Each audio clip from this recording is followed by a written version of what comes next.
Frankenstein by Mary Shelley, read by Xray Girl. If you enjoyed this reading, please hit the like button and subscribe to the channel. Please enjoy. Volume 1, Letter 1. To Mrs. Saville, England, St. Petersburg, December 11th, 17. You will rejoice to hear that no disaster has accompanied the commencement of an enterprise which you have regarded with such evil forebodings. I arrived here yesterday, and my first task is to assure my dear sister of my welfare and increasing confidence in the success of my undertaking.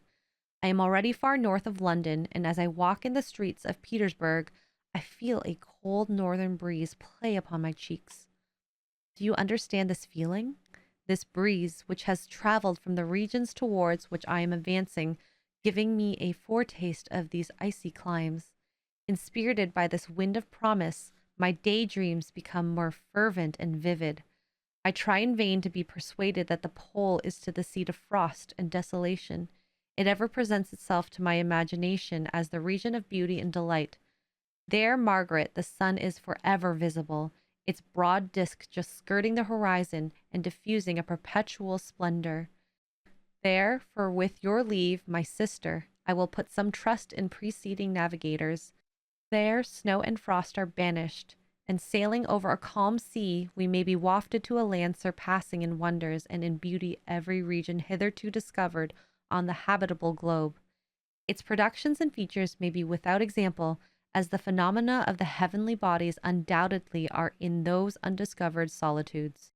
What may not be expected in a country of eternal light, I may there discover the wondrous power which attracts the needle and may regulate 1,000 celestial observations that require only this voyage to render their seeming eccentricities consistent forever.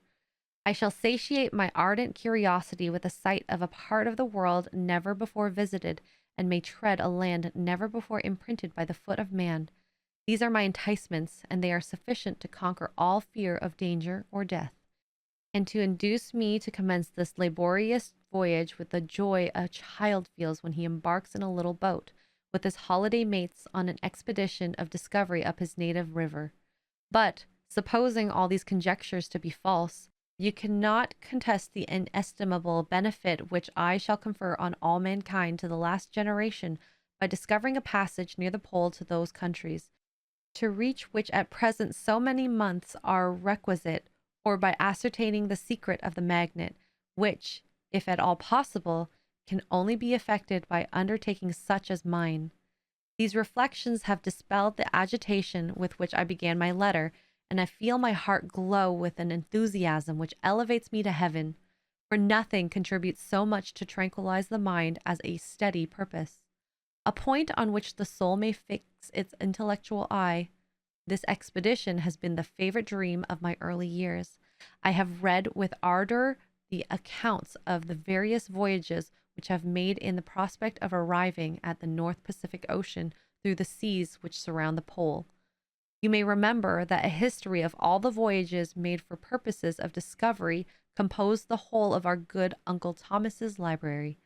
My education was neglected, yet I was passionately fond of reading.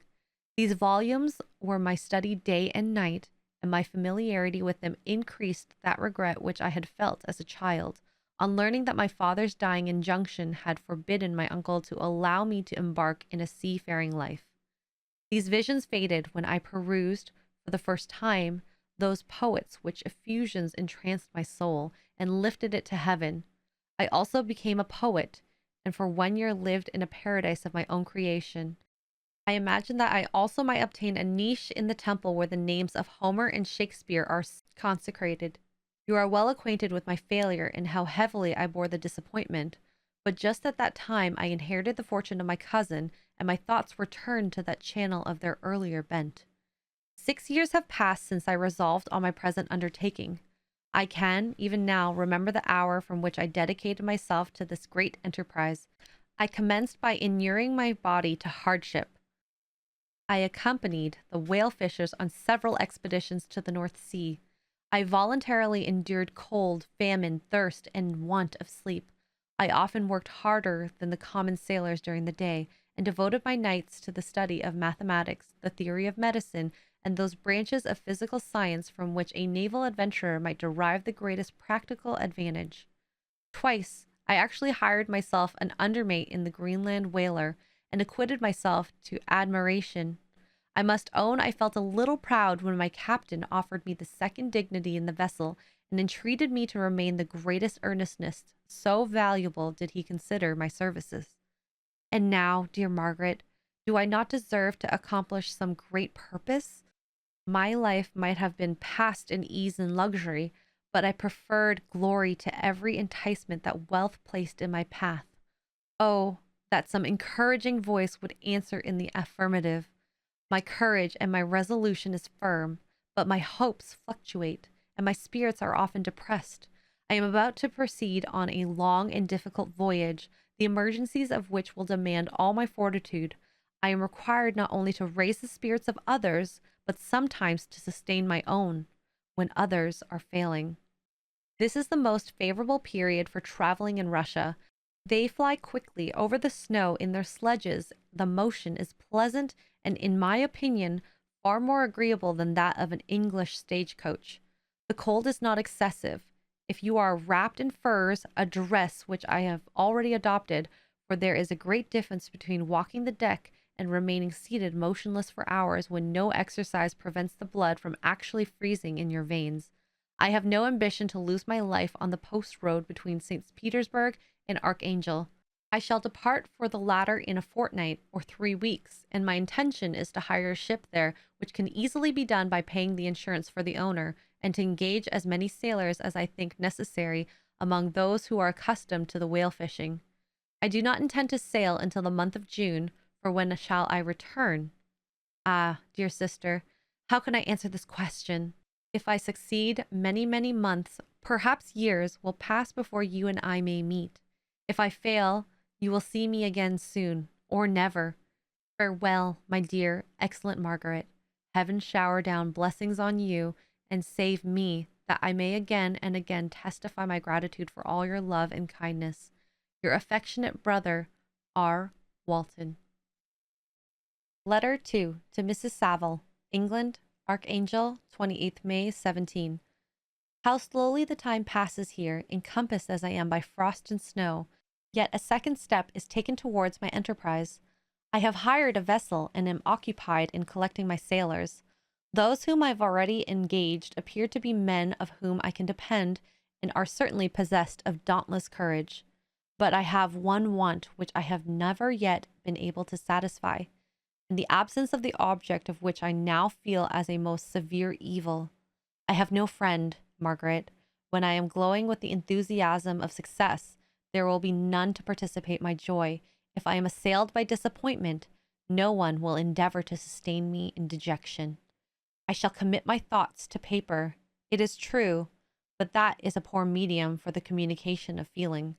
I desire the company of a man who could sympathize with me, whose eyes would reply to mine. You may deem me romantic, my dear sister, but I bitterly feel the want of a friend. I have no one near me, gentle yet courageous, possessed of a cultivated as well as of a capacious mind, whose tastes are like my own, to approve or amend my plans. How would such a friend repair the faults of your old poor brother? I am too ardent in execution and too impatient of difficulties. But it is still a greater evil to me that I am self-educated. For the first 14 years of my life, I ran wild on a common, and read nothing but our Uncle Thomas's books of voyages. At that age, I became acquainted with the celebrated poets of our own country, but it was only when it had ceased to be in my power to derive its most important benefits from such a conviction that I perceived the necessity of becoming acquainted with more languages than that of my native country. Now I am 28 and am in reality more illiterate than many schoolboys of 15. It is true that I have thought more, and that my daydreams are more extended and magnificent, but they want, as the painters call it, keeping, and I greatly need a friend who would have sense enough not to despise me as romantic, and affection enough for me to endeavor to regulate my mind. Well, these are useless complaints. I shall certainly find no friend at the wide ocean, nor even here in Archangel, among merchants and seamen. Yet some feelings, unallied to the dross of human nature, beat even these rugged bosoms. My lieutenant, for instance, is a man of wonderful courage and enterprise. He is madly desirous of glory. He is an Englishman, and in the midst of national and professional prejudices, unsoftened by cultivation, retains some of the noblest endowments of humanity. I first became acquainted with him on board a whale vessel. Finding that he was unemployed in the city, I easily engaged him to assist in my enterprise. The master is a person of excellent disposition, and is remarkable in the ship for his gentleness and the mildness of his discipline. He is indeed of so amiable a nature that he will not hunt, a favorite and almost the only amusement here, because he cannot endure to spill blood. He is, moreover, heroically generous. Some years ago, he loved a young Russian lady of moderate fortune, and having amassed a considerable sum in prize money, the father of the girl consented to the match. He saw his mistress once before the destined ceremony, but she was bathed in tears, and throwing herself at his feet, entreated him to spare her, confessing at the same time that she loved another, but that he was poor, and that her father would never consent to the union. My generous friend reassured the suppliant, and on being informed of the name of her lover, instantly abandoned his pursuit. He had already bought a farm with his money, on which he had designed to pass the remainder of his life, but he bestowed the whole on his rival, together with the remains of his prize money, to purchase stock, and then himself solicited the young woman's father to consent to her marriage with her lover. But the old man decidedly refused, thinking himself bound to the honor to my friend, who, when he found the father inexorable, quitted his country, nor returned until he heard that his former mistress was married according to her inclinations. What a noble fellow! You will exclaim. He is so, but then he passed all his life on board a vessel, and has scarcely an idea beyond the rope and the shroud. But do not suppose that, because I complain a little, or because I can conceive a consolation for my toils, which I may never know, that I am wavering in my resolutions. These are fixed as fate, and my voyage is only now delayed until the weather shall permit my embarkation. The weather has been dreadfully severe, but the spring promises well, and it is considered as a remarkable early season, so that perhaps I may sail sooner than I expected. I shall do nothing rashly. You know me sufficiently to confide in my prudence and considerateness whenever the safety of others is committed to my care. I cannot describe to you my sensations on the near prospect of my undertaking. It is impossible to communicate to you a conception of the trembling sensation, half pleasurable and half fearful, for which I am preparing to depart. I am going to unexplored regions, to the land of mist and snow. But I shall kill no albatross, therefore do not be alarmed for my safety. Shall I meet you again after having traversed immense seas and returned by the most southern cape of Africa or America? I dare not expect such success, yet I cannot bear to look at the reverse of the picture. Continue to write to me by every opportunity. I may receive your letters, though the chance is very doubtful, on some occasions when I need them most to support my spirits. I love you very tenderly. Remember me with affection should you never hear from me again. Your affectionate brother, Robert Walton. Letter 3 to Mrs. Saville, England, July 7th, 17. My dear sister, I write a few lines in haste to say that I am safe and well advanced on my voyage. This letter will reach England by a merchantman now on its homeward voyage from Archangel. More fortunate than I, who may not see my native land perhaps for many years. I am, however, in good spirits. My men are bold, and apparently firm of purpose, nor do the floating sheets of ice that continually pass us, indicating the dangers of the region towards which we are advancing, appear to dismay them. We have already reached a high latitude, but it is the height of summer, and although not so warm as in England, the southern gales which blow us speedily towards the shore, which I ardently desire to attain, breathe a degree of renovating warmth which I had not expected. No incidents have hitherto befallen us that would make a figure in a letter. 1 or 2 stiff gales and the breaking of a mast are accidents which experienced navigators scarcely remember to record, and I shall be well content if nothing worse happen to us during our voyage. Adieu, my dear Margaret. Be assured that for my own sake, as well as yours, I will not rashly encounter danger. I will be cool, persevering, and prudent. Remember me to all my English friends. Most affectionately yours, R.W. Letter 4 to Mrs. Saville, England, August 5th, 17. So strange an accident has happened to us that I cannot forbear recording it, although it is very probable that you will see me before these papers can come into your possession. Last Monday, July 31st, we were nearly surrounded by ice, which closed in on the ship on all sides, scarcely leaving her the sea room in which she floated. Our situation was somewhat dangerous, especially as we were encompassing round by a very thick fog. We accordingly lay to, hoping that some change would take place in the atmosphere and weather. About 2 o'clock, the mist cleared away, and we beheld, stretched out in every direction, vast and irregular plains of ice, which seemed to have no end. Some of my comrades groaned, and my mind began to grow watchful with anxious thoughts, when a strange sight suddenly attracted our attention and diverted our solicitude from our own situation. We perceived a low carriage fixed on a sledge and drawn by dogs pass on the north. At the distance of half a mile, a being which had the shape of a man, but apparently of gigantic stature, sat in the sledge and guided the dogs. We watched the rapid progress of the traveler with our telescopes until he was lost among the distant inequalities of the ice. This appearance excited our unqualified wonder. We were, as we believed, many hundred miles from any land, but this apparition seemed to denote that it was not, in reality, so distant as we had supposed. Shut in, however, by ice, it was impossible to follow his tracks, which we had observed with great attention. About 2 hours after this occurrence, we heard the ground sea, and before night the ice broke and freed our ship. We, however, lay to until the morning, fearing to encounter in the dark those large loose masses which float about after breaking of the ice. I profited of this time to rest for a few hours. In the morning, however, as soon as it was light, I went upon deck and found all the sailors busy on one side of the vessel, apparently talking to someone in the sea.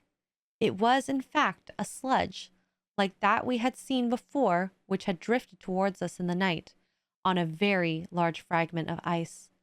Only one dog remained alive, but there was a human being within it, whom the sailors were persuading to enter the vessel. He was not, as the other travelers seemed to be, a savage inhabitant of some undiscovered island, but an European. When I appeared on deck, the master said, "Here is our captain, and he will not allow you to perish on the open sea." On perceiving me, the stranger addressed me in English, although with a foreign accent. "Before I come on board your vessel," said he, "will you have the kindness to inform me whither you are bound?" You may conceive my astonishment on hearing such a question addressed to me from a man on the brink of destruction, and to whom I should have supposed that my vessel would have been a resource which he would not have exchanged for the most precious wealth the earth can afford. I replied, however, that we were on a voyage of discovery towards the northern pole. Upon hearing this, he appeared satisfied, and consented to come on board. Good God, Margaret, if you had seen the man who thus capitulated for his safety, your surprise would have been boundless. His limbs were nearly frozen, and his body dreadfully emaciated by fatigue and suffering. I never saw a man in such wretched condition.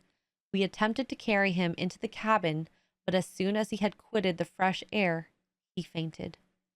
We accordingly brought him back to the deck and restored him to animation by rubbing him with brandy and forcing him to swallow a small amount. As soon as he showed signs of life, we wrapped him up in blankets and placed him near the chimney of the kitchen stove. By slow degrees he recovered and ate a little soup, which restored him wonderfully.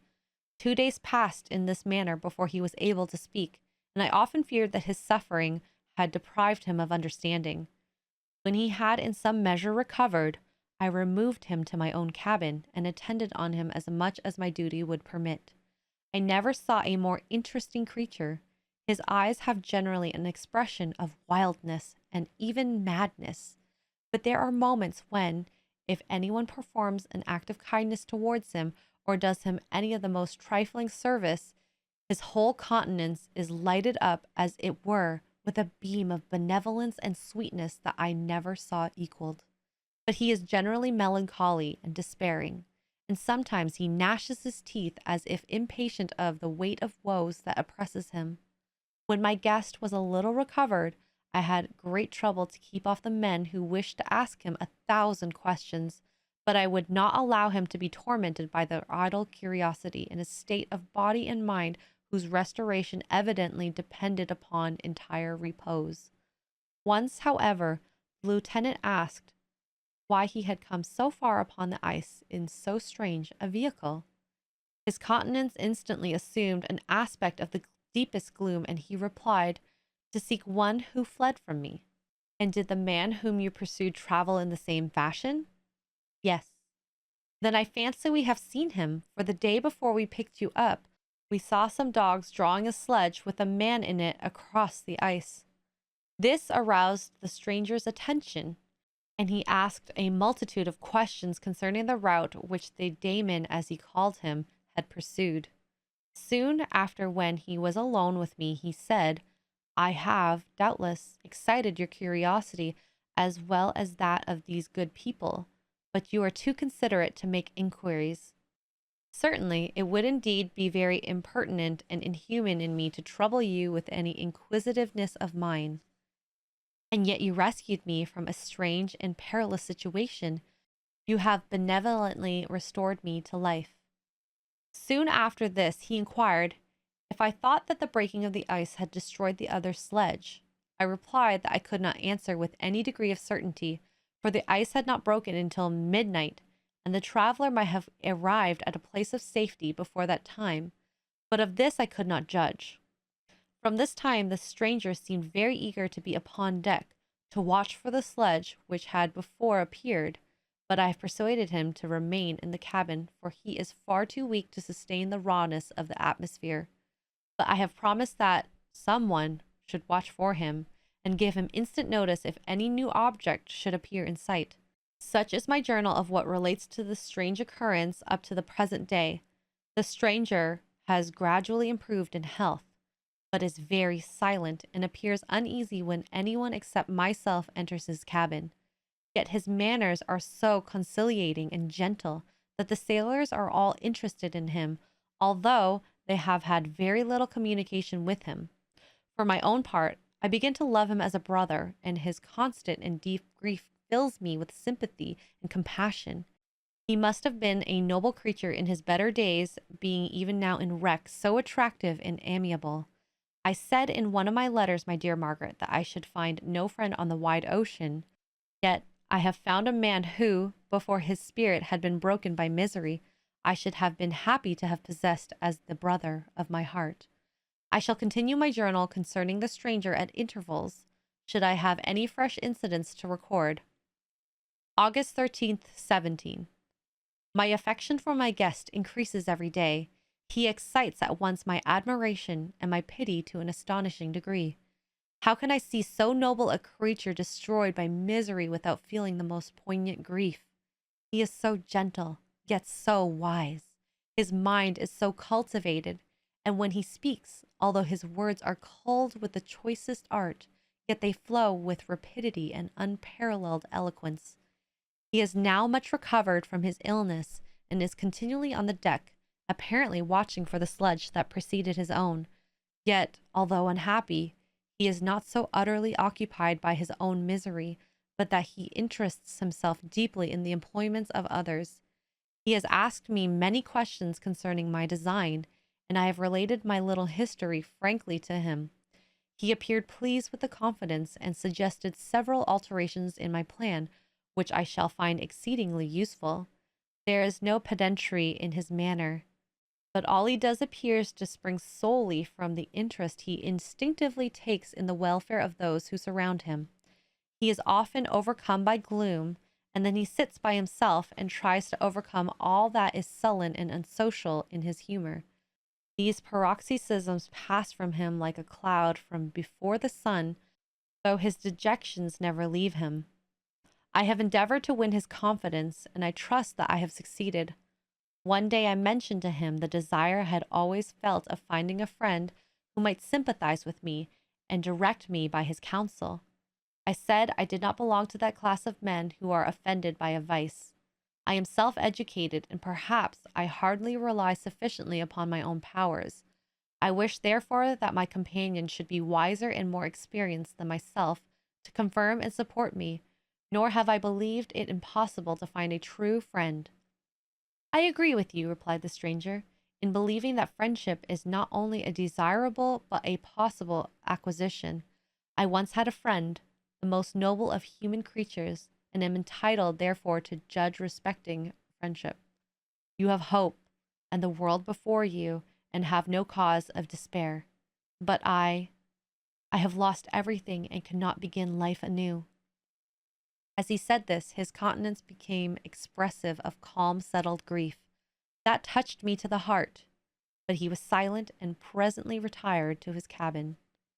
Even broken in spirit as he is, no one can feel more deeply than he does the beauties of nature, the starry sky, the sea, and every sight afforded by these wonderful regions seems still to have the power of elevating his soul from earth.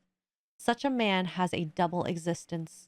He may suffer misery and be overwhelmed by disappointments, yet when he is retired into himself, he will be like a celestial spirit that has a halo around him within whose circle no grief or follies venture. Will you laugh at the enthusiasm I express concerning this divine wanderer? If you do, you must have certainly lost that simplicity which was once your characteristic charm. Yet, if you will, smile at the warmth of my expressions, while I find every day new causes for repeating them. August 19th, 17. Yesterday, the stranger said to me, "You may easily perceive, Captain Walton, that I have suffered great and unparalleled misfortunes. I had determined once that the memory of these evils should die with me, but you have won me to alter my determination. You seek for knowledge and wisdom, as I once did, and I ardently hope that the gratification of your wishes may not be a serpent to sting you as mine has been. I do not know that the relationship of my misfortunes will be useful to you, yet, if you are inclined, listen to my tale. I believe that the strange incidents connected with it will afford a view of nature which may enlarge your faculties and understanding. You will hear my powers and occurrences such as you have been accustomed to believe impossible, but I do not doubt that my tale conveys in its series internal evidence of the truth of the events of which it is composed. You may easily conceive that I was much gratified by the offered communication. Yet I could not endure that he should renew his grief by a recital of his misfortunes. I felt the greatest eagerness to hear the promised narrative, partly from curiosity, and partly from a strong desire to ameliorate his fate, if it were in my power. I expressed these feelings in my answer. "I thank you," he replied, "for your sympathy, but it is useless. My fate is nearly fulfilled. I wait but for one event, and then I shall repose in peace. I understand your feeling," continued he, perceived that I wished to interrupt him. "But you are mistaken, my friend, if thus you will allow me to name you. Nothing can alter my destiny. Listen to my history, and you will perceive how irrevocable it is determined." He then told me that he would commence his narrative the next day when I should be at leisure. This promise drew from me the warmest thanks. I have resolved every night, when I am not engaged, to record, as nearly as possible in his own words, what he has related during the day. If I should be engaged, I will at least make notes.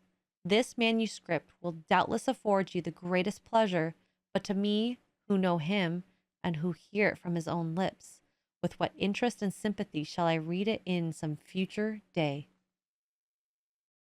Chapter 1. I am by birth a Genevese, and my family is one of the most distinguished of that republic. My ancestors had been for many years counselors and syndics, and my father had filled several public situations with honor and reputation. He was respected by all who knew him for his integrity and indefatigable attention to public business. He passed his younger days perpetually occupied by the affairs of his country, and it was not until the decline of life that he thought of marrying and bestowing on the state of sons who would carry his virtues and names down to posterity. As the circumstances of his marriage illustrate his character, I cannot refrain from relating them.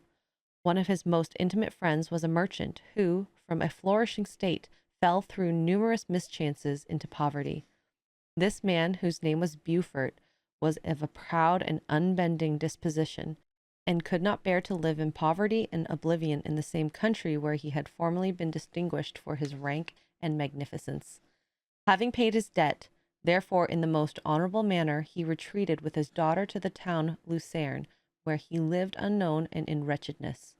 My father loved Beaufort with the truest friendship, and was deeply grieved by his retreat in these unfortunate circumstances.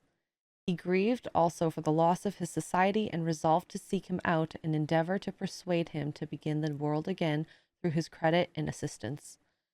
Beaufort had taken effectual measures to conceal himself, and it was 10 months before my father discovered his abode. Overjoyed at this discovery, he hastened to the house, which was situated in a mean street near the Reuss. But when he entered, misery and despair alone welcomed him. Beaufort had saved but a very small sum of money from the wreck of his fortunes, but it was sufficient to provide him with sustenance for some months, and in the meantime he hoped to procure some respectable employment in a merchant's house. The interval was consequently spent in inaction. His grief only became more deep and rankling when he had leisure for reflection, and at length it took so fast hold of his mind that at the end of 3 months he lay on a bed of sickness, incapable of any exertion. His daughter attended him with the greatest tenderness, but she saw with despair that their little fund was rapidly decreasing, and that there were no other prospect of support. But Caroline Beaufort possessed a mind of an uncommon mold, and her courage rose to support her in her adversity. She procured plain work, she plaited straw, and by various means contrived to earn a pittance scarcely sufficient to support life. Several months passed in this manner. Her father grew worse. Her time was more entirely occupied in attending him. Her means of subsistence decreased, and in the 10th month her father died in her arms, leaving her an orphan and a beggar. This last blow overcame her, and she knelt by Beaufort's coffin, weeping bitterly, when my father entered the chamber. He came like a protecting spirit to the poor girl who committed herself to his care, and after the interment of his friend, he conducted her to Geneva, and placed her under the protection of a relation. 2 years after this event, Caroline became his wife. When my father became a husband and a parent, he found this time so occupied by the duties of his new situation that he relinquished many of his public employments, and devoted himself to the education of his children. Of these I was the eldest, and the destined successor to all his labors and utility. No creature could have more tender parents than mine. My improvement in health were their constant care, especially as I remained for several years their only child. But before I could continue my narrative, I must record an incident which took place when I was 4 years of age. My father had a sister whom he tenderly loved, and who had married early in life an Italian gentleman. Soon after her marriage, she had accompanied her husband into his native country, and for some years my father had very little communication with her. About the time I mentioned she died, and a few months afterwards, he received a letter from her husband acquainting him with his intention of marrying an Italian lady, and requesting my father to take charge of the infant Elizabeth, the only child of his deceased sister. "It is my wish," he said, "that you should consider her as your own daughter and educate her thus. Her mother's fortune is secured to her, the documents of which I will commit to your keeping. Reflect upon this proposition, and decide whether you would prefer educating your niece yourself to her being brought up by a stepmother." My father did not hesitate, and immediately went to Italy, that he might accompany the little Elizabeth to her future home. I have often heard my mother say that she was at that time the most beautiful child she had ever seen, and shewed signs even then of a gentle and affectionate disposition. These indications, and a desire to bind as closely as possible the ties of domestic love, determined my mother to consider Elizabeth as a future wife, a design which she never found reason to repent. From this time, Elizabeth Lavenza became my playfellow, and as we grew older, my friend. She was docile and good-tempered, yet gay and playful as a summer insect. Although she was lively and animated, her feelings were strong and deep, and her disposition uncommonly affectionate. No one could better enjoy liberty, yet no one could submit with more grace than she did to constraint and caprice. Her imagination was luxuriant, yet her capability of application was great. Her person was the image of her mind. Her hazel eyes, although as lively as a bird's, possessed an attractive softness. Her figure was light and airy, and though capable of enduring great fatigue, she appeared the most fragile creature in the world. While I admired her understanding and fancy, I loved to tend on her as I should on a favorite animal, and I never saw so much grace, both of person and mind, united to so little pretension. Everyone adored Elizabeth. If the servants had any request to make, it was always through her intercession. We were strangers to any species of disunion and dispute, for although there was a great dissimilitude in our characters, there was a harmony in that very dissimilitude. I was more calm and philosophical than my companion, yet my temper was not so yielding. My application was of longer endurance, but it was not so severe whilst endured. I delighted in investigating the facts relative to the actual world. She busied herself in following the aerial creations of the poets. The world was to me a secret which I desired to discover. To her it was a vacancy which she sought to people with imaginations of her own. My brothers were considerably younger than myself, but I had a friend in one of my schoolfellows who compensated for this deficiency. Henry Clerval was the son of a merchant of Geneva, an intimate friend of my father. He was a boy of singular talent and fancy. I remember when he was 9 years old, he wrote a fairy tale, which was the delight and amazement of all his companions. His favorite study consisted in books of chivalry and romance, and when very young, I can remember that we used to act plays composed by him out of these favorite books, the principal characters of which were Orlando, Robin Hood, Amadis, and St. George. No youth could have passed more happily than mine. My parents were indulgent and my companions amiable. Our studies were never forced, and by some means we always had an end placed in view which excited us to ardor in the prosecution of them. It was by this method, and not by emulation, that we were urged to application. Elizabeth was not incited to apply herself to drawing, that her companions might not outstrip her, but through the desire of pleasing her aunt, by the representation of some favorite scene done by her own hand. We learned Latin and English, that we might read the writings in those languages, and so far from study being made odious to us through punishment, we loved application, and our amusements would have been the labors of other children. Perhaps we did not read so many books or learn languages so quickly as those who were disciplined according to the original methods, but what we learned was impressed the more deeply on our memories. In this description of our domestic circle, I include Henry Clerval, for he was constantly with us. He went to school with me and generally passed the afternoon at our house. For being an only child and destitute of companions at home, his father was well pleased that he should find associates at our house, and we were never completely happy when Clerval was absent. I feel pleasure in dwelling on the recollections of childhood, before misfortune had tainted my mind, and changed its bright visions of extensive usefulness into gloomy and narrow reflections upon self. But, in drawing the picture of my early days, I must not omit to record these events which led, by insensible steps, to my after tale of misery. For when I would account to myself for the birth of that passion, which afterwards ruled my destiny, I find it arise, like a mountain river, from ignoble and almost forgotten sources. but swelling as it proceeded. It became the torrent which, in its course, had swept away all my hopes and joys. Natural philosophy is the genius that had regulated my fate.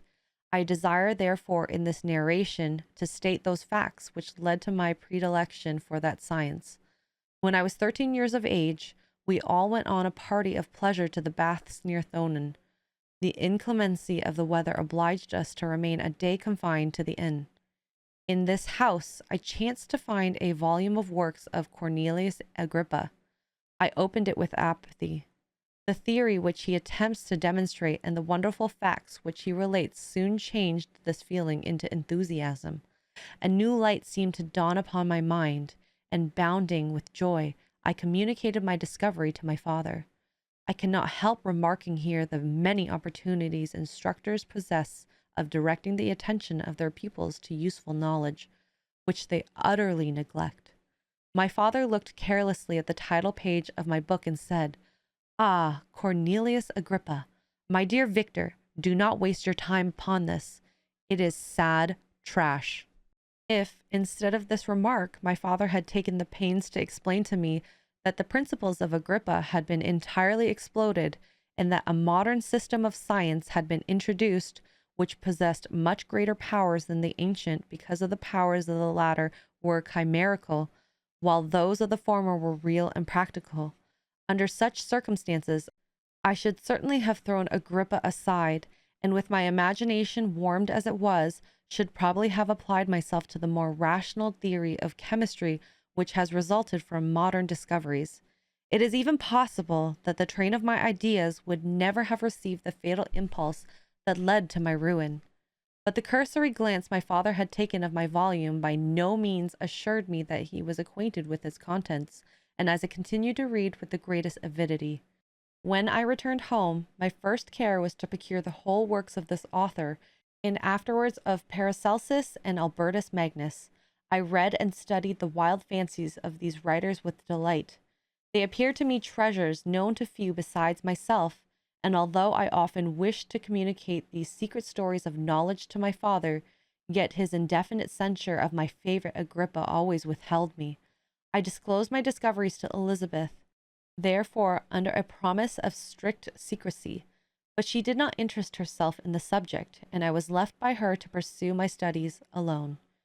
It may appear very strange that a disciple of Albertus Magnus should arise in the 18th century, but our family was not scientifical, and I had not attended any of the lectures given at the schools of Geneva.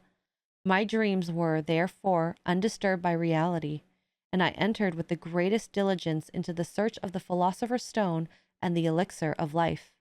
But the latter obtained my most undivided attention.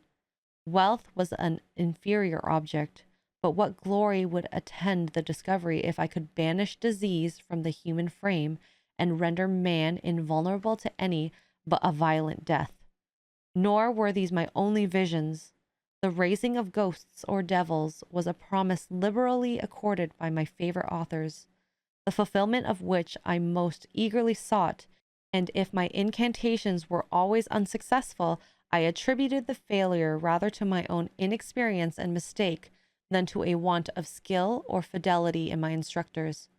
The natural phenomena that took place every day before our eyes did not escape my examinations. Distillation and the wonderful effects of steam, processes of which my favorite authors were utterly ignorant, excited my astonishment, but my utmost wonder was engaged by some experiments on an air pump, which I saw employed by a gentleman whom we were in the habit of visiting. The ignorance of the early philosophers on these and several other points served to decrease their credit with me, but I could not entirely throw them aside before some other system should occupy their place in my mind. When I was about 15 years old, we had retired to our house near Belrive, when we witnessed a most violent and terrible thunderstorm. It advanced from behind the mountains of Jura, and the thunder burst at once with frightful loudness from various quarters of the heavens.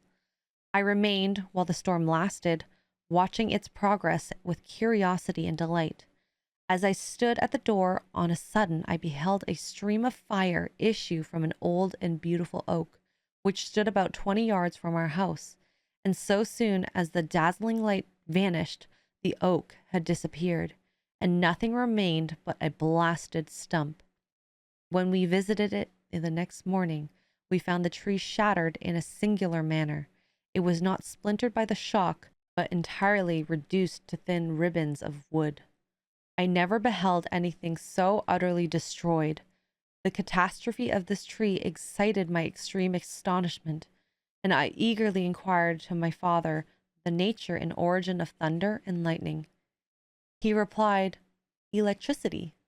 Describing at the same time the various effects of that power, he constructed a small electrical machine and exhibited a few experiments. He also made a kite with wire and string, which drew down that fluid from the clouds. This last stroke completed the overthrow of Cornelius Agrippa Albertus Magnus and Paracelsus, who had so long reigned the lord of my imagination. But by some fatality, I did not feel inclined to commence the study of any modern system, and this disinclination was influenced by the following circumstance.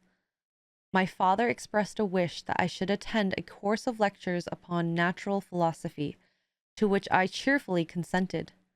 Some accident prevented my attending these lectures until the course was nearly finished. The lecture, being therefore one of the last, was entirely incomprehensible to me. The professor discoursed with the greatest fluency of potassium and boron, of sulfates and oxides, terms of which I could affix no idea, and I became disgusted with the science of natural philosophy, although I still read Pliny and Buffon with delight, authors in my estimation of nearly equal interest and utility.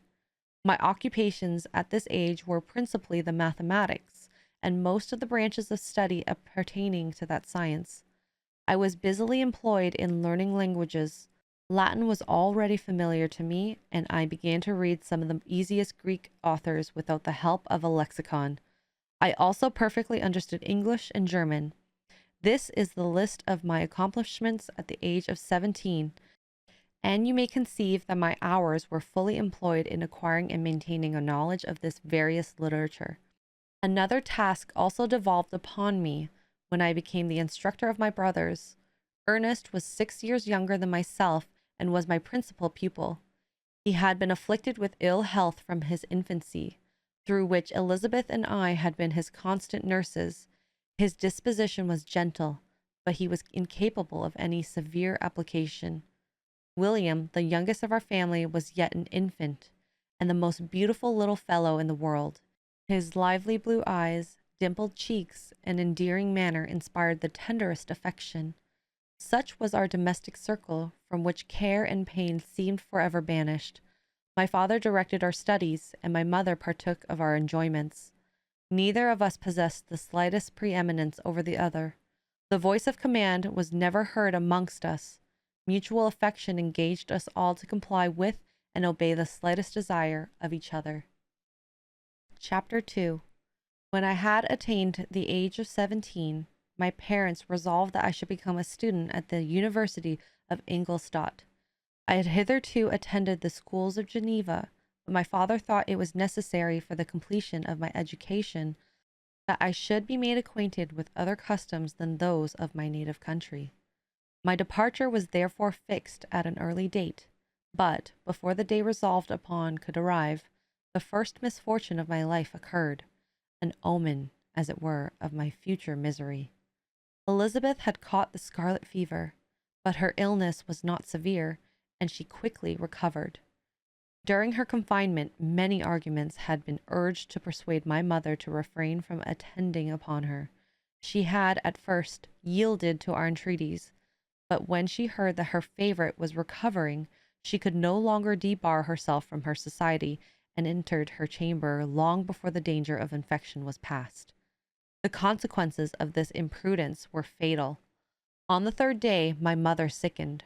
Her fever was very malignant, and the looks of her attendants prognosticated the worst event.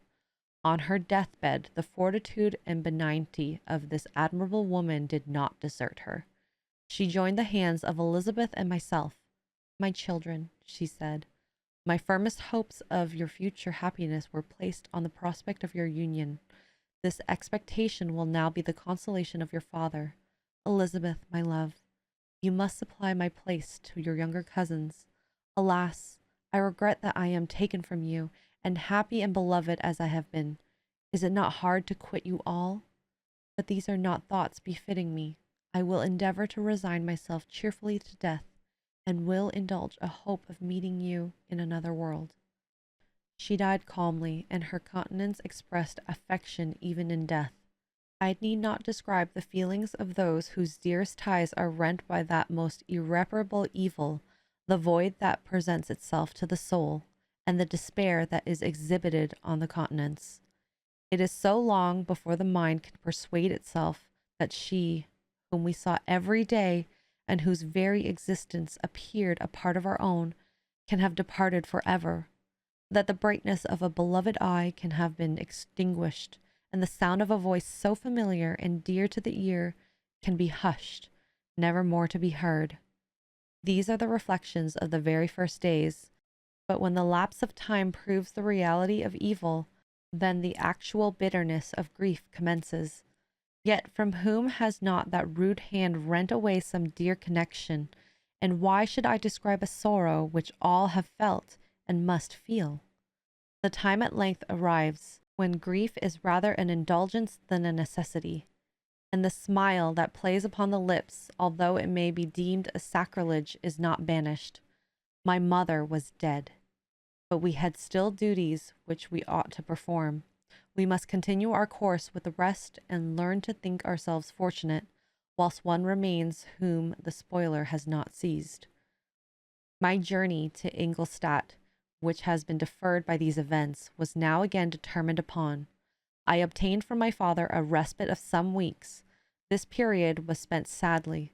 My mother's death and my speedy departure depressed our spirits, but Elizabeth endeavored to renew the spirit of cheerfulness in our little society.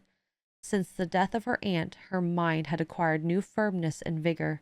She determined to fulfill her duty with the greatest exactness, and she felt that the most imperious duty of rendering her uncle and cousins happy had devolved upon her.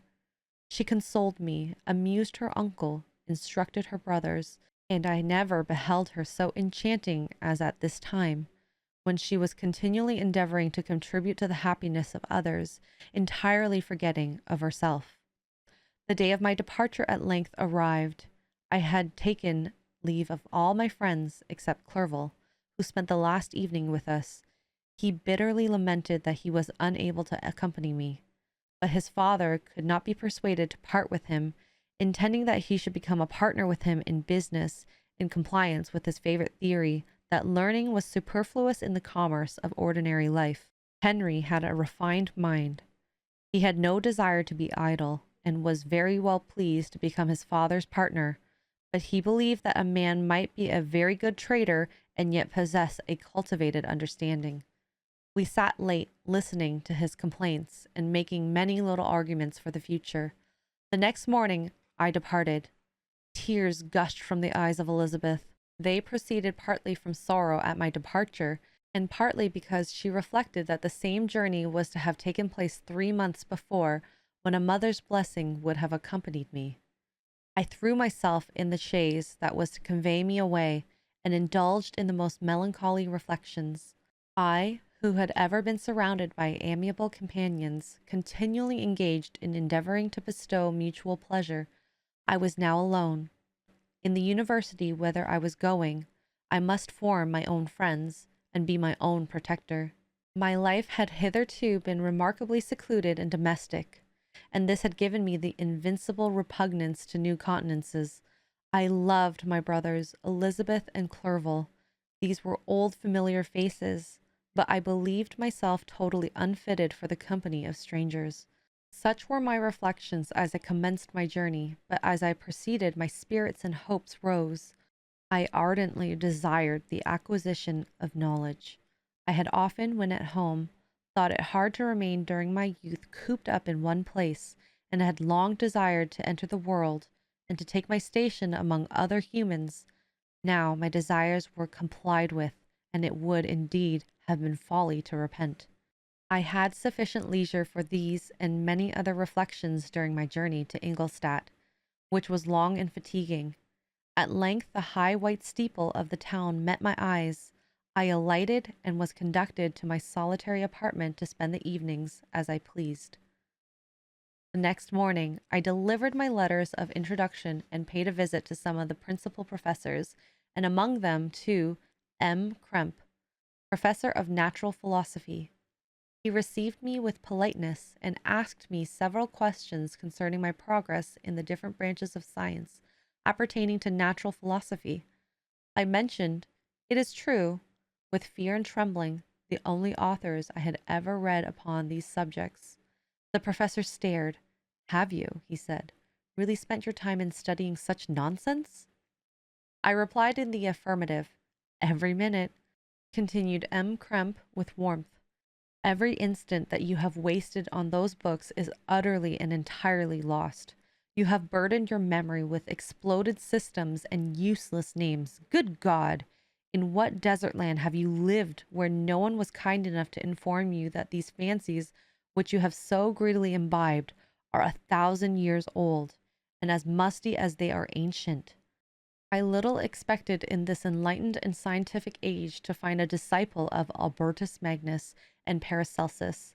My dear sir, you must begin your studies entirely anew."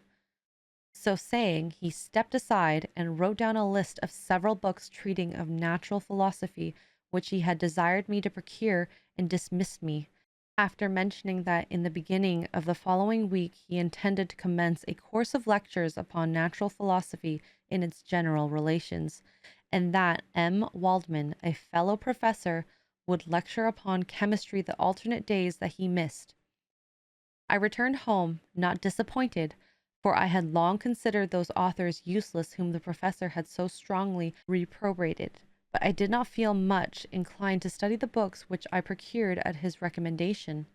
M. Kremp was a little squat man, with a gruff voice and repulsive countenance. The teacher, therefore, did not prepossess me in favor of his doctrine. Besides, I had a contempt for those uses of modern natural philosophy. It was very different when the masters of the science sought immortality and power. Such views, although futile, were grand. But now the scene was changed. The ambition of the inquirer seemed to limit itself in the annihilation of these visions on which my interest in science was chiefly found.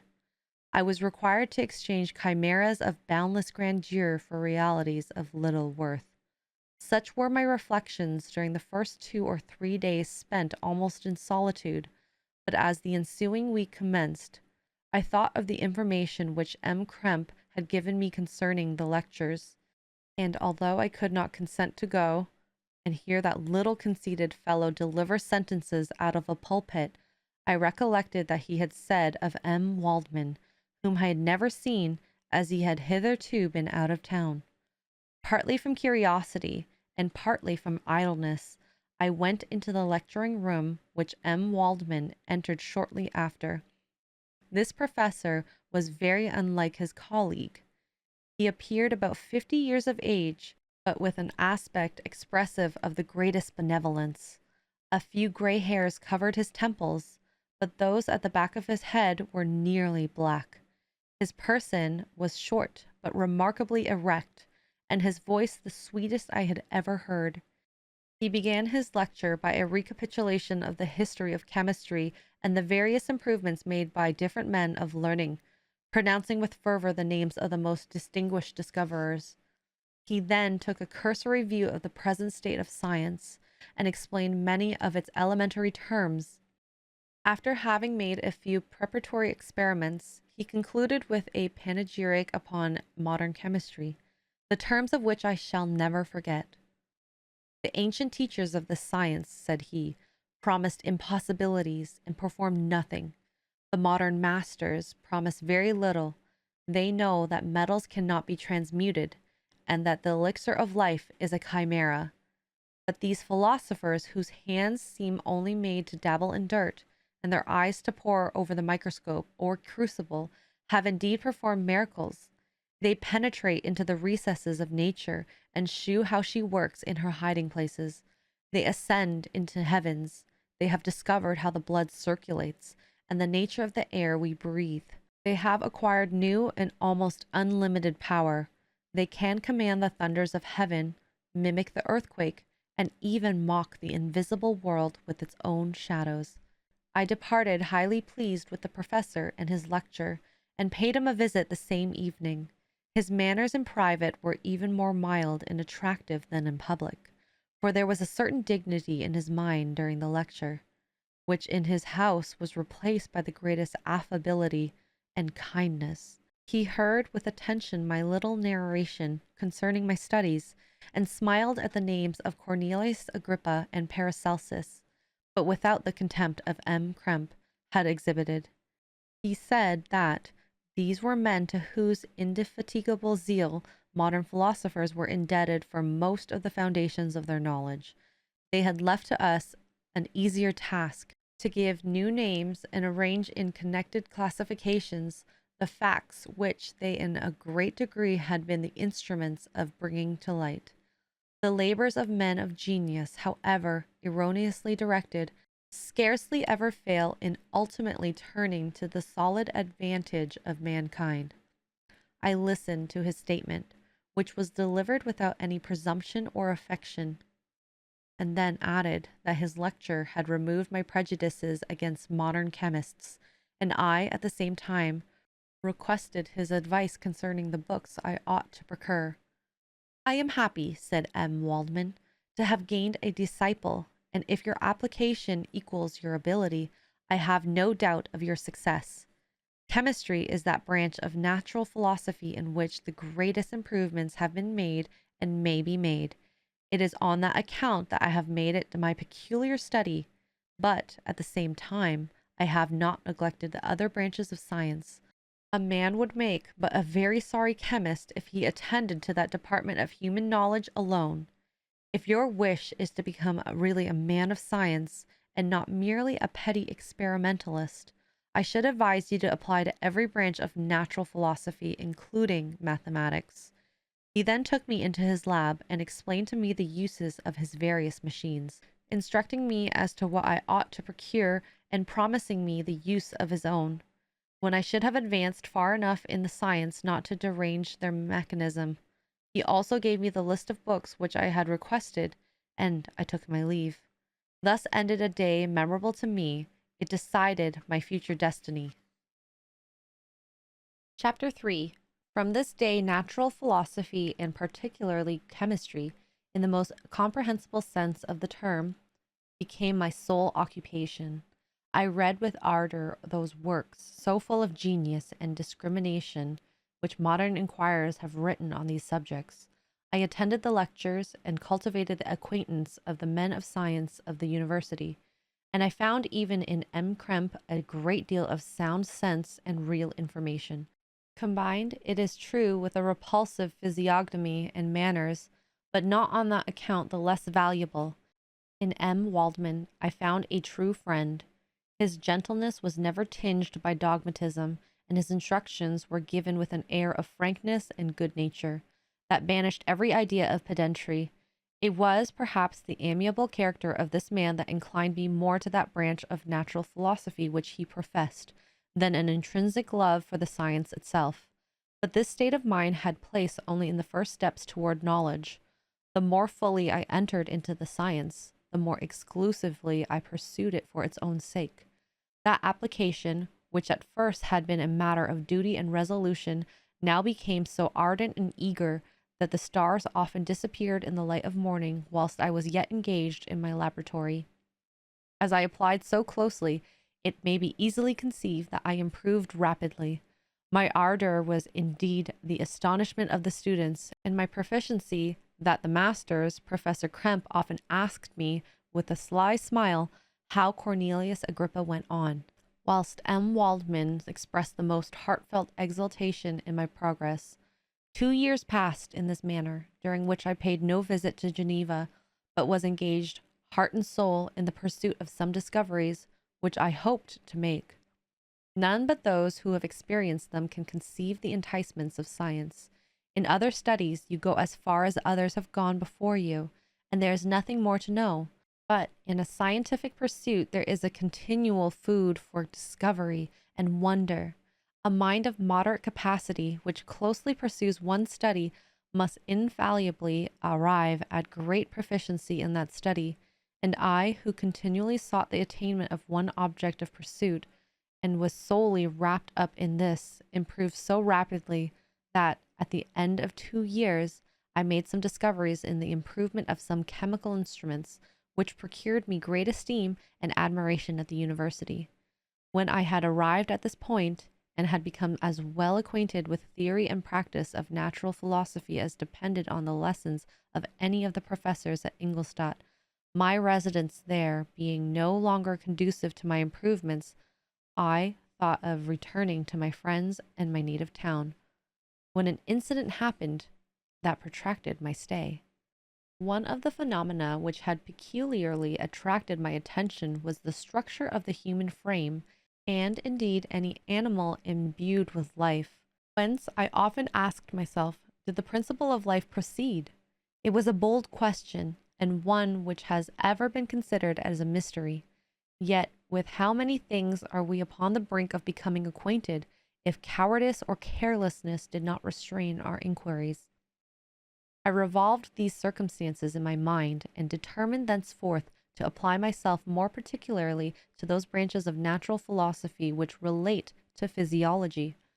Unless I had been animated by an almost supernatural enthusiasm, my application to the study would have been irksome and almost intolerable. To examine the causes of life, we must first have recourse to death. I became acquainted with the science of anatomy, and this was not sufficient. I must also observe the natural decay and corruption of the human body.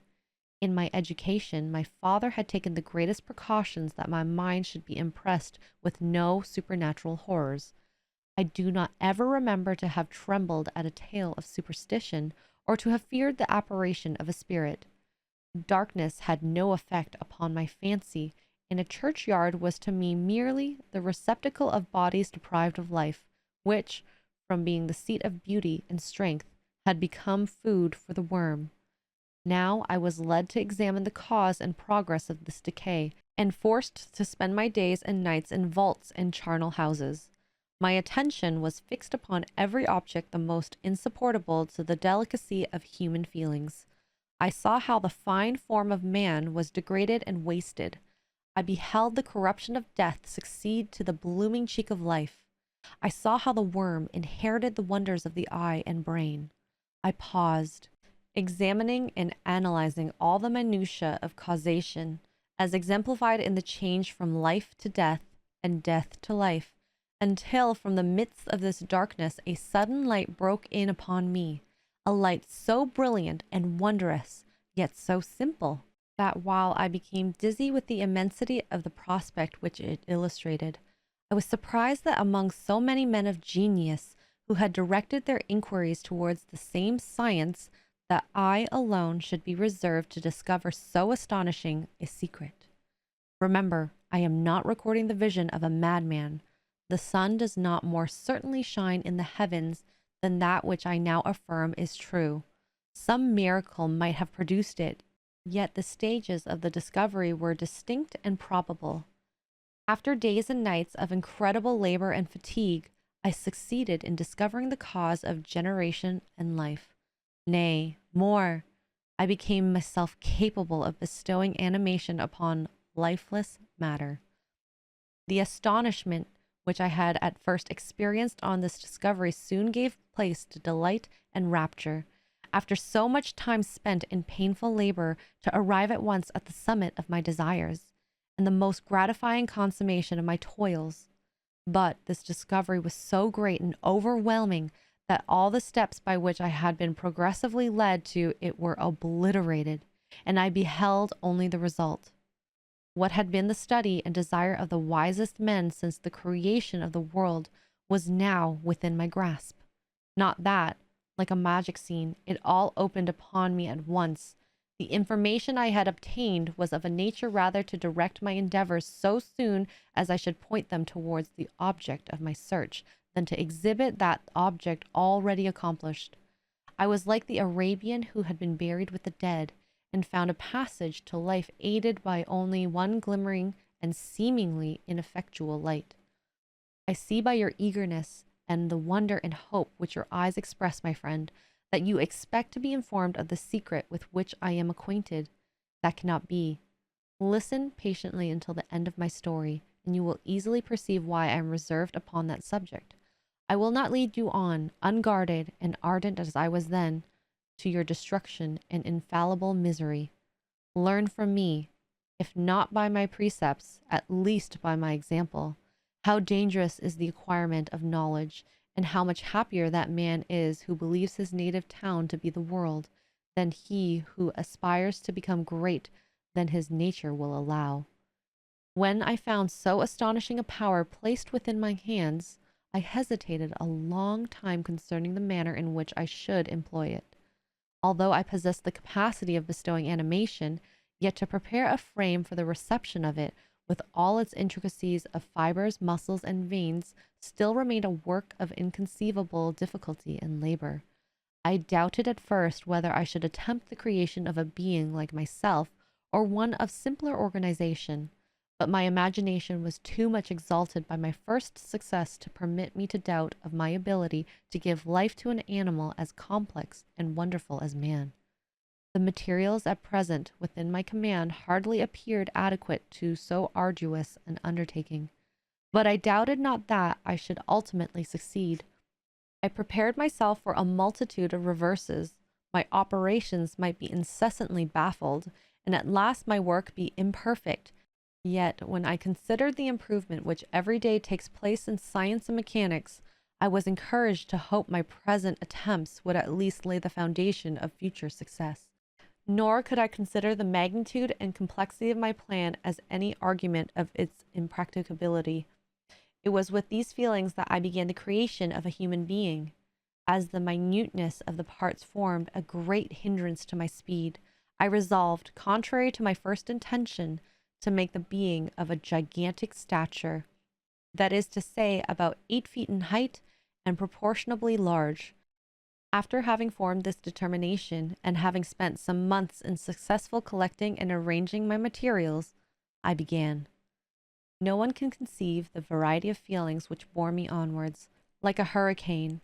In the first enthusiasm of success, life and death appeared to me ideal bounds, which I should first break through and pour a torrent of light into our dark world.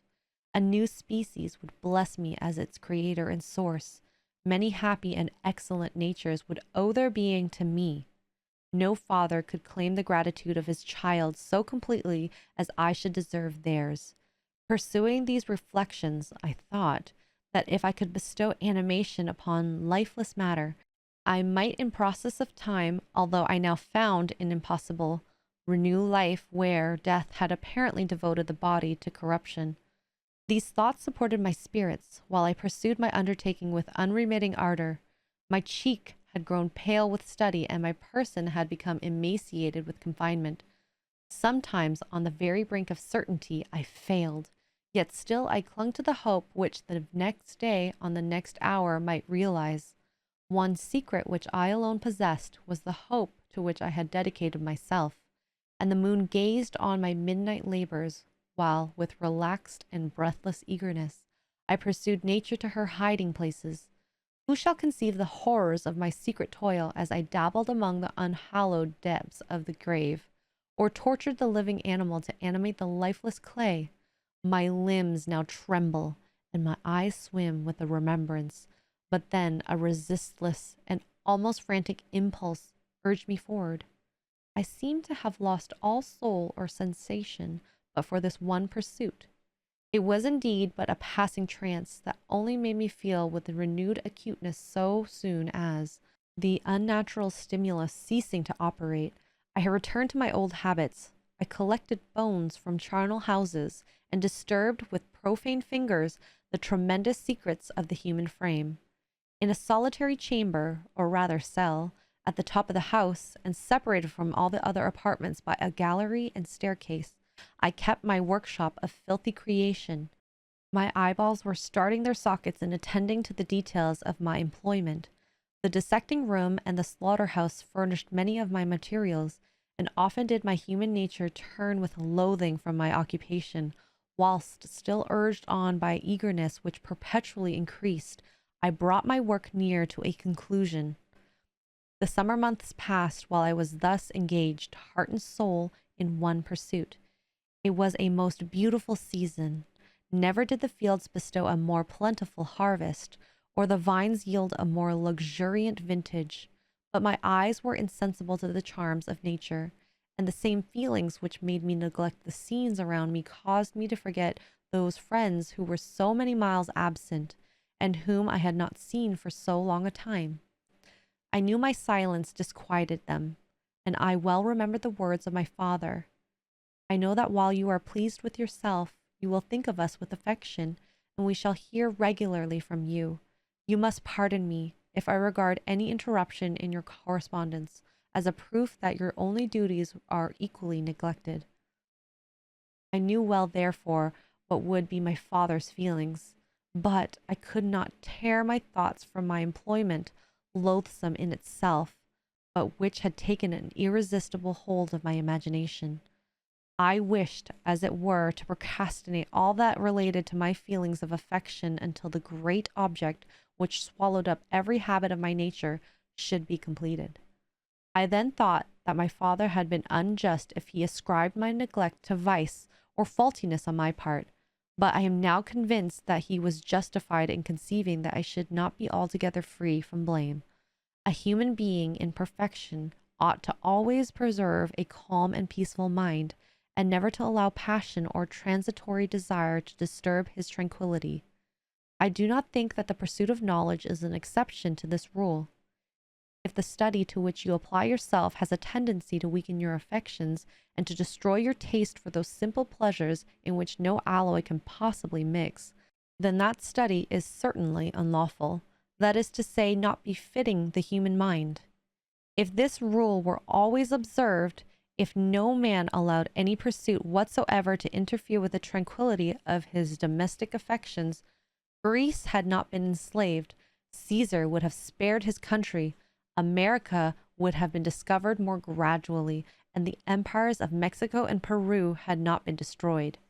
But I forget that I am moralizing in the most interesting part of my tale, and your looks remind me to proceed.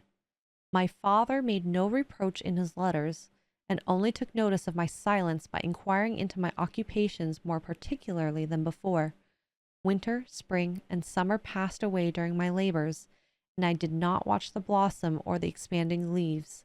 Sights which before always yielded me supreme delight, so deeply was I engrossed in my occupation. The leaves of that year had withered before my work drew near to a close, and now every day I shewed me more plainly how well I had succeeded. But my enthusiasm was checked by my anxiety, and I appeared rather like one doomed by slavery to toil in the mines, or any other unwholesome trade, than an artist occupied by his favorite employment. Every night I was oppressed by a slow fever, and I became nervous to a most painful degree, a disease that I regretted the more because I had hitherto enjoyed most excellent health, and had always boasted of my firmness of my nerves. But I believed that exercise and amusement would soon drive away such symptoms, and I promised myself both of these when my creation should be complete. Chapter 4. It was on a dreary night of November that I beheld the accomplishment of my toils. With an anxiety that almost amounted to agony, I collected the instruments of life around me, that I might infuse a spark of being into the lifeless thing that lay at my feet.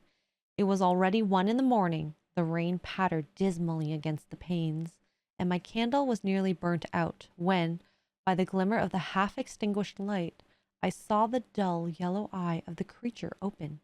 It breathed hard, and a convulsive motion agitated its limbs. How can I describe my emotion at this catastrophe, or how delineate the wretched whom with such infinite pains and care I had endeavored to form? His limbs were in proportion, and I had selected his features as beautiful. Beautiful! Great God! His yellow skin scarcely covered the work of muscles and arteries beneath. His hair was of lustrous black and flowing. his teeth of a pearly whiteness, but these luxuriances only formed a more horrid contrast with his watery eyes that seemed almost of the same color as the dun white sockets in which they were set, his shriveled complexion, and straight black lips. The different accidents of life are not so changeable as the feelings of human nature. I had worked hard for nearly 2 years for the sole purpose of infusing life in an inanimate body. For this I had deprived myself of rest and health. I had desired it with an ardor that far exceeded moderation, but now that I had finished, the beauty of the dream vanished, and breathless horror and disgust filled my heart. Unable to endure the aspect of being I had created, I rushed out of the room and continued a long time traversing my bedchamber, unable to compose my mind to sleep. At length lassitude succeeded to the tumult I had before endured, and I threw myself on the bed in my clothes, endeavoring to seek a few moments of forgetfulness. But it was in vain. I slept indeed, but I was disturbed by the wildest dreams. I thought I saw Elizabeth, in the bloom of health, walking in the streets of Ingolstadt. Delighted and surprised, I embraced her, but as I imprinted the first kiss on her lips, they became livid with the hue of death. Her features appeared to change, and I thought I held the corpse of my dead mother in my arms. A shroud enveloped her form, and I saw the grave worms crawling in the folds of the flannel. I started from my sleep with horror, and cold dew covered my forehead. My teeth chattered, and every limb became convulsed, when by the dim and yellow light of the moon, as it forced its way through the window shutters, I beheld the wretch, the miserable monster whom I had created. He held up the curtain of the bed, and his eyes, if eyes they may be called, were fixed on me. His jaws opened, and he muttered some inarticulate sounds, while a grin wrinkled his cheeks. He might have spoken, but I did not hear. One hand was stretched out, seeming to detain me, but I escaped and rushed down the stairs. I took refuge in the courtyard belonging to the house which I inhabited, where I remained during the rest of the night, walking up and down in the greatest agitation, listening attentively, catching and fearing each sound as it were to announce the approach of the demoniacal corpse to which I had so miserably given life. Oh, no mortal could support the horror of that countenance. A mummy again imbued with animation could not be so hideous as that wretch. I had gazed on him while unfinished. He was ugly then, but when those muscles and joints were rendered capable of motion, it became a thing such as even Dante could not have conceived. I passed the night wretchedly. Sometimes my pulse beat so quickly and hardly that I felt the palpitation of every artery. At others, I nearly sank to the ground through languor and extreme weakness. Mingled with this horror, I felt the bitterness of disappointment. Dreams that had been my food and pleasant rest for so long a space were now become a hell to me, and the change so rapid, the overthrow so complete. Morning, dismal and wet, at length dawned, and discovered to my sleepless and aching eyes the church of Ingolstadt, its white steeple and clock which indicated the 6th hour. The porter opened the gates of the court, which had that night been my asylum, and I issued into the streets, pacing them with quick steps as if I sought to avoid the wretch whom I feared every turning of the street would present to my view. I did not dare return to the apartment which I inhabited, but felt impelled to hurry on, although wetted by the rain which poured from a black and comfortless sky. I continued walking in this manner for some time, endeavoring by bodily exercise to ease the load that weighed upon my mind. I traversed the street without any clear conception of where I was or what I was doing. My heart palpitated in the sickness of fear, and I hurried on with irregular steps, not daring to look about me, like one who, on a lonely road, doth walk in fear and dread, and having once turned round, walks on, and turns no more his head, because he knows a frightful fiend doth close behind him tread. Continuing thus, I came at length opposite to the inn at which the various diligences and carriages usually stopped. Here I paused. I knew not why, but I remained here some minutes with my eyes fixed on a coach that came towards me from the other end of the street. As it drew near, I observed that it was of Swiss diligence. It stopped just where I was standing, and on the door being opened, I perceived Henry Clerval, who, on seeing me, instantly sprung out. "My dear Frankenstein," exclaimed he, "how glad I am to see you! How fortunate that you should be here at the very moment of my alighting!"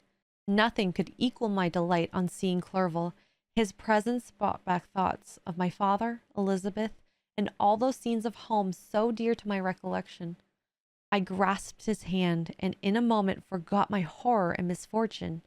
I felt suddenly, and for the first time during many months, calm and serene joy. I welcomed my friend, therefore, in the most cordial manner, and we walked towards my college. Clerval continued talking for some time about our mutual friends and his good fortune in being permitted to come to Ingolstadt. "You may easily believe," said he, "how great was the difficulty to persuade my father that it was not absolutely necessary for a merchant not to understand anything except bookkeeping, and indeed I believe I left him incredulous to the last, for his constant answer to my unwearied entreaties was the same of that of the Dutch schoolmaster in the Vicar of Wakefield.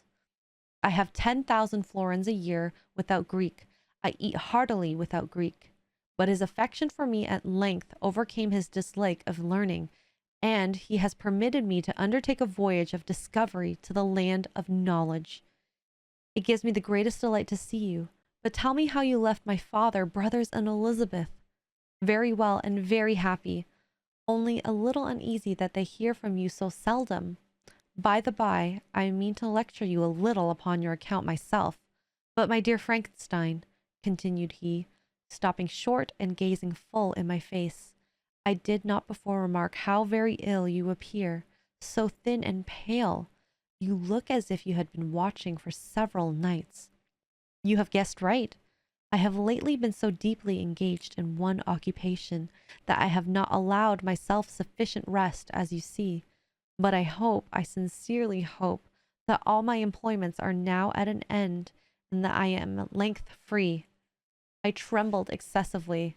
I could not endure to think of, and far less to allude to the occurrences of the preceding night.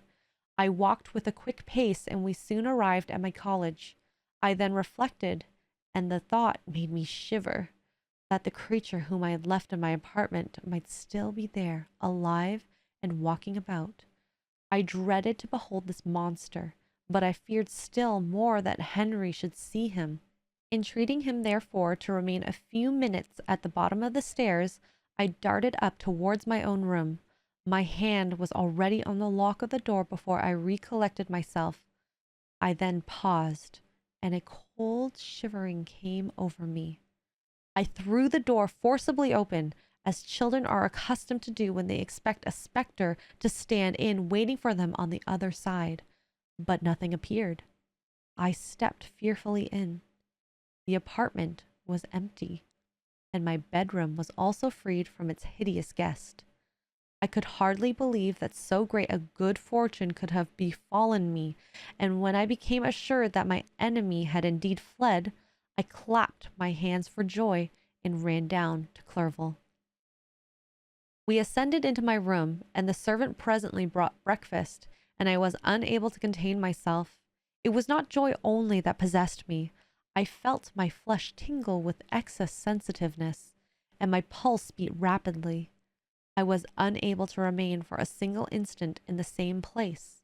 I jumped over the chairs, clapped my hands, and laughed aloud. Clerval at first attributed my unusual spirits to joy on his arrival, but when he observed me more attentively, he saw a wildness in my eyes for which he could not account, and my loud, unrestrained, heartless laughter frightened and astonished him. "My dear Victor," cried he, "what, for God's sake, is the matter? You do not laugh in that manner. How ill are you? Is this the cause of all this?"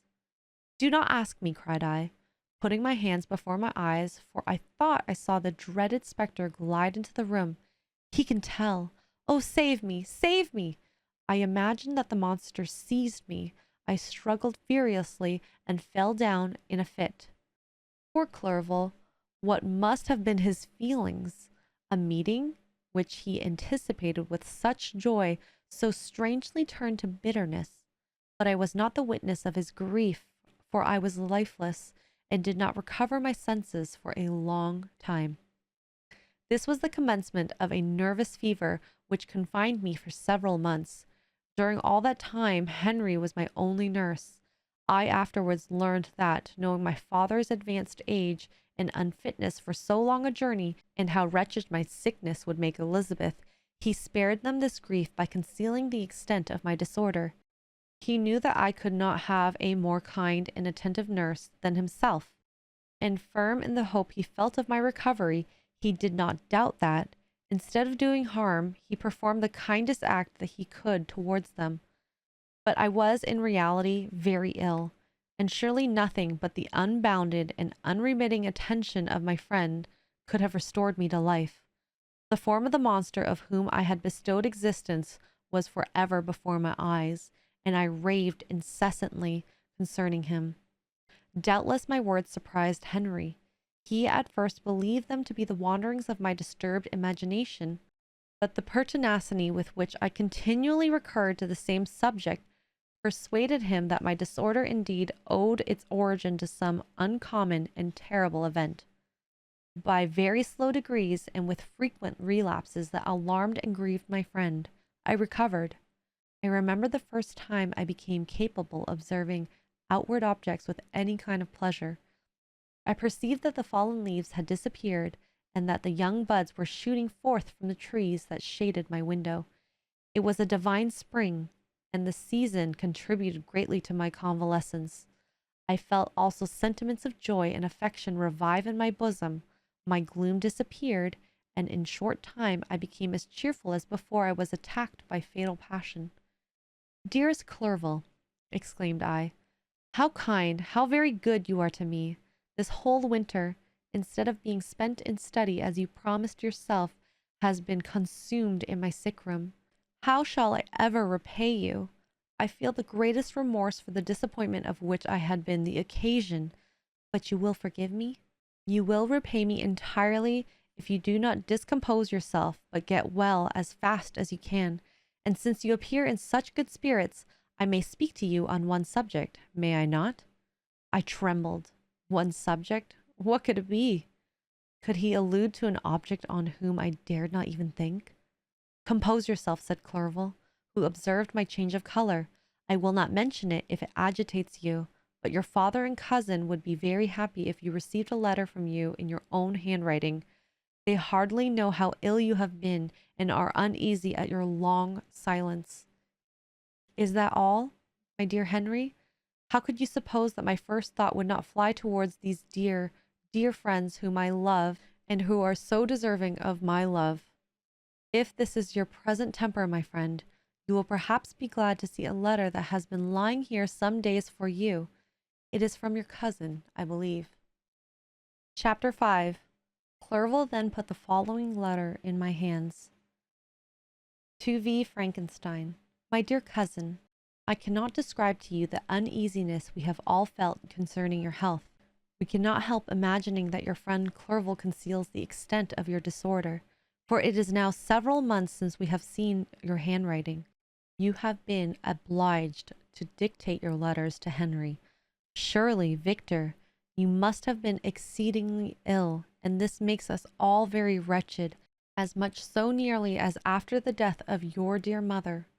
My uncle has almost persuaded that you were indeed dangerously ill, and could hardly be restrained from undertaking a journey to Ingolstadt. Clerval always writes that you are getting better. I eagerly hope that you will confirm this intelligence soon in your own handwriting, for indeed, Victor, we are all very miserable on this account. Relieve us from this fear, and we shall be the happiest creatures in the world. Your father's health is now so vigorous that he appears 10 years younger since last winter. Ernest also is so much improved that you would hardly know him. He is now nearly 16, and has lost that sickly appearance which he had some years ago. He is grown quite robust and active. My uncle and I conversed a long time last night about what profession Ernest should follow. His constant illness when young had deprived him of the habits of application, and now that he enjoys good health, he is continually in the open air, climbing hills or rowing on the lake.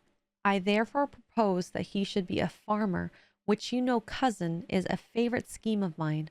A farmer's is a very healthy, happy life, and the least hurtful, or rather the most beneficial profession of any. My uncle had an idea of his being educated as an advocate, that through his interest he might become a judge. But besides that, he is not at all fitted for such an occupation. It is certainly more creditable to cultivate the land for sustenance of man, than to be the confidant and sometimes the accomplice of his vices, which is the profession of a lawyer.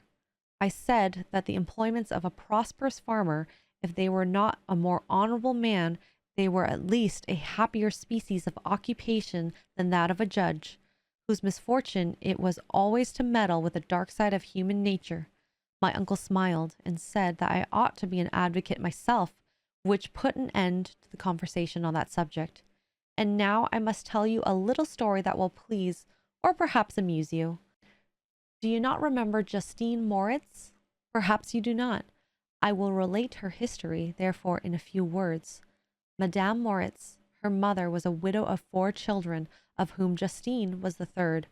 This girl had always been the favorite of her father, but through a strange perversity her mother could not endure her, and after the death of M. Moritz, treated her very ill. My aunt observed this, and when Justine was 12 years of age, prevailed on her mother to allow her to live at her house. The republican institutions of our country have produced simpler and happier manners than those which prevail in the great monarchies that surround it. Hence there is less distinction between the several classes of its inhabitants, and the lower orders being neither so poor nor so despised, their manners are more refined and moral. A servant in Geneva does not mean the same thing as a servant in France and England. Justine, thus received in our family, learned the duties of a servant, a condition which, in our fortunate country, does not include the idea of ignorance and a sacrifice of the dignity of human being.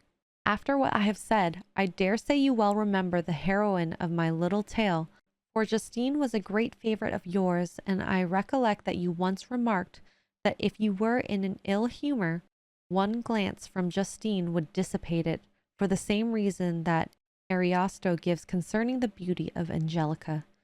She looked so frank-hearted and happy. My aunt conceived a great attachment for her, by which she was induced to give her an education superior to which she had been first intended. This benefit was fully repaid.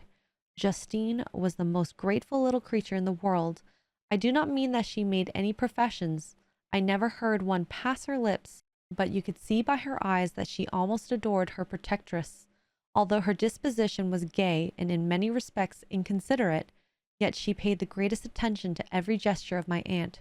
She thought her the model of all excellence, and endeavored to imitate her phraseology and manners, so that even now she often reminds me of her. When my dearest aunt died, everyone was too much occupied in their own grief to notice poor Justine, who had attended her during her illness with the most anxious affection. Poor Justine was very ill, but other trials were reserved for her. One by one her brothers and sister died, and her mother, with the exception of her neglected daughter, was left childless. The conscience of the woman was troubled. She began to think that the deaths of her favorites was a judgment from heaven to chastise her partiality. She was a Roman Catholic, and I believe her confessor confirmed the idea which she had conceived. Accordingly, a few months after your departure for Ingolstadt, Justine was called home by her repentant mother. Poor girl! She wept when she quitted our house. She was much altered since the death of my aunt. Grief had given softness and a winning mildness to her manner, which had before been remarkable for vivacity.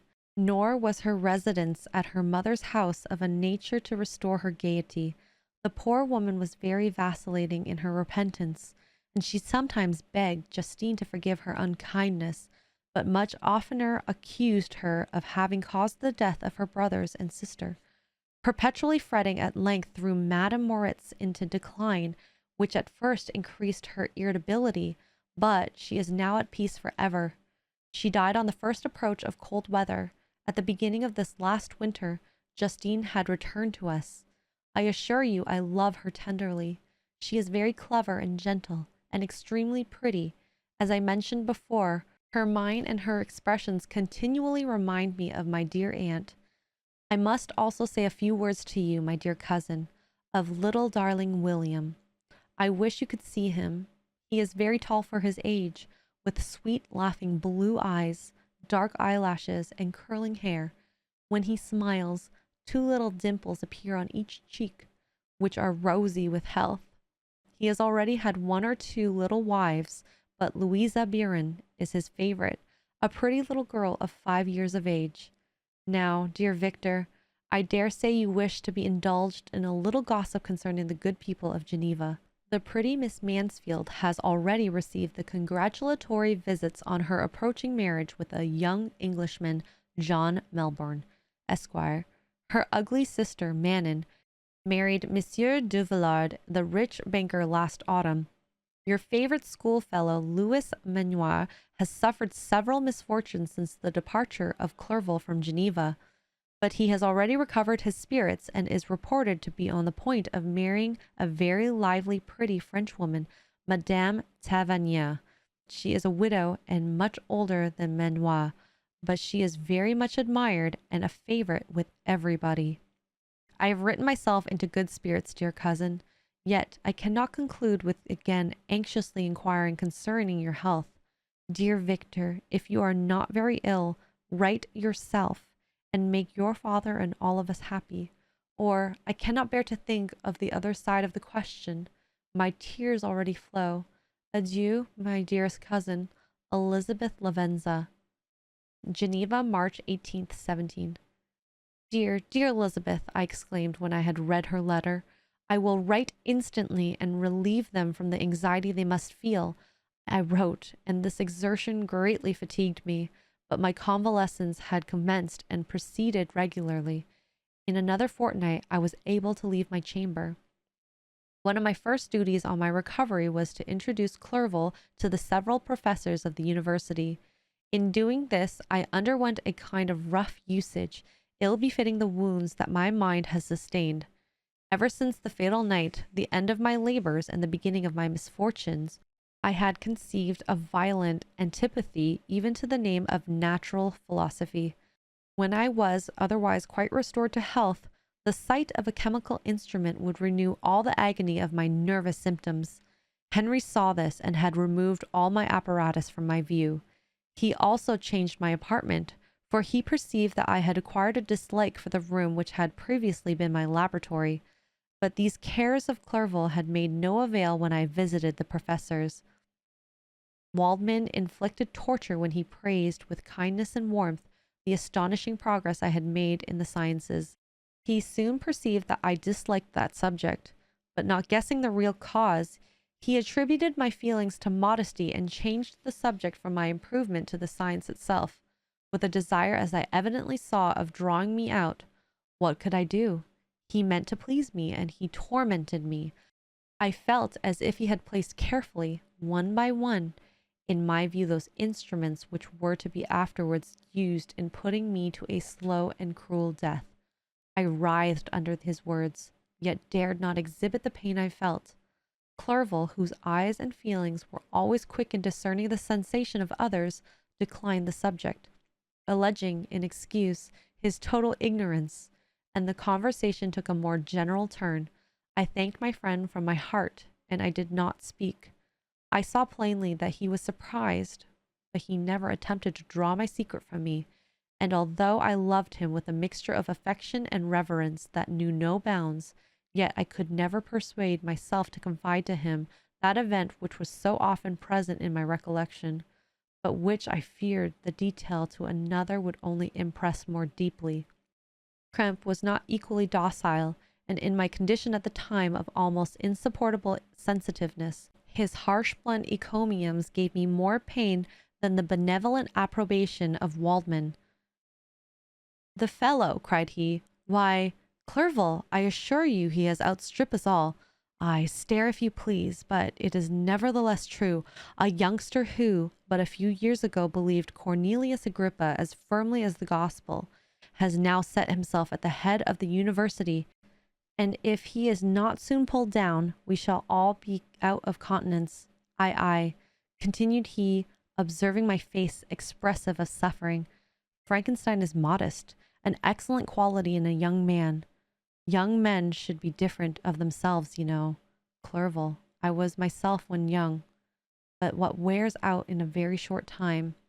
Krempe has now commenced a eulogy on himself, which happily turned the conversation from a subject that was so annoying to me. Clerval was no natural philosopher. His imagination was too vivid for the minutiae of science. Languages was his principle, and he sought by acquiring their elements to open a field for self-instruction on his return to Geneva. Persian, Arabic, and Hebrew gained his attention after he had made himself perfectly master of Latin and Greek. For my own part, idleness had ever been irksome to me, and now that I wished to fly from reflection and hated my former studies, I felt great relief in being the fellow pupil with my friend, and found not only instruction but consolation in the works of the Orientalists. Their melancholy is soothing, and their joy elevating to a degree I never experienced in studying the authors of any country. When you read their writings, life appears to consist in a warm sun and gardens of roses, in the smiles and frowns of a fair enemy, and the fire that consumes your own heart. How different from the manly and heroical poetry of Greece and Rome. Summer passed away in these occupations, and my return to Geneva was fixed for the latter end of autumn. But being delayed by several accidents, winter and snow arrived. The roads were deemed impassable, and my journey was retarded until the ensuing spring. I felt this delay very bitterly, for I longed to see my native town and my beloved friends. My return had only been delayed so long from an unwillingness to leave Clerval in a strange place, before he had become acquainted with any of its inhabitants. The winter, however, was spent cheerfully, and although the spring was uncommonly late, when it came, its beauty compensated for its dilatoriness. A month of May had already commenced, and I expected the letter daily which was to fix the date of my departure, when Henry proposed a pedestrian tour in the environs of Ingolstadt, that I might bid a personal farewell to the country I had so long inhabited. I acceded with pleasure to this proposition. I was fond of exercise, and Clerval had always been my favorite companion in the rambles of this nature that I had taken among the scenes of my native country. We passed a fortnight in these perambulations. My health and spirit had long been restored, and they gained additional strength from the salubrious air I breathed, the natural incidents of our progress, and the conversation of my friend. Study had before secluded me from the intercourse of my fellow creatures and rendered me unsocial, but Clerval called forth the better feelings of my heart. He again taught me to love the aspect of nature and the cheerful faces of children. Excellent friend, how sincerely did you love me and endeavor to elevate my mind, until it was on this level with your own. A selfish pursuit had cramped and narrowed me until your gentleness and affection warmed and opened my senses. I became the same happy creature who, a few years ago, loving and beloved by all, had no sorrow or care. When happy, inanimate nature had the power of bestowing on me the most delightful sensations. A serene sky and verdant fields filled me with ecstasy. The present season was indeed divine. The flowers of spring bloomed in the hedges, while those of summer were already in bud. I was undisturbed by the thoughts which during the preceding year had pressed upon me, notwithstanding my endeavors to throw them off, with an invisible burden. Henry rejoiced in my gaiety, and sincerely sympathized in my feelings. He exerted himself to amuse me while he expressed the sensations that filled his soul. The resources of his mind on this occasion were truly astonishing. His conversation was full of imagination, and very often, in imitation of the Persian and Arabic writers, he invented tales of wonderful fancy and passion. At other times he repeated my favorite poems, or drew me out in arguments, which he supported with great ingenuity. We returned to our college on a Sunday afternoon. The peasants were dancing, and everyone we met appeared gay and happy. My own spirits were high, and I bounded along with feelings of unbridled joy and hilarity. Chapter 6. On my return, I found the following letter from my father. To V. Frankenstein. My dear Victor, you had probably waited impatiently for a letter to fix the date of your return to us, and I dare not do it. What would be your surprise, my son, when you expected a happy and gay welcome, to behold, on the contrary, tears and wretchedness? And how, Victor, can I relate our misfortune? Absence cannot have rendered you callous to our joys and griefs, and how shall I inflict pain on an absent child? I wish to prepare you for the woeful news, but I know it is impossible. Even now your eye skims over the page to seek the words which are to convey to you the horrible tidings. William is dead. That sweet child, whose smiles delighted and warmed my heart, who was so gentle, yet so gay. Victor, he is murdered. I will not attempt to console you, but will simply relate the circumstances of the transaction. Last Thursday, May 7th, I, my niece, and your 2 brothers went on a walk in Plain Palais. The evening was warm and serene, and we prolonged our walk further than usual. It was already dusk before we thought of returning, and then we discovered that William and Ernest, who had gone on before, were not to be found. We accordingly rested on a seat until they should return. Presently Ernest came and inquired if we had seen his brother. He said that they had been playing together, that William had run away to hide himself, and that he vainly sought for him and afterwards waited for him a long time, but that he did not return. This account rather alarmed us, and we continued to search for him until night fell, when Elizabeth conjectured that he might have returned to the house. He was not there. We returned again with torches, for I could not rest, when I thought that my sweet boy had lost himself and was exposed to all the damps and dews of the night. Elizabeth also suffered extreme anguish. About 5 a.m, I discovered my lovely boy, whom the night before I had seen blooming and active in health, stretched on the grass, livid and motionless. The print of the murderer's finger was on his neck. He was conveyed home, and the anguish that was visible in my countenance betrayed the secret to Elizabeth. She was very earnest to see the corpse. At first I attempted to prevent her, but she persisted, and entering the room where it lay, hastily examined the neck of the victim, and clasping her hands, exclaimed, "Oh God, I have murdered my darling infant!" She fainted and was restored with extreme difficulty. When she again lived, it was only to weep and sigh. She told me that same evening William had teased her to let him wear a very valuable miniature that she possessed of your mother. This picture is gone, and was doubtless the temptation which urged the murderer to the deed. We have no trace of him at present, although our exertions to discover him are unremitted, but they will not restore my beloved William. Come, dearest Victor, you alone can console Elizabeth. She weeps continually and accuses herself unjustly as the cause of his death. Her words pierce my heart. We are all unhappy. But will not that be an additional motive for you, my son, to return and be our comforter? Your dear mother, alas, Victor, I now say, thank God she did not live to witness the cruel, miserable death of her youngest darling. Come, Victor, not brooding thoughts of vengeance against the assassin, but with feelings of peace and gentleness that will heal instead of festering the wounds of our minds. Enter the house of mourning, my friend, but with kindness and affection for those who love you, and not with hatred for your enemy. Your affectionate and afflicted father, Alphonse Frankenstein. Geneva, May 12th, 17.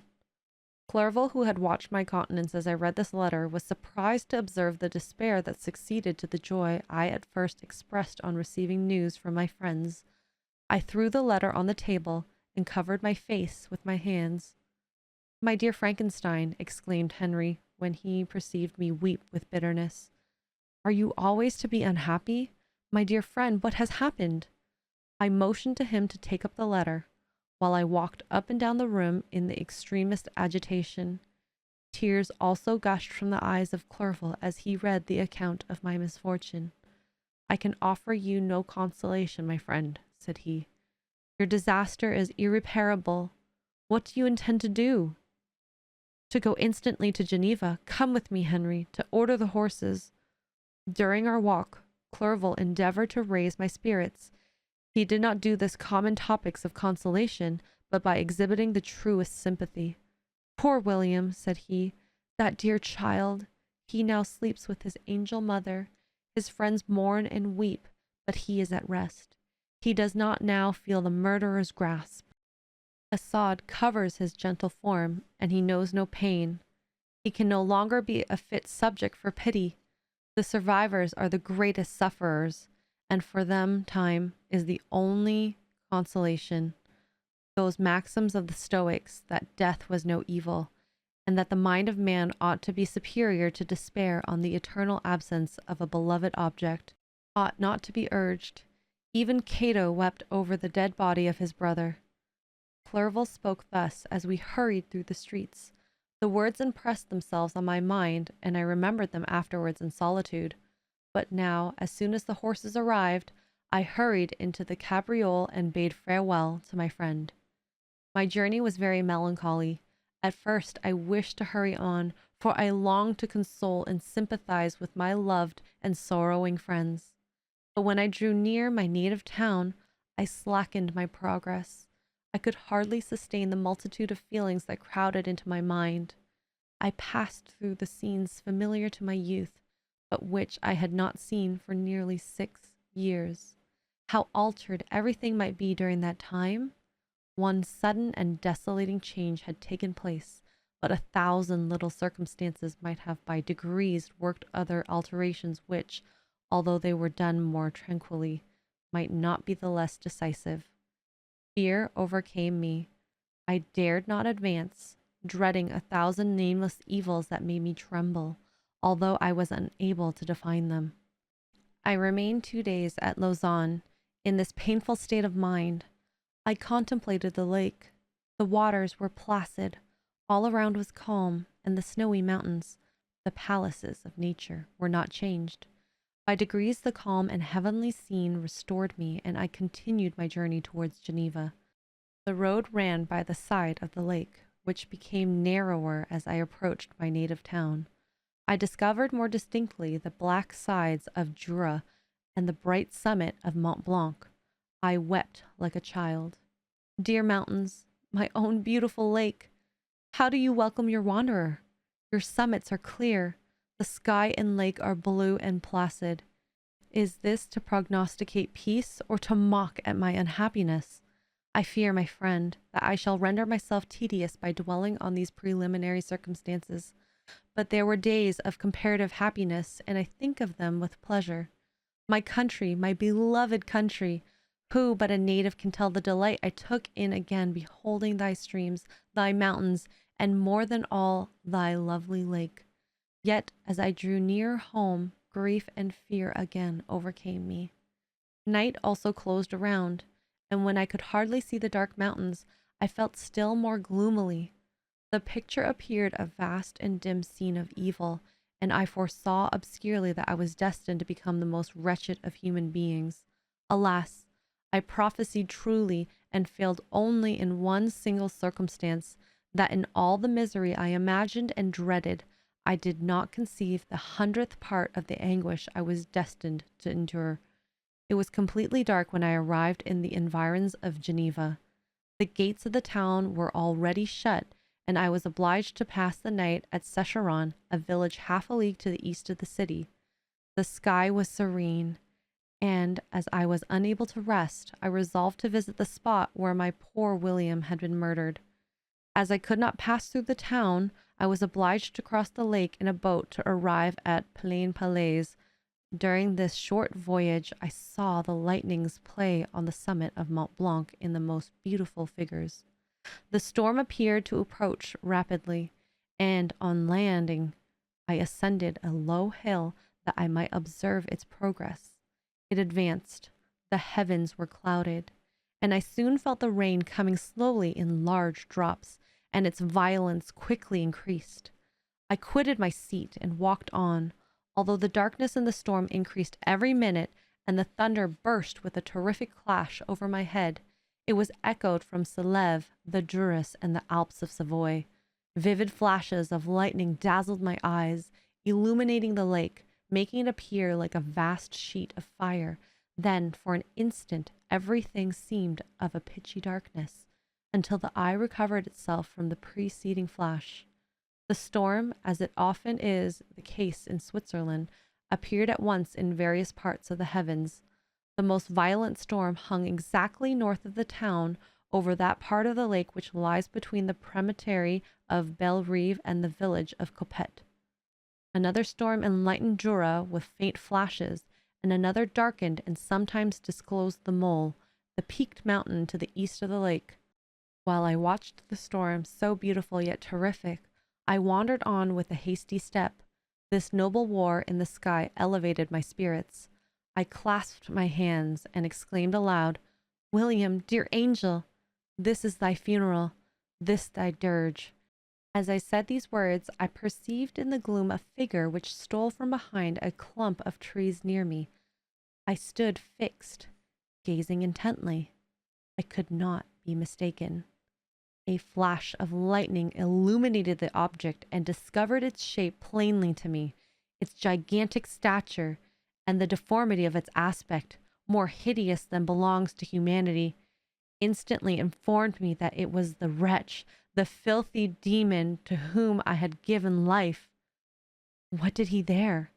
Could he be? I shuddered at the conception of the murder of my brother. No sooner did that idea cross my imagination than I became convinced of its truth. My teeth chattered, and I was forced to lean against the tree for support. The figure passed me quickly, and I lost it in the gloom. Nothing in human shape could have destroyed that fair child. He was the murderer. I could not doubt it. The mere presence of the idea was an irresistible proof of the fact. I thought of pursuing the devil, but it would have been in vain, for another flash discovered him to me hanging among the rocks of a nearly perpendicular ascent of the Mont Sélève, a hill that bounds Plain Palais on the south. He soon reached the summit and disappeared. I remained motionless. The thunder ceased, but the rain still continued, and the scene was enveloped in an impenetrable darkness. I revolved in my mind the events which I had until now sought to forget. The whole train of my progress towards the creation, the appearance of the work of my own hands alive at my bedside, its departure. 2 years had now nearly elapsed since the night on which he first received life. And was this his first crime? Alas! I had turned loose into the world a depraved wretch, whose delight was in carnage and misery. Had he not murdered my brother? No one can conceive the anguish I suffered during the remainder of the night, which I spent cold and wet in the open air. But I did not feel the inconvenience of the weather. My imagination was busy in the scenes of evil and despair. I considered the being whom I had cast among mankind, and endowed with the will and power to effect purposes of horror, which, as the deed which he had now done, nearly in the light of my own vampire, my own spirit let loose from the grave, and forced to destroy all that was dear to me. Day dawned, and I directed my steps towards the town. The gates were open, and I hastened to my father's house. My first thought was to discover what I knew of the murderer, and cause instant pursuit to be made. But I paused when I reflected on the story that I had to tell. A being whom I myself had formed and imbued with life had met me at midnight among the precipices of an inaccessible mountain. I remembered also the nervous fever with which I had been seized just at the time that I dated my creation, and which would give an air of delirium to a tale otherwise so utterly improbable. I well knew that if any other had communicated such a relation to me, I should have looked upon it as the ravings of insanity. Besides, the strange nature of the animal would elude all pursuit, even if I were so far credited as to persuade my relatives to commence it. Besides, of what use would be pursuit?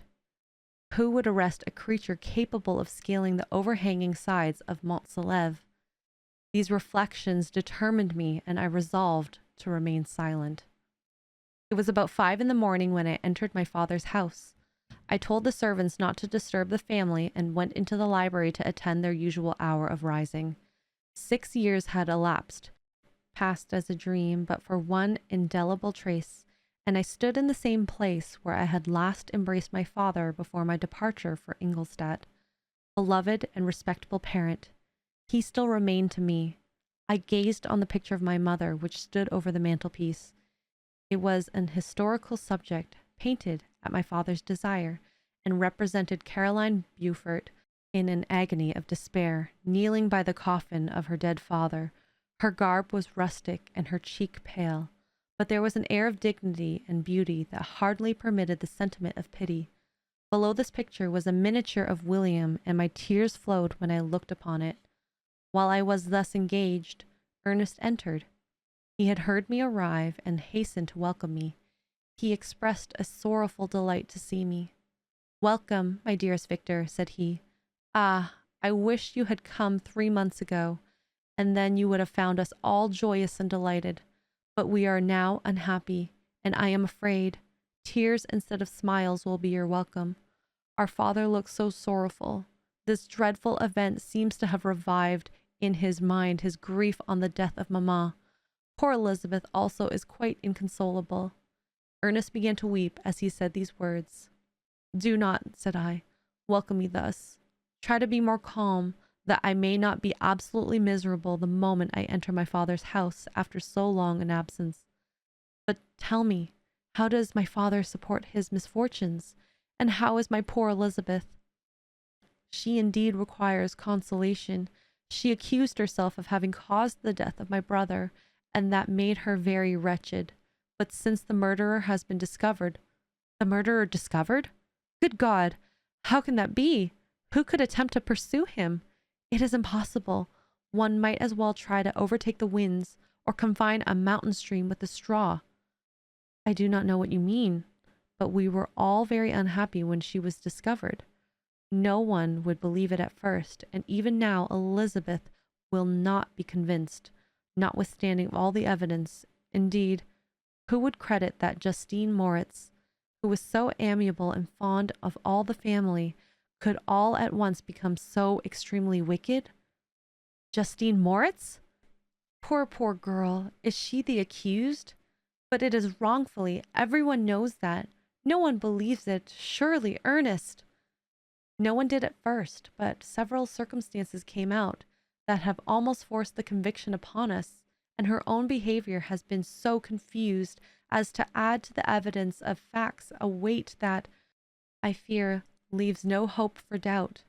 But she will be tried today, and you will then hear all." He related that, the morning on which the murder of poor William had been discovered, Justine had been taken ill and confined to her bed, and after several days one of the servants, happening to examine the apparel she had worn on the night of the murder, had discovered in her pocket the picture of my mother, which had been judged to be the temptation of the murderer. The servant instantly shewed it to one of the others, who, without saying a word to any of the family, went to the magistrate, and upon their deposition Justine was apprehended. On being charged with the fact, the poor girl confirmed the suspicion in a great measure by her extreme confusion of the manner. This was a strange tale, but it did not shake my faith, and I replied earnestly, "You are all mistaken. I know the murderer. Justine, poor good Justine, is innocent." At that instant my father entered. I saw unhappiness deeply impressed on his countenance, but he endeavored to welcome me cheerfully, and, after we had exchanged our mournful greeting, would have introduced some other topic than that of our disaster, had not Ernest exclaimed, "Good God, papa! Victor says that he knows who was the murderer of poor William." "We do also, unfortunately," replied my father, "for indeed I had rather have been forever ignorant than have discovered so much depravity and ingratitude in one I valued so highly." "My dear father, you are mistaken. Justine is innocent." If she is, God forbid that she should suffer as guilty. She is to be tried today, and I sincerely hope that she will be acquitted." This speech calmed me. I was firmly convinced in my own mind that Justine, and indeed every human being, was guiltless of this murder. I had no fear, therefore, that any circumstantial evidence could be brought forward strong enough to convict her, and in this assurance I calmed myself, expecting the trial with eagerness, but without prognosticating an evil result. We were soon joined by Elizabeth. Time had made great alterations in her form since I last beheld her. 6 years before, she had been a pretty, good-humored girl whom everyone loved and caressed. She was now a woman in stature and expression of countenance which was uncommonly lovely. An open and capacious forehead gave indications of a good understanding joined to great frankness of disposition. Her eyes were hazel and expressive of mildness, now through recent affliction allied to sadness. Her hair was of a rich dark auburn, her complexion fair, and her figure slight and graceful. She welcomed me with the greatest affection. "Your arrival, my dear cousin," said she, "fills me with hope. You perhaps will find some means to justify my poor guiltless Justine. Alas, who is safe if she be convicted of a crime? I rely on her innocence as certainly as I do upon my own. Our misfortune is doubly hard to us. We have not only lost that lovely darling boy, but this poor girl whom I sincerely love is to be torn away by even a worse fate. If she is condemned, I never shall know joy more. But she will not, I am sure she will not. And then I shall be happy again, even after the sad death of my little William." "She is innocent, my Elizabeth," said I, "and that shall be proved. Fear nothing, but let your spirits be cheered by the assurance of her acquittal." "How kind you are! Everyone else believes in her guilt, and that made me wretched, for I knew that it was impossible, and to see everyone else prejudiced in so deadly a manner rendered me hopeless and despairing." She wept. "Sweet niece," said my father, "dry your tears. If she is, as you believe, innocent, rely on the justice of our judges, and the activity with which I shall prevent the slightest shadow of partiality." Chapter 7. We passed a few sad hours until 11 o'clock, when the trial was to commence. My father and the rest of the family being obliged to attend as witnesses, I accompanied them to the court. During the whole of this wretched mockery of justice, I suffered living torture. It was to be decided whether the result of my curiosity and lawless devices would cause the death of two of my fellow beings, one a smiling babe full of innocence and joy, and the other far more dreadfully murdered with every aggravation of infamy that could make the murder memorable in horror. Justine also was a girl of merit, and possessed qualities which promised to render her life happy. Now all was to be obliterated in an ignominious grave, and I the cause. 1,000 times rather would I have confessed myself guilty of the crime ascribed to Justine, but I was absent when it was committed, and such a declaration would have been considered as the ravings of a madman, and would not have exculpated her who suffered through me. The appearance of Justine was calm. She was dressed in mourning, and her countenance, always engaging, was rendered, by the solemnity of her feelings, exquisitely beautiful. Yet she appeared confident in innocence, and did not tremble, although gazed on and execrated by thousands, for all the kindness which her beauty might otherwise have excited was obliterated in the minds of the spectators by the imagination of enormity she was supposed to have committed. She was tranquil, yet her tranquillity was evidently constrained, and as her confusion had before been adduced by a proof of her guilt, she worked up her mind to an appearance of courage. When she entered the court, she threw her eyes round, and quickly discovered where we were seated. A tear seemed to dim her eyes when she saw us, but she quickly recovered herself, and a look of sorrowful affection seemed to attest her utter guiltlessness. The trial began, and after the advocate against her had stated the charge, several witnesses were called. Several strange facts combined against her, which might have staggered anyone who had not such proof of her innocence as I had. She had been out the whole of the night on which the murder had been committed, and towards morning had been perceived by a market woman not far from the spot where the body of the murdered child had been afterwards found. The woman asked her what she did there, but she looked very strangely, and only returned a confused and unintelligible answer. She returned to the house about 8 o'clock, and when no one inquired where she had passed the night, she replied that she had been looking for the child, and demanded earnestly if anything had been heard concerning her. When shewn the body, she fell in violent hysterics, and kept her bed for several days. The picture was then produced which the servant had found in her pocket, and when Elizabeth, in a faltering voice, proved that it was the same which, an hour before the child had been missed, she had placed round his neck, a murmur of horror and indignation filled the court. Justine was called on for her defense. As the trial had proceeded, her countenance had altered. Surprise, horror, and misery were strongly expressed. Sometimes she struggled with her tears, and when she was desired to plead, she collected her powers and spoke in an audible although a variable voice. God knows, she said, how entirely I am innocent, but I do not pretend that my protestations should acquit me. I rest my innocence on a plain and simple explanation of the facts which have been adduced against me, and I hope the character I have always borne will incline my judges to a favorable interpretation, where any circumstance appears doubtful or suspicious. She then related that, by the permission of Elizabeth, she had passed the evening of the night on which the murder had been committed, at the house of an aunt at Chenay, a village situated at about a league from Geneva.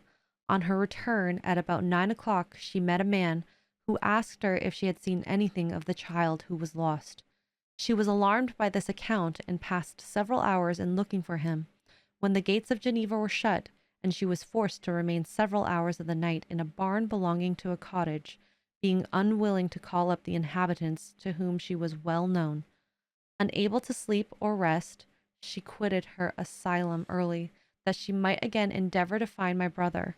If she had gone near the spot where his body lay, it was without her knowledge. That she had been bewildered when questioned by the market woman was not surprising, since she had passed a sleepless night, and the fate of poor William was yet uncertain. Concerning the picture she could give no account.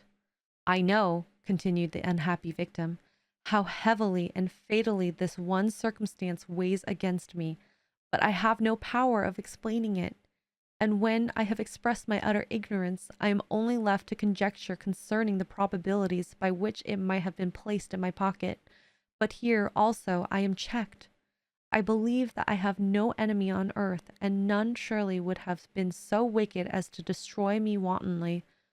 Did the murderer take place there? I know of no opportunity afforded him for doing so, or if I had, why should he have stolen the jewel to part with it again so soon? I commit my cause to the justice of my judges, yet I see no room for hope. I beg permission to have a few witnesses examined concerning my character, and if their testimony shall not outweigh my supposed guilt, I must be condemned, although I would pledge my salvation on my innocence. Several witnesses were called, who had known her for many years, and they spoke well of her, but fear and hatred of the crime of which they supposed her guilty rendered them timorous and unwilling to come forward. Elizabeth sought even this last resource, her excellent dispositions and irreproachable conduct, about to fail the accused, when, although violently agitated, she desired permission to address the court.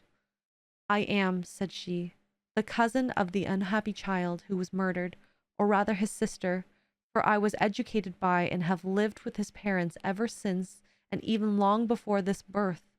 It may therefore be judged indecent in me to come forward on this occasion, but when I see a fellow creature about to perish through the cowardice of her pretended friends, I wish to be allowed to speak, that I may say what I know of her character.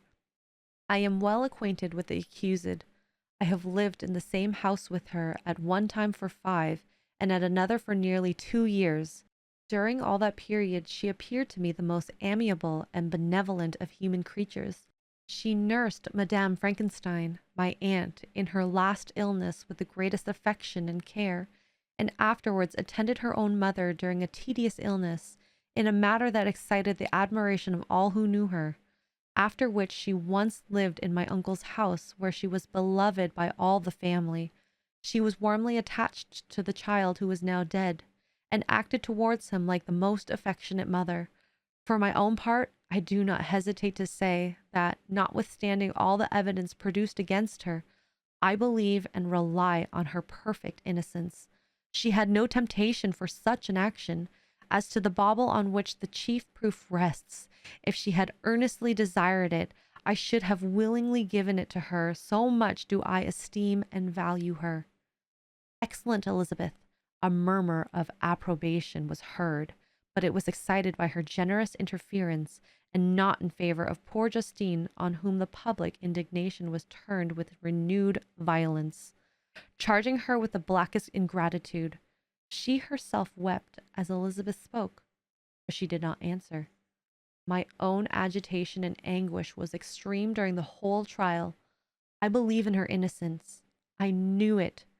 Could the Damon who had, I did not for a minute doubt, murdered my brother, also in his hellish sport have betrayed the innocent to death and ignominy? I could not sustain the horror of my situation, and when I perceived that the popular voice and the countenance of the judges had already condemned my unhappy victim, I rushed out of the court in agony. The tortures of the accused did not equal mine.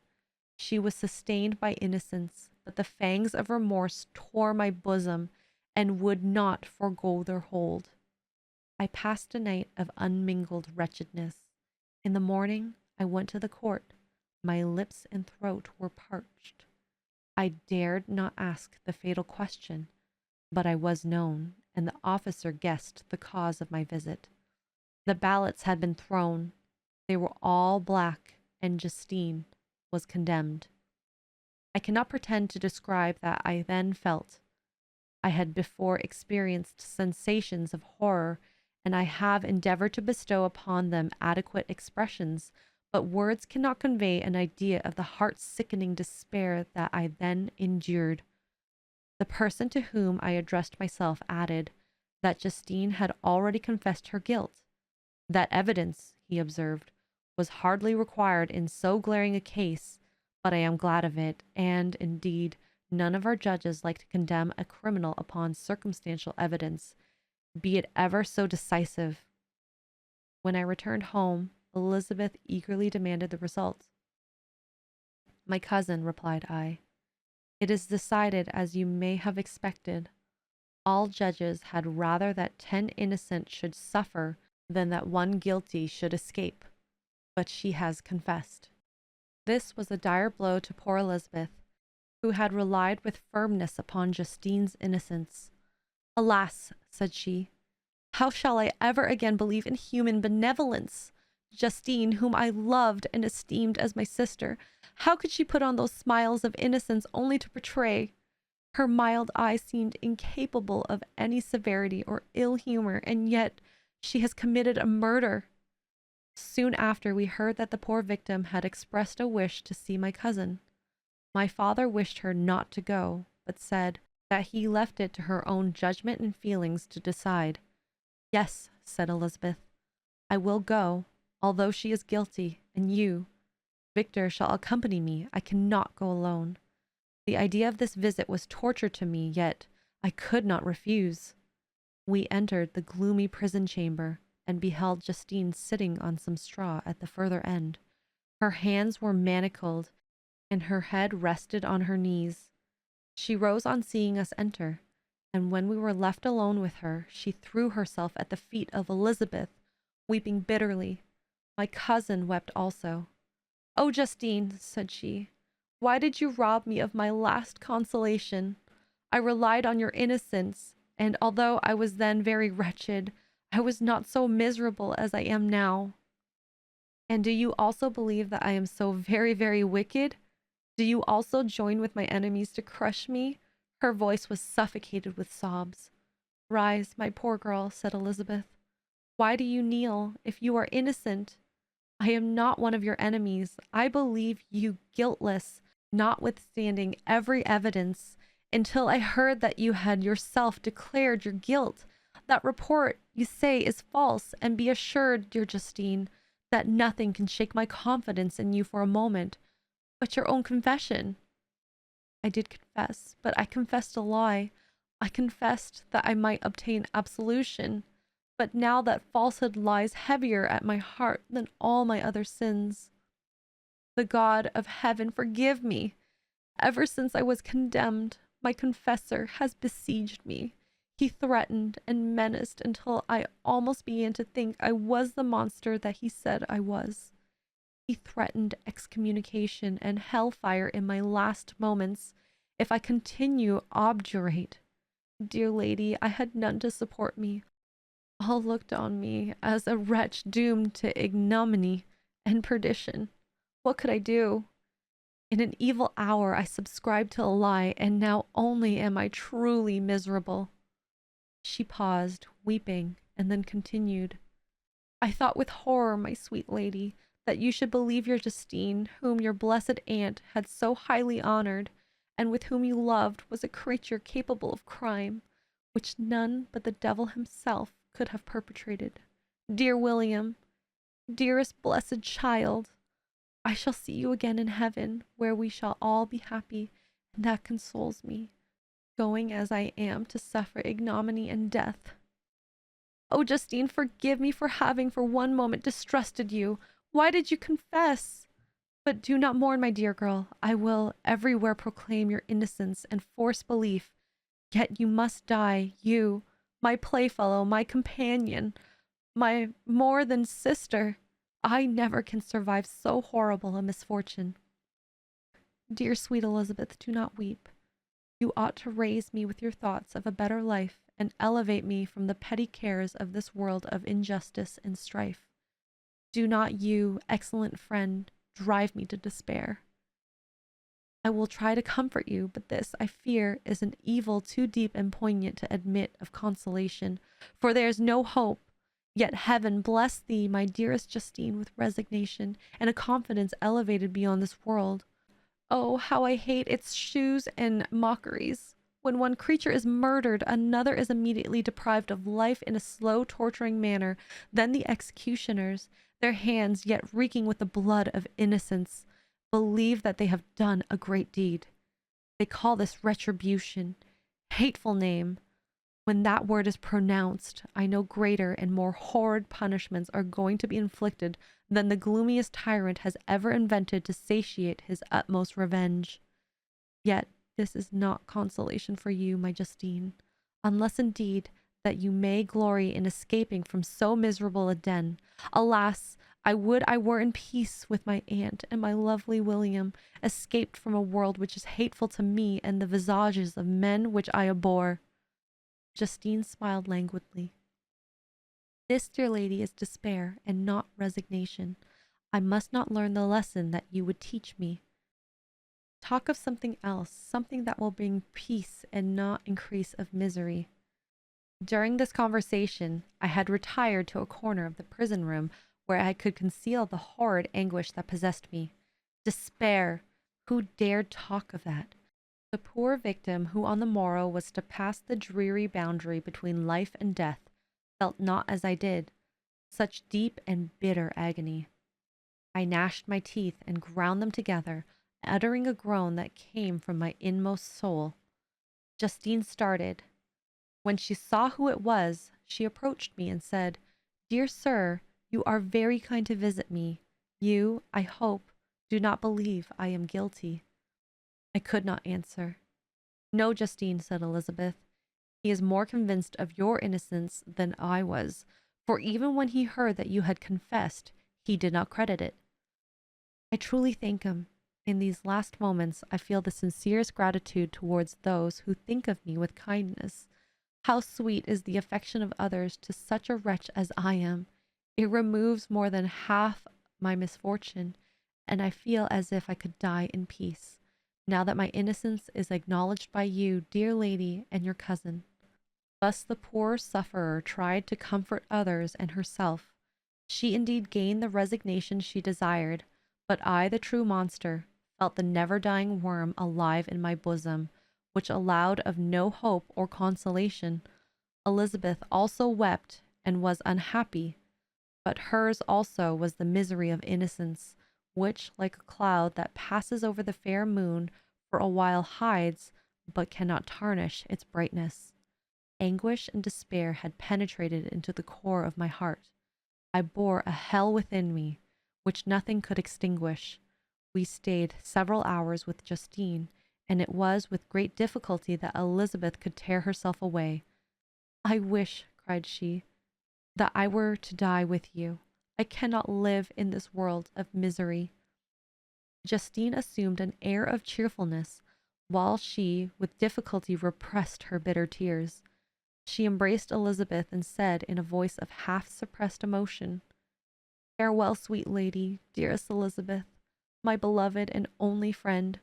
May heaven in its bounty bless and preserve you. May this be the last misfortune that you ever shall suffer. Live and be happy, and make others so." As we returned, Elizabeth said, "You know not, my dear Victor, how much I am relieved now that I trust in the innocence of this unfortunate girl. I never could again have known peace if I had been deceived in my reliance on her. For the moment I did not believe her guilty. I felt an anguish that I could not have long sustained. Now my heart is lightened. The innocent suffers, but she whom I thought amiable and good has not betrayed the trust I reposed in her, and I am consoled. Amiable cousin, such were your thoughts, mild and gentle as your own dear eyes and voice. But I was a wretch, and none ever conceived of the misery I then endured." Volume 2, Chapter 1. Nothing is more painful to the human mind than, after the feelings have been worked up by a quick succession of events, the dead calmness of inaction and certainty which follows, and deprives the soul both of fear and hope. Justine died, she rested, and I was alive. The blood flowed freely in my veins, but a weight of despair and remorse pressed on my heart, which nothing could remove. Sleep fled from my eyes. I wandered like an evil spirit, for I had committed deeds of mischief beyond description horrible, and more, much more, I persuaded myself was yet behind. Yet my heart overflowed with kindness, and the love of virtue. I had begun life with benevolent intentions, and thirsted for the moment when I should put them in practice, and make myself useful to my fellow beings. Now all was blasted. Instead of that serenity of conscience which allowed me to look back upon the past with self-satisfaction, and from thence to gather promise of new hopes, I was seized by remorse and the sense of guilt, which hurried me away to a hell of intense tortures, such as no language can describe. This state of mind preyed upon my health, which had entirely recovered from the first shock it had sustained. I shunned the face of man. All sound of joy or complacency was torture to me. Solitude was my only consolation. Deep, dark, death-like solitude. My father observed with pain the alteration perceptible in my disposition and habits, and endeavored to reason with me on the folly of giving way to immoderate grief.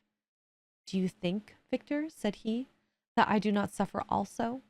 No one could love a child more than I loved your brother." Tears came into his eyes as he spoke. "But it is not a duty to the survivors that we should refrain from augmenting their unhappiness by an appearance of immoderate grief. It is also a duty owed to yourself, for excessive sorrow prevents improvement or enjoyment, or even the discharge of daily usefulness, without which no man is fit for society." This advice, although good, was totally inapplicable to my case. I should have been the first to hide my grief and console my friends, if remorse had not mingled its bitterness with my other sensations. Now I could only answer my father with a look of despair, and endeavor to hide myself from his view. About this time we retired to our house in Belle Rive.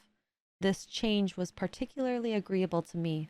The shutting of the gates regularly at 10 o'clock and the impossibility of remaining on the lake after that hour had rendered our residence within the walls of Geneva very irksome to me. I was now free. Often, after the rest of the family had retired for the night, I took the boat and passed many hours upon the water. Sometimes, with my sails set, I was carried by the wind, and sometimes, after rowing into the middle of the lake, I left the boat to pursue its own course and gave way to my own miserable reflections. I was often tempted, when all was at peace around me, and I the only unquiet thing that wandered restless in a scene so beautiful and heavenly, if I except some bat or the frogs, whose harsh and interrupted croaking was heard only when I approached the shore. Often, I say, I was tempted to plunge into the silent lake, that the waters might close over me and my calamities forever. But I was restrained when I thought of the heroic and suffering Elizabeth, whom I tenderly loved, and whose existence was bound up in mine. I thought also of my father and surviving brother. Should I, by my base desertion, leave them exposed and unprotected to the malice of the fiend whom I let loose among them? At these moments I wept bitterly, and wished that peace would revisit my mind, only that I might afford them consolation and happiness. But that could not be. Remorse extinguished every hope. I had been the author of unalterable evils, and I lived in daily fear lest the monster whom I had created should perpetuate some new wickedness.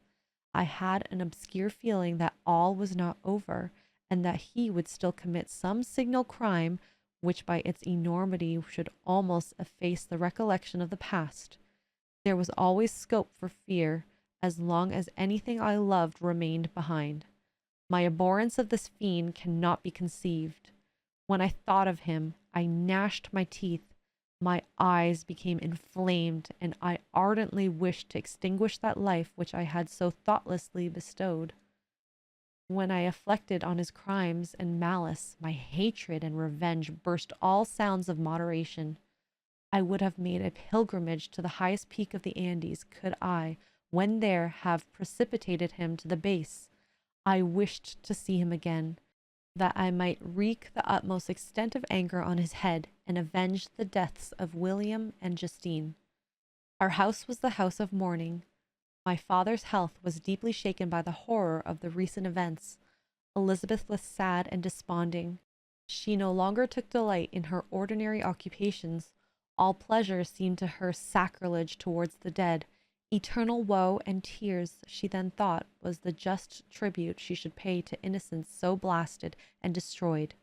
She was no longer that happy creature who in earlier youth wandered with me on the banks of the lake and talked with ecstasy of our future prospects. She had become grave, and often conversed of the inconstancy of fortune and the instability of human life. When I reflect, my dear cousin, said she, on the miserable death of Justine Moritz, I no longer see the world and its work as they before appeared to me.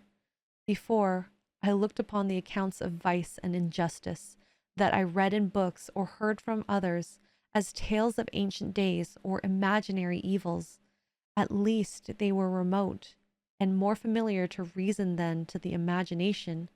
But now misery has come home, and men appear to me as monsters thirsting for each other's blood. Yet I am certainly unjust.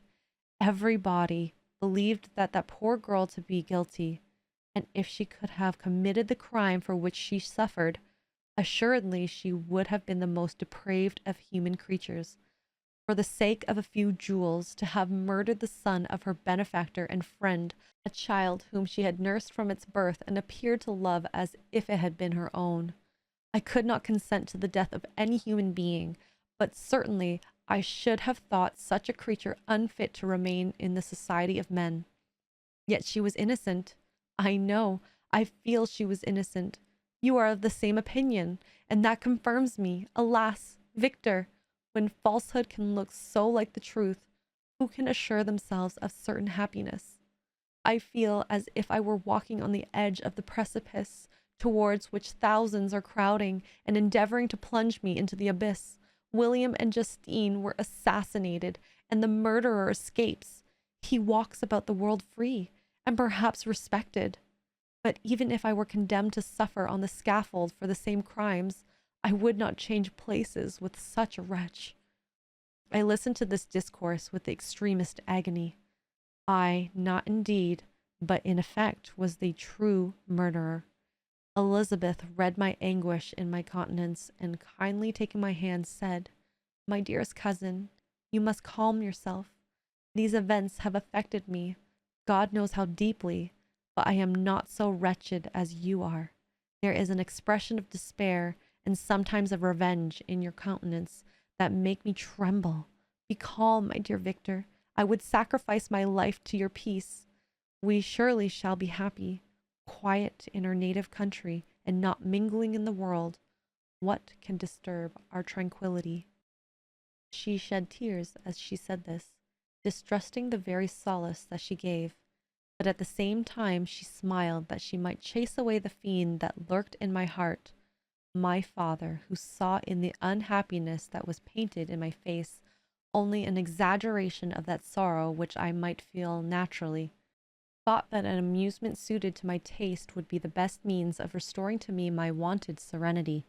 It was from this cause that he had removed to the country, and induced by the same motive, he now proposed that we should all make an excursion to the valley of Chamonix. I had been there before, but Elizabeth and Ernest never had, and both have often expressed an earnest desire to see the scenery of this place, which had been described to them as so wonderful and sublime. Accordingly, we departed from Geneva on this tour about the middle of the month of August, nearly 2 months after the death of Justine. The weather was uncommonly fine, and if mine had been a sorrow to be chased away by any fleeting circumstance, this excursion would certainly have had the effect intended by my father. As it was, I was somewhat interested in the scene. It sometimes lulled, although it could not extinguish my grief. During the first day we traveled in a carriage. In the morning we had seen the mountains at a distance, towards which we gradually advanced. We perceived that the valley through which we wound, and which was formed by the river Arve, whose course we followed, closed in upon us by degrees, and when the sun had set, we beheld immense mountains and precipices overhanging us on every side, and heard the sounds of the river raging against the rocks, and the dashing of waterfalls around. The next day we pursued our journey upon mules, and as we ascended still higher, the valley assumed a more magnificent and astonishing character. Ruined castles hanging on the precipices of piny mountains, the impetuous Arve, and the cottages every here and there peeping forth from among the trees, formed a scene of singular beauty. But it was augmented and rendered sublime by the mighty Alps, whose white and shining pyramids and domes towered above all as belonging to another earth, the habitations of another race of beings. We passed the bridge of Pelissier, where the ravine which the river forms opened before us, and we began to ascend the mountain that overhangs it. Soon after we entered the valley of Chamonix. This valley is more wonderful and sublime, but not so beautiful and picturesque as that of Cerveau, through which we had just passed. The high and snowy mountains were immediate boundaries, but we saw no more ruined castles and fertile fields. Immense glaciers approached the road. We heard the rumbling thunder of the falling avalanche, and marked the smoke of its passage. Mont Blanc, the supreme and magnificent Mont Blanc, raised itself from the surrounding aiguilles and its tremendous dome overlooking the valley. During this journey, I sometimes joined Elizabeth and exerted myself to the point out to her the various beauties of the scene. I often suffered my mule to lag behind and indulged in the misery of reflection. At other times, I spurred on the animal before my companions that I might forget them, the world, and, more than all, myself. When at a distance, I alighted and threw myself on the grass, weighed down by horror and despair. At 8 in the evening, I arrived at Chamonix. My father and Elizabeth were very much fatigued. Ernest, who accompanied us, was delighted and in high spirits. The only circumstance that detracted from his pleasure was the south wind and the rain it seemed to promise for the next day. We retired early to our apartments, but not to sleep. At least I did not. I remained many hours at the window, watching the pallid lightning that played above Mont Blanc, and listening to the rush of the Arve which ran below my window. Chapter 2.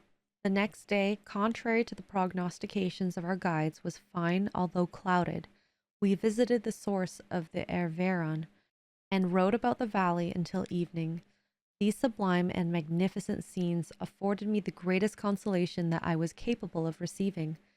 They elevated me from all littleness of feeling, and although they did not remove my grief, they subdued and tranquilized it. In some degree, they diverted my mind from the thoughts over which it had brooded for the last month. I returned in the evening, fatigued but less unhappy, and conversed with my family with more cheerfulness than had been custom for some time.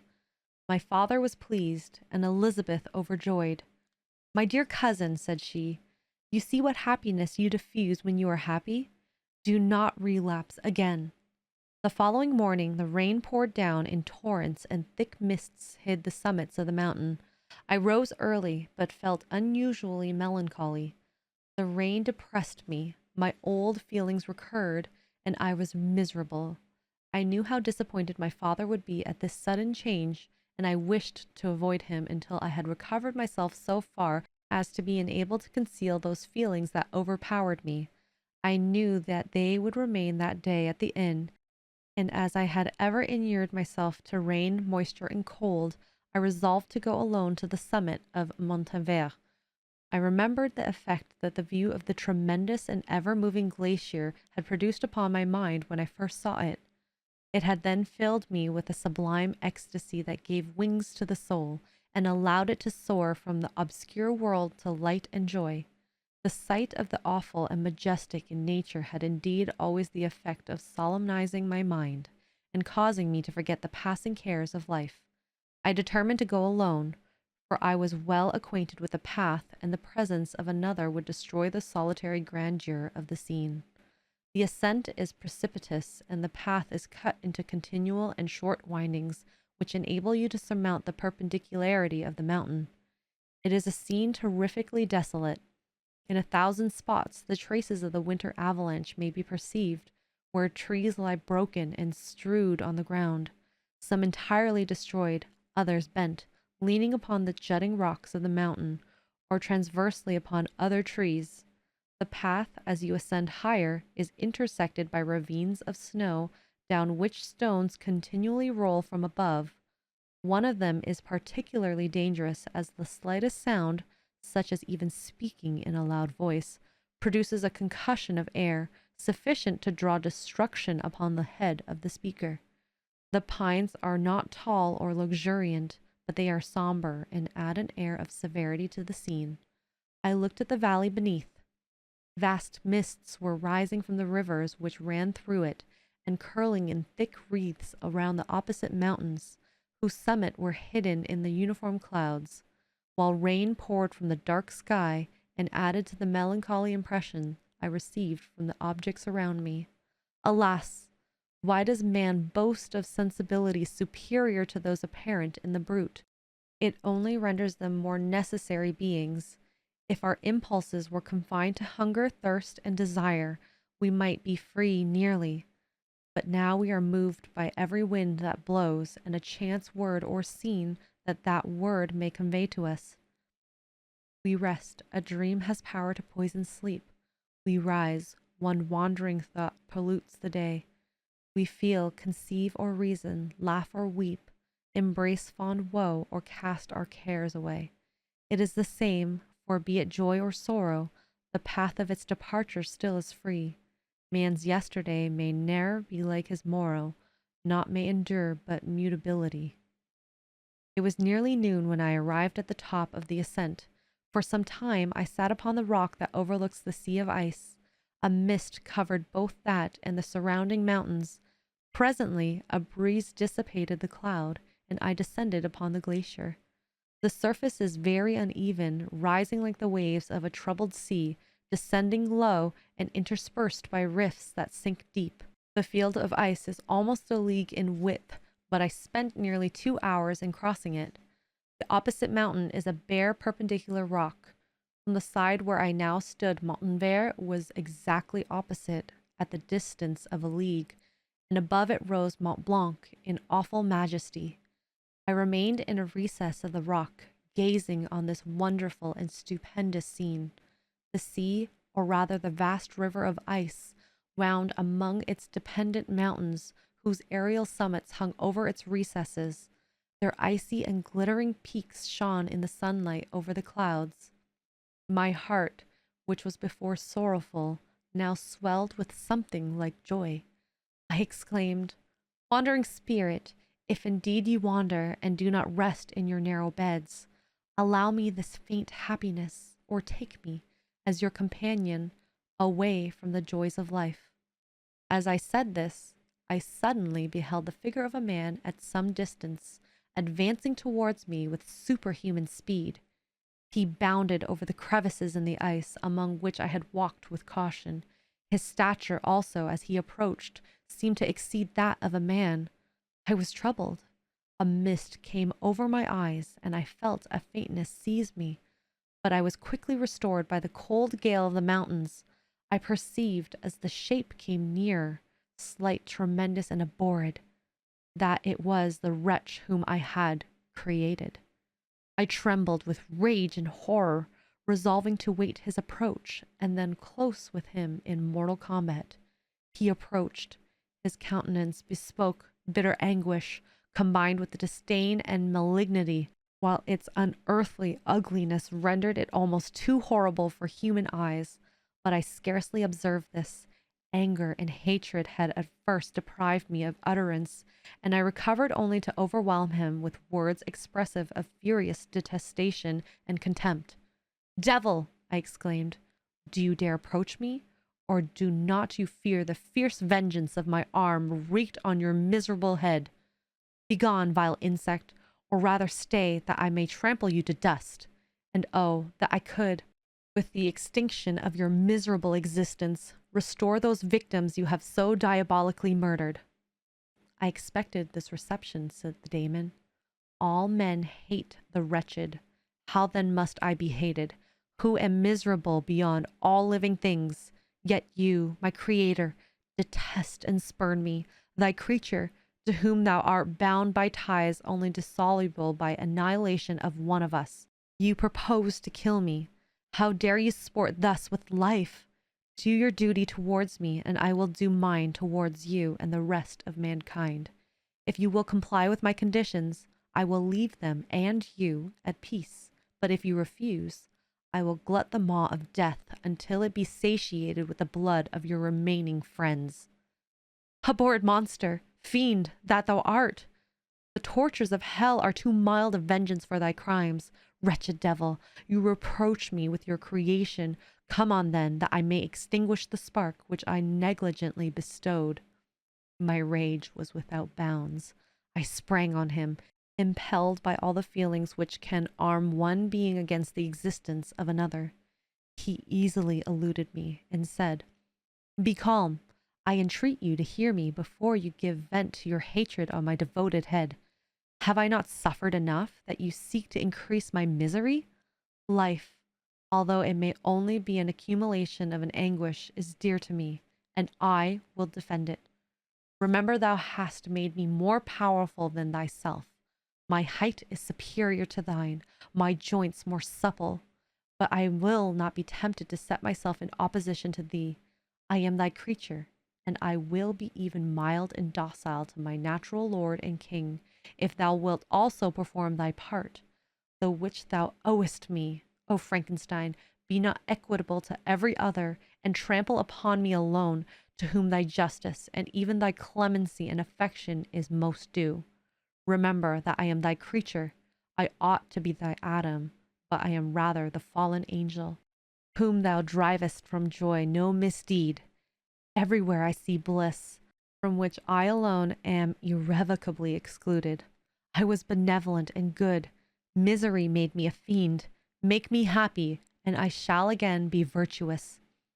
Begone! I will not hear you. There can be no community between you and me. We are enemies. Begone, or let us try our strength in a fight in which one must fall." How can I move thee? Will no entreaties cause thee to turn a favorable eye upon thy creature, whom implores thy goodness and compassion? Believe me, Frankenstein, I was benevolent. My soul glowed with love and humanity. But am I not alone, miserable, alone? You, my creator, abhor me. What hope can I gather from your fellow creatures who owe me nothing? They spurn and hate me.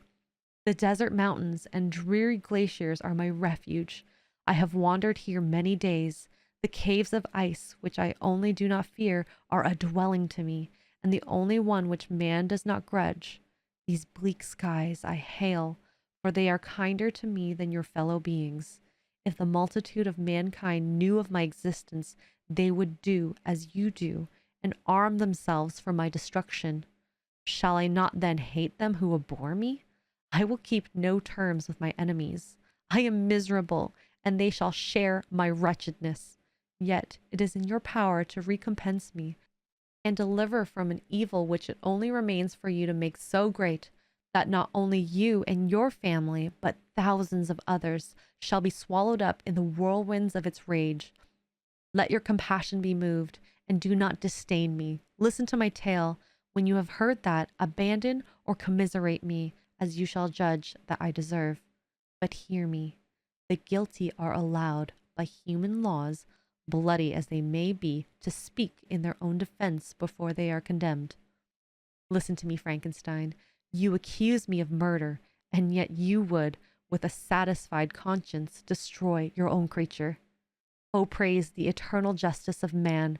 Yet I ask you not to spare me. Listen to me, and then, if you can, and if you will, destroy the work of your own hands.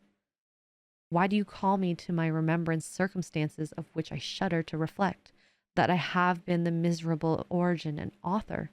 Cursed be the day, abhorred devil, in which you saw first light. Cursed, although I curse myself, be the hands that formed you. You have made me wretched beyond expression. You have left me no power to consider whether I am just to you or not. Begone! Relieve me from the sight of your detested form.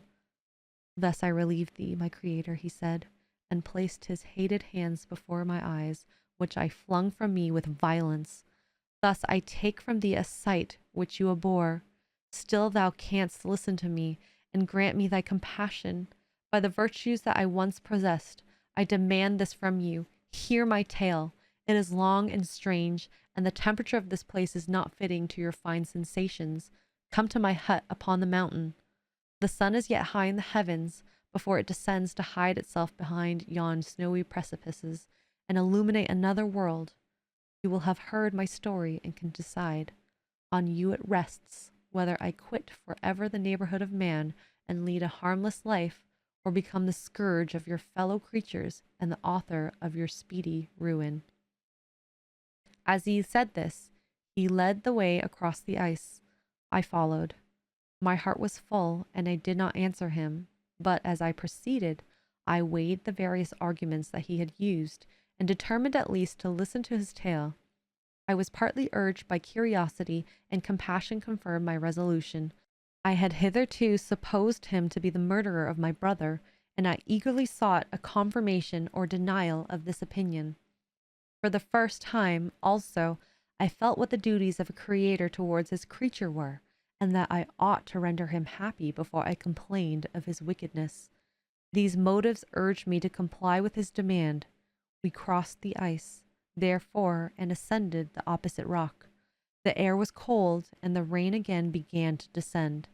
We entered the hut, the fiend with an air of exultation, I with a heavy heart and depressed spirits. But I consented to listen, and, seating myself by the fire which my odious companion had lighted, he thus began his tale. Chapter 3. It is with considerable difficulty that I remember the original era of my being. All the events of that period appear confused and indistinct. A strange multiplicity of sensations seized me, and I saw, felt, heard, and smelt at the same time, and it was indeed a long time before I learned to distinguish between the operations of my various senses. By degrees, I remember a stronger light pressed upon my nerves, so that I was obliged to shut my eyes. Darkness then came over me and troubled me, but hardly had I felt this when, by opening my eyes as I am now, the light poured in upon me again.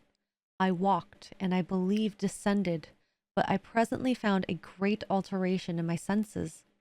Before, dark and opaque bodies had surrounded me, impervious to my touch or sight, but I now found that I could wander on at liberty with no obstacles which I could not either surmount or avoid.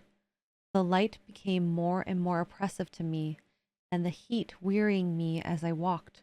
I sought a place where I could receive shade. This was the forest near Ingolstadt, and here I lay by the side of a brook resting from my fatigue until I felt tormented by hunger and thirst. This roused me from my nearly dormant state, and I ate some berries which I found hanging on the trees or lying on the ground. I slacked my thirst at the brook, and then lying down was overcome by sleep. It was dark when I awoke. I felt cold also, and half frightened as it were, instinctively finding myself so desolate. Before I had quitted to your apartment, on a sensation of cold, I had covered myself with some cloth, but these were insufficient to secure me from the dews of the night. I was a poor, helpless, miserable wretch. I knew and could distinguish nothing, but feeling pain invade me on all sides. I sat down and wept. Soon a gentle light stole over the heavens and gave me a sensation of pleasure. I started up and beheld a radiant form rise from among the trees. I gazed with a kind of wonder. It moved slowly, but it enlightened my path, and I again went out in search of berries. I was still cold when under one of the trees I found a huge cloak, from which I covered myself and sat upon the ground. No distinct ideas occupied my mind, all was confused. I felt light and hunger and thirst and darkness.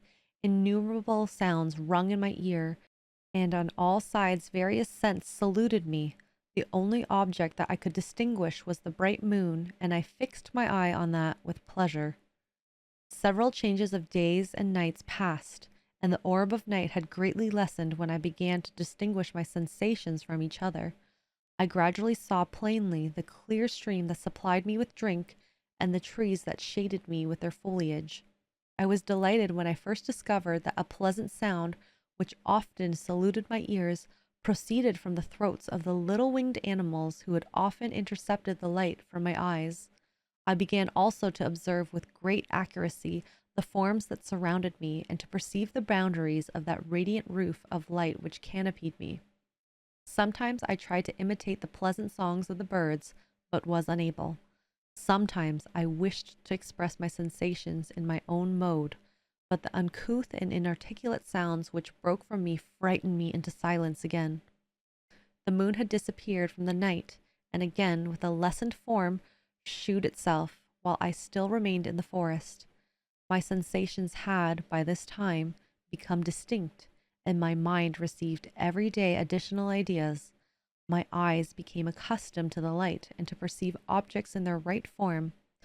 I distinguished the insect from the herb, and by degrees one herb from another. I found that the sparrow uttered none but harsh notes, whilst those of the blackbird and thrush were sweet and enticing. One day, when I was oppressed by cold, I found a fire which had been left by some wandering beggars, and was overcome with delight at the warmth. In my joy, I thrust my hand into the live embers and quickly drew it out again with a cry of pain. How strange, I thought, that the same cause could produce such opposite effects. I examined the materials of the fire, and to my joy found it to be composed of wood. I quickly collected some branches, but they were wet and would not burn. I was pained at this, and sat still watching the operation of the fire. The wet wood which I had placed near the heat dried, and itself became aflamed. I reflected on this, and by touching the various branches, I discovered the cause, and busied myself in collecting a great quantity of wood that might be dry, and have a plentiful supply of fire. When night came on and brought sleep with it, I was in the greatest fear lest my fire should be extinguished. I covered it carefully with dry wood and leaves, and placed wet branches upon it, and then, spreading my cloak, I lay on the ground and sunk into sleep. It was morning when I awoke, and my first care was to visit the fire. I uncovered it, and a gentle breeze quickly fanned it into a flame. I observed this also, and contrived a fan of branches which roused the embers when they were nearly extinguished. When night came again, I found, with pleasure, that the fire gave light as well as heat, and that the discovery of this element was useful to me in my food. For I found some of the offals that the traveler had left had been roasted and tasted much more savory than the berries I gathered from the trees. I tried, therefore, to dress my food in the same manner, placing it on the live embers. I found that the berries were spoiled by this operation, and the nuts and roots much improved. Food, however, became scarce, and I often spent the whole day searching in vain for a few acorns to assuage the pangs of hunger. When I found this, I resolved to quit the place that I had hitherto inhabited, to seek for one where the few wants I experienced would be more easily satisfied. In this emigration, I exceedingly lamented the loss of fire which I had obtained through accident, and knew not how to reproduce it.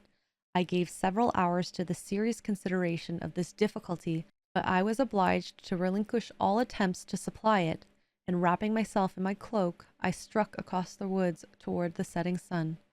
I passed 3 days in these rambles, and at length discovered the open country. A great fall of snow had taken place the night before, and the fields were of one uniform white. The appearance of disconsolate, and I found my feet chilled by the damp substance that covered the ground. It was about 7 in the morning, and I longed to obtain food and shelter. At length I perceived a small hut on a rising ground, which had doubtless been built for the convenience of some shepherd. This was a new sight to me, and I examined the structure with great curiosity. Finding the open door, I entered. An old man sat in it near a fire over which he was preparing his breakfast. He turned on hearing a noise, and perceiving me, shrieked loudly, and quitting the hut, ran across the field with a speed of which his debilitated form hardly appeared capable. His appearance different from any I had ever seen before, and his flight somewhat surprised me, but I was enchanted by the appearance of the hut.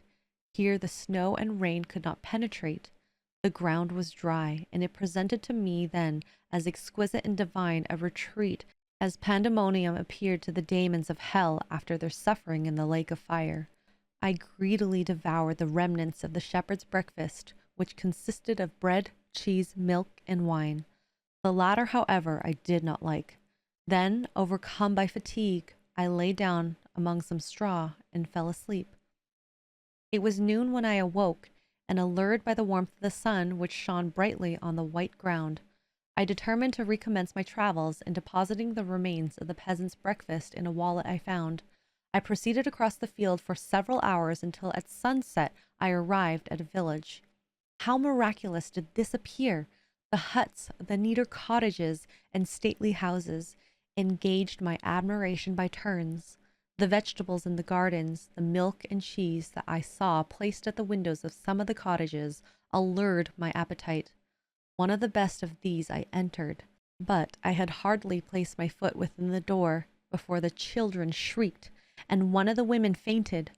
The whole village was roused. Some fled, some attacked me, until, grievously bruised by stone and many other kinds of missile weapons, I escaped to the open country, and fearfully took refuge in a low hovel, quite bare and making a wretched appearance after the palaces I had beheld in the village. This hovel, however, joined a cottage of a neat and pleasant appearance, but after my late dearly bought experience, I dared not enter it. My place of refuge was constructed of wood, but so low that I could with difficulty sit upright in it.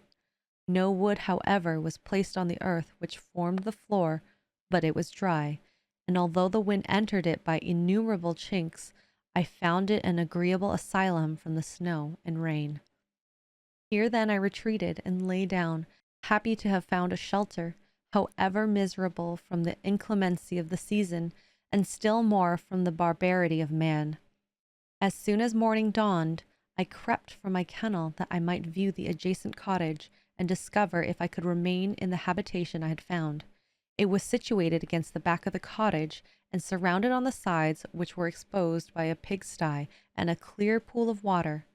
One part was open, and by that I had crept in, and now I covered every crevice by which I might be perceived with stones and wood, yet in such a manner that I might move them on occasion to pass out. All the light I enjoyed came through the sty, and that was sufficient for me. Having thus arranged my dwelling and carpeted it with clean straw, I retired.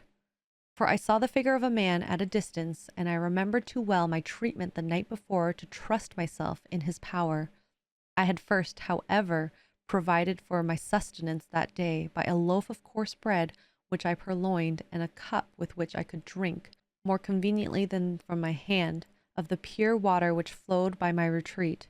The floor was a little raised, so that it was kept perfectly dry, and by its vicinity to the chimney of the cottage it was tolerably warm. Being thus provided, I resolved to reside in this hovel, until something should occur which might alter my determination. It was indeed a paradise, compared to the bleak forest, my former residence, the rain-dropping branches and dank earth. I ate my breakfast with pleasure, and was about to remove a plank to procure myself a little water, when I heard a step, and looking through a small chink, I beheld a young creature, with a pail on her head, passing before my hovel.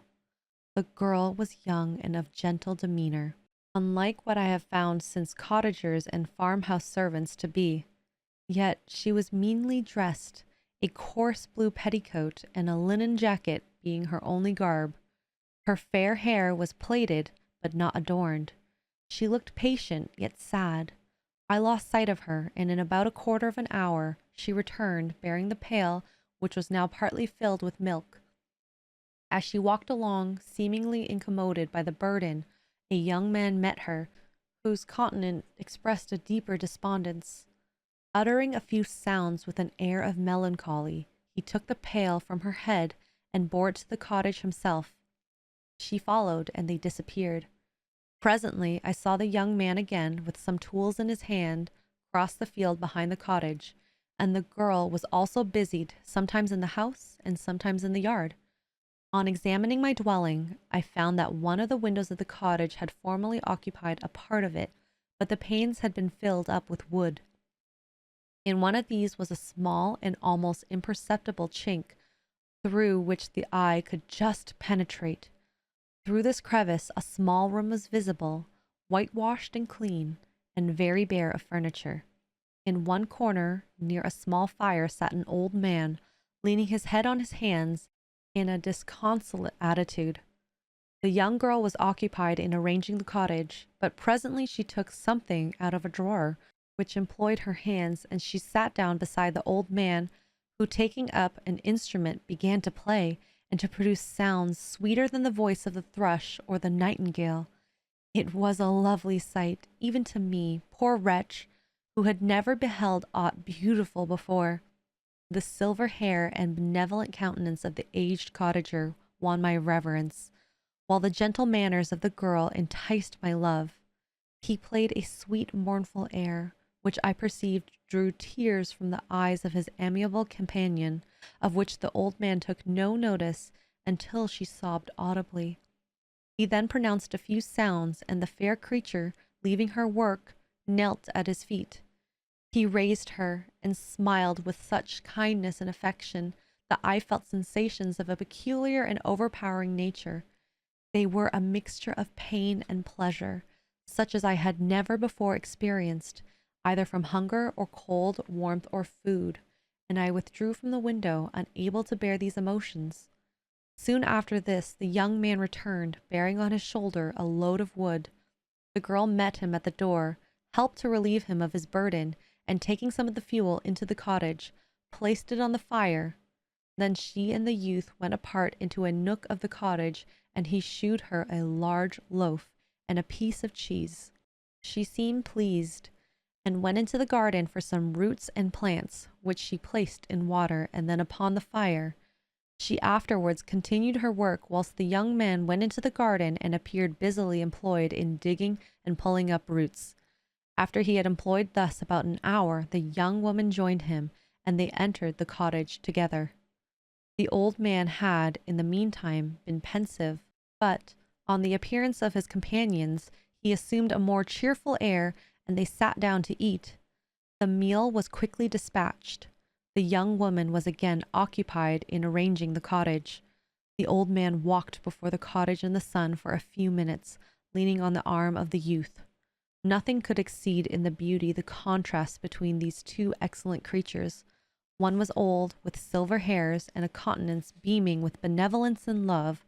The younger was slight and graceful in his figure, and his features were molded with the finest symmetry, yet his eyes and attitude expressed the utmost sadness and despondency. The old man returned to the cottage, and the youth, with tools different from those he had used in the morning, directed his steps across the field. Night quickly shut in, but, to my extreme wonder, I found that the cottagers had a means of prolonging light by the use of tapers, and was delighted to find that the setting of the sun did not put an end to the pleasure I experienced in watching my human neighbors. In the evening, the young girl and her companion were employed in various occupations which I did not understand, and the old man again took up the instrument which produced the divine sounds that had enchanted me in the morning. So soon as he had finished, the youth began, not to play, but to utter sounds that were monotonous, and neither resembling the harmony of the old man's instrument or the songs of the birds. I since found that he read aloud, but at that time I knew nothing of the science of words or letters. The family, after having been thus occupied for a short time, extinguished their light and retired, as I conjectured, to rest. Chapter 4. I lay on my straw, and I could not sleep. I thought of the occurrences of the day. What chiefly struck me was the gentle manners of these people, and I longed to join them, but dared not. I remembered too well the treatment I had suffered the night before from the barbarous villagers, and resolved, whatever course of conduct I might hereafter think it right to pursue, that for the present I would remain quietly in my hovel, watching and endeavoring to discover the motives which influenced their actions. The cottagers arose the next morning before the sun. The young woman arranged the cottage and prepared the food, and the youth departed after the first meal. This day was passed in the same routine as that which preceded it. The young man was constantly employed out of the doors, and the girl in various laborious occupations within. The old man, whom I soon perceived to be blind, employed his leisure hours on his instrument or in contemplation. Nothing could exceed the love and respect which the younger cottagers exhibited towards their venerable companion.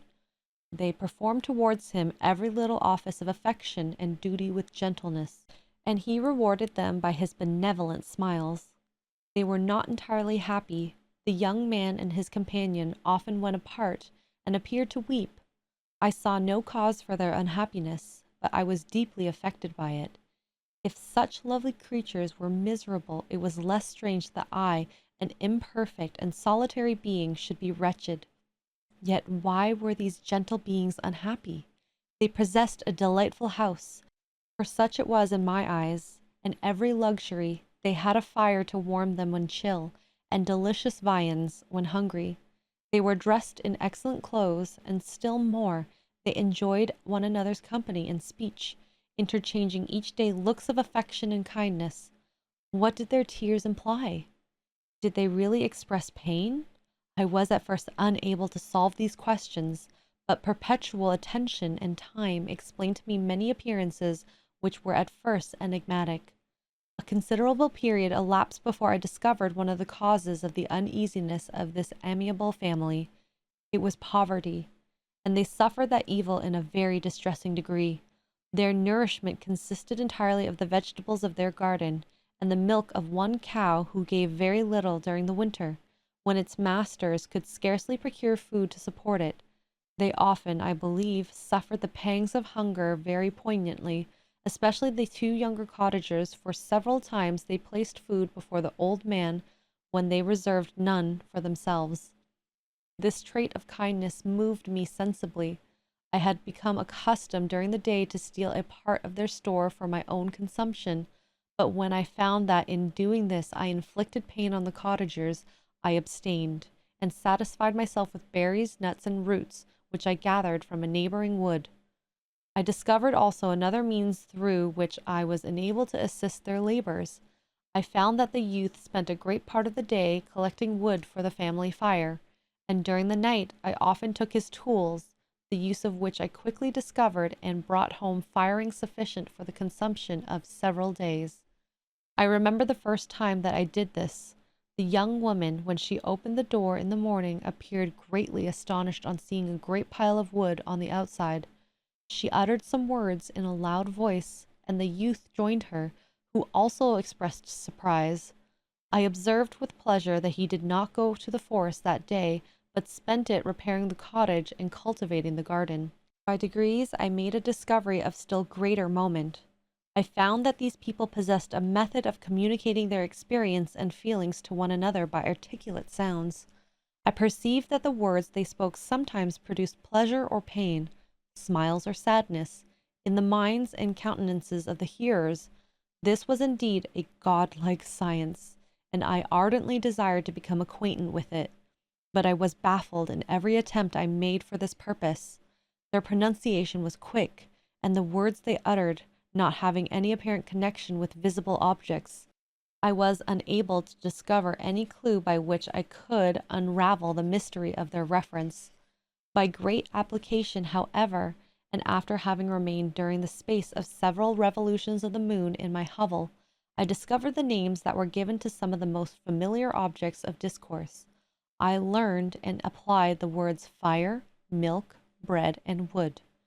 I learned also the names of the cottagers themselves.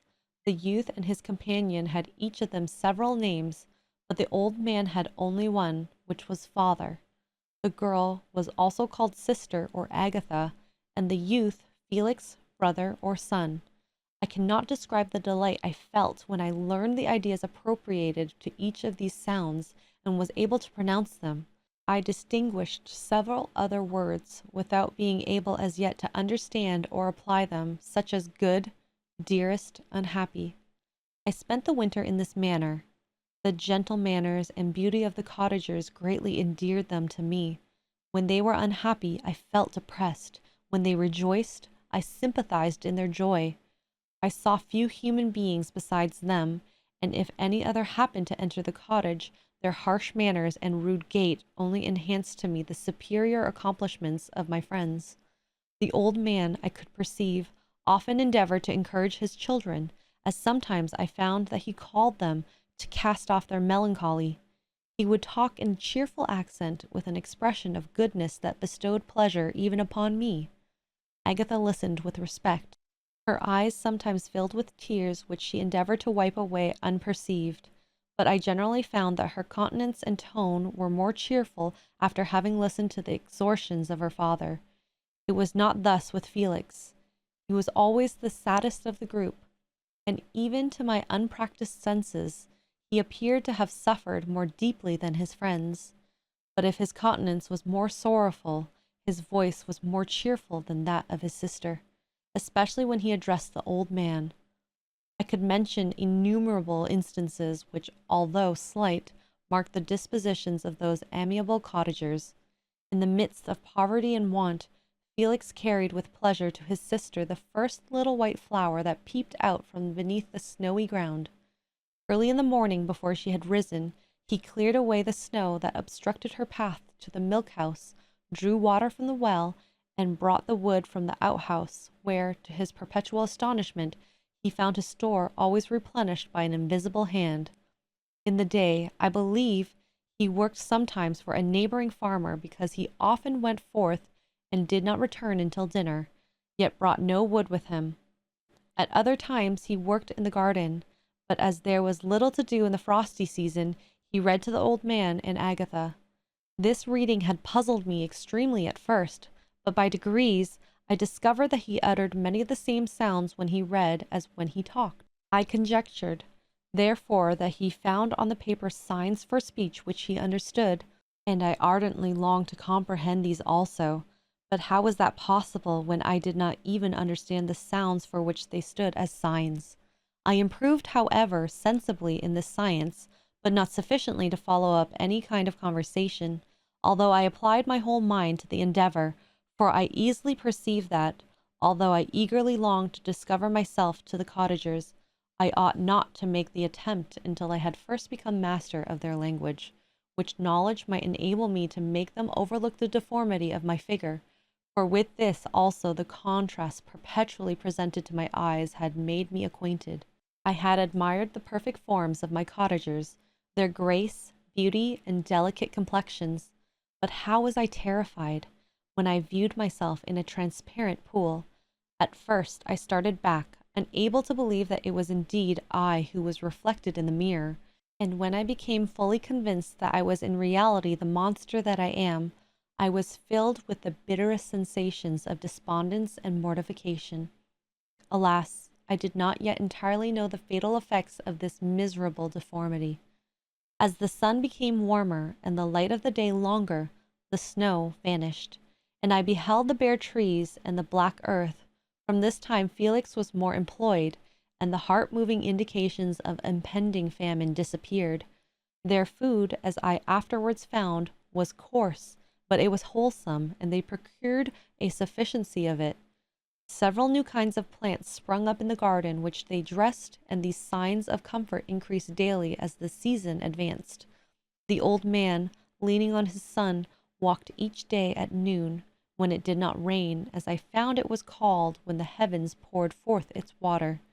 This frequently took place, but a high wind quickly dried the earth, and the season became far more pleasant than it had been. The mode of my life in my hovel was uniform. During the morning I attended the motions of the cottagers, and when they were dispersed in various occupations, I slept. The remainder of the day was spent in observing my friends. When they had retired to rest, if there was any moon or the night was starlight, I went into the woods and collected my own food and fuel for the cottage. When I returned, as often as it was necessary, I cleared their path from the snow and performed those offices that I had seen done by Felix.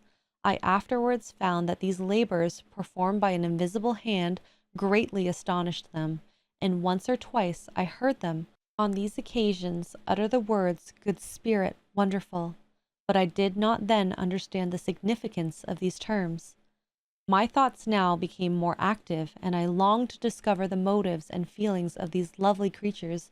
I was inquisitive to know why Felix appeared so miserable and Agatha so sad. I thought, foolish wretch, that it might be in my power to restore happiness to these deserving people. When I slept or was absent, the forms of the venerable blind father, the gentle Agatha, and the excellent Felix flitted before me. I looked upon them as superior beings who would be the arbiters of my future destiny. I formed in my imagination 1,000 pictures of me. I imagined that they would be disgusted until, by my gentle demeanor and conciliating words, I should first win their favor and afterwards their love. These thoughts exhilarated me and led me to apply with fresh ardor to the acquiring the art of language.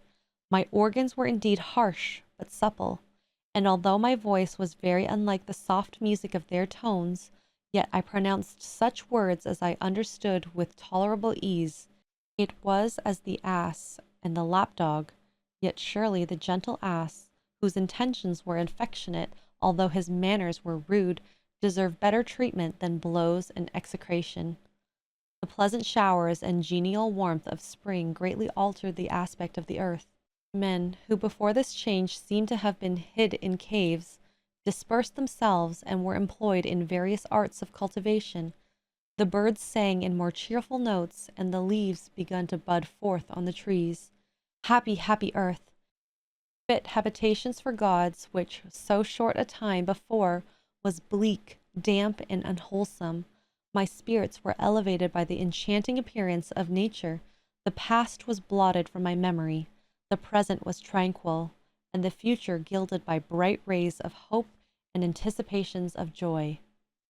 Chapter 5. I now hasten to the more moving part of my story.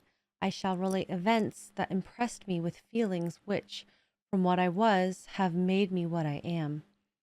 Spring advanced rapidly. The weather became fine and the skies cloudless. It surprised me that what before was desert and gloomy should now bloom with the most beautiful flowers and verdure. My senses were gratified and refreshed by 1,000 scents of delight and 1,000 sights of beauty. It was on one of these days when my cottagers periodically rested from labor. The old man played on his guitar, and the children listened to him. I observed that the countenance of Felix was melancholy beyond expression. He sighed frequently, and once his father paused in his music, and I conjectured by his manner that he inquired the cause of his son's sorrow. Felix replied in a cheerful accent, and the old man was recommencing his music, when someone tapped on the door. It was a lady on horseback, accompanied by a countryman as a guide. That lady was dressed in a dark suit and covered with a thick black veil. Agatha asked a question, to which the stranger only replied by pronouncing, in a sweet accent, the name of Felix. Her voice was musical, but unlike that of either of my friends. On hearing this word, Felix came up hastily to the lady, who, when she saw him, threw up her veil, and I beheld a countenance of angelic beauty and expression. Her hair of a shining raven black, and curiously braided. Her eyes were dark but gentle, although animated. Her features of a regular proportion, and her complexion wondrously fair, each cheek tinged with a lovely pink. Felix seemed ravished with delight when he saw her. Every trait of sorrow vanished from his face, and it instantly expressed a degree of ecstatic joy of which I could hardly have believed it capable. His eyes sparkled, as his cheek flushed with pleasure, and at that moment I thought him as beautiful as the stranger. She appeared affected by different feelings. Wiping a few tears from her lovely eyes, she held out her hand to Felix, who kissed it rapturously, and called her, as well as I could distinguish, his sweet Arabian. She did not appear to understand him, but smiled. He assisted her to dismount, and dismissing her guide, conducted her into the cottage. Some conversation took place between him and his father, and the young stranger knelt at the old man's feet, and would have kissed his hand, but he raised her and embraced her affectionately. I soon perceived that although the stranger uttered articulate sounds and appeared to have a language of her own, she was neither understood by or herself understood the cottagers. They made many signs which I could not comprehend, but I saw that her presence diffused gladness throughout the cottage, dispelling their sorrow as the sun dissipates the morning mists. Felix seemed particularly happy, and with smiles of delight welcomed his Arabian. Agatha, the ever gentle Agatha, kissed the hands of the lovely stranger, and pointing to her brother, made signs which appeared to me to mean that he had been sorrowful until she came. Some hours passed thus, while they, by their countenances, expressed joy, the cause of which I did not comprehend. Presently I found, by the frequent recurrence of one sound which the stranger repeated after them, that she was endeavoring to learn their language, and the idea instantly occurred to me that I should make use of the same instructions to the same end. The stranger learned about 20 words at the first lesson. Most of them indeed were those which I had before understood, but I profited by the others. As the night came on, Agatha and the Arabian retired early. When they separated, Felix kissed the hand of the stranger and said, "Good night, sweet Safie." He sat up much longer, conversing with his father, and by the frequent repetition of her name, I conjectured that their lovely guest was the subject of their conversation. I ardently desired to understand them, and bent every faculty towards that purpose, but I found it utterly impossible. The next morning, Felix went out to his work, and, after the usual occupations of Agatha were finished, the Arabian sat at the feet of the old man, and taking his guitar, played some airs so entrancingly beautiful that they at once drew tears of sorrow and delight from my eyes. She sang, and her voice flowed in a rich cadence, swelling or dying away like a nightingale in the woods. When she had finished, she gave the guitar to Agatha, who at first declined it. She played a simple air, and her voice accompanied it in sweet accents, but unlike the wondrous strain of the stranger, the old man appeared enraptured and said some words which Agatha endeavored to explain to Safie, and by which he appeared to wish to express that she bestowed on him the greatest delight by her music. The days now passed as peaceably as before, with the sole alteration that joy had taken place of sadness in the countenances of my friends. Safie was always gay and happy.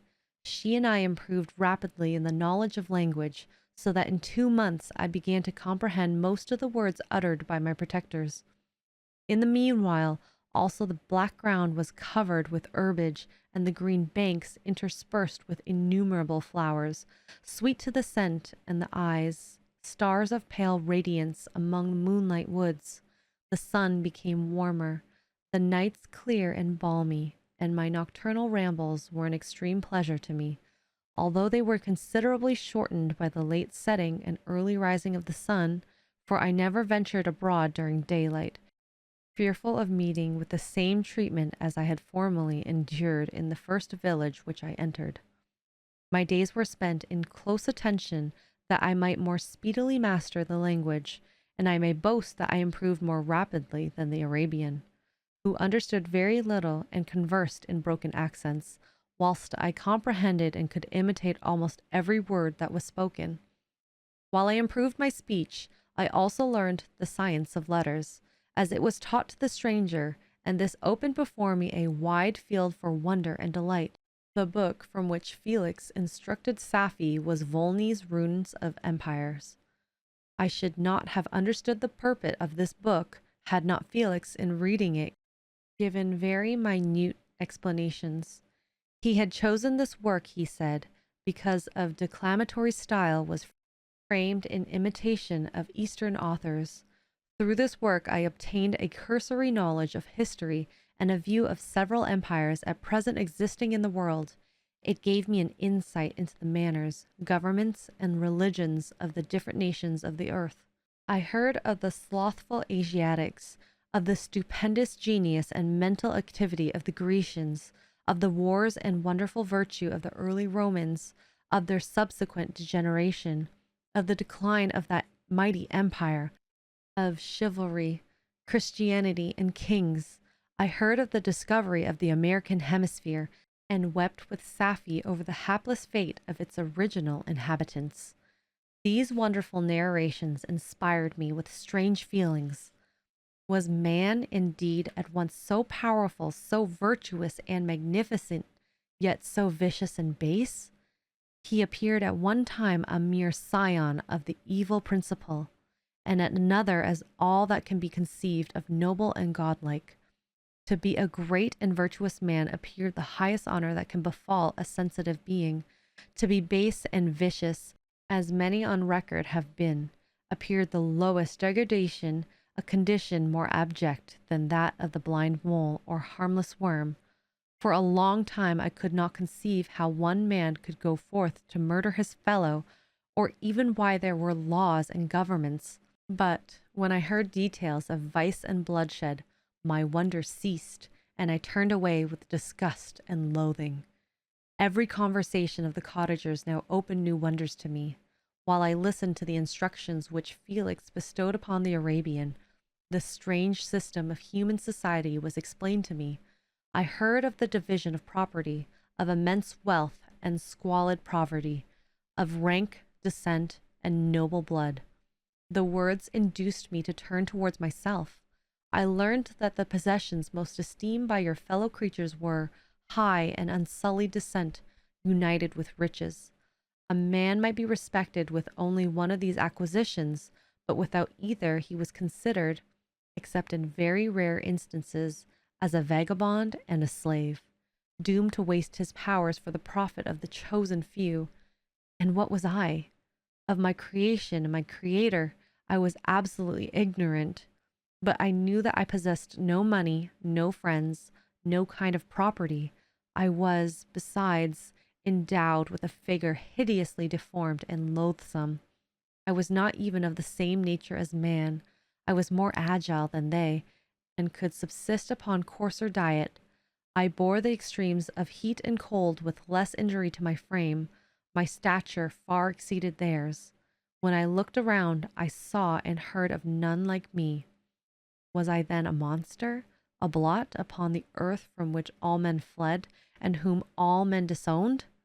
I cannot describe to you the agony that these reflections inflicted upon me. I tried to dispel them, but sorrow only increased with knowledge. Oh, that I had forever remained in my native wood, nor known or felt beyond the sensations of hunger, thirst, and heat. Of what a strange nature is knowledge! It clings to the mind when it has once seized on it like a lichen on the rock. I wished sometimes to shake off all thought and feelings, but I learned that there was but one means to overcome the sensation of pain, and that was death. A state which I feared yet did not understand. I admired virtue and good feelings and loved the gentle manners and amiable qualities of my cottagers, but I was shut out from intercourse with them, except through means which I obtained by stealth, when I was unseen and unknown, and which rather increased than satisfied the desire I had of becoming one among my fellows. The gentle words of Agatha and the animated smiles of the charming Arabian were not for me. The mild exhortations of the old man and the lively conversation of the loved Felix were not for me. Miserable, unhappy wretch! Other lessons were impressed upon me even more deeply. I heard of the difference of sexes, of the birth and growth of children, how the father doted on the smiles of the infant, and the lively sallies of the older child, how all the life and cares of the mother were wrapped up in the precious charge, how the mind of youth expanded and gained knowledge of brother, sister, and all the various relationships which bind one human being to another in mutual bonds. But where were my friends and relations? No father had watched my infant days, no mother had blessed me with smiles and caresses, or if they had, all my past life was now a blot, a blind vacancy in which I distinguished nothing. From my earliest remembrance, I had been as I then was in height and proportion. I had never yet seen a being resembling me, or who claimed any intercourse with me. What was I? The question again recurred, to be answered only with groans. I will soon explain to what these feelings tended, but allow me to now return to the cottagers, whose story excited in me such various feelings of indignation, delight, and wonder, but which all terminated in additional love and reverence for my protectors, for so I loved, in an innocent, half painful self-deceit to call them. Chapter 6. Some time elapsed before I learned the history of my friends. It was one which could not fail to impress itself deeply on my mind, unfolding as it did a number of circumstances, each interesting and wonderful to one so utterly inexperienced as I was. The name of the old man was de Lacy. He was descended from a good family in France, where he had lived for many years in affluence, respected by his superiors and beloved by his equals. His son was bred in the service of his country, and Agatha had ranked with ladies of the highest distinction. A few months before my arrival, they had lived in a large and luxurious city called Paris, surrounded by friends and possessed of every enjoyment which virtue, refinement of intellect, or taste, accompanied by moderate fortune, could afford. The father of Safie had been the cause of their ruin.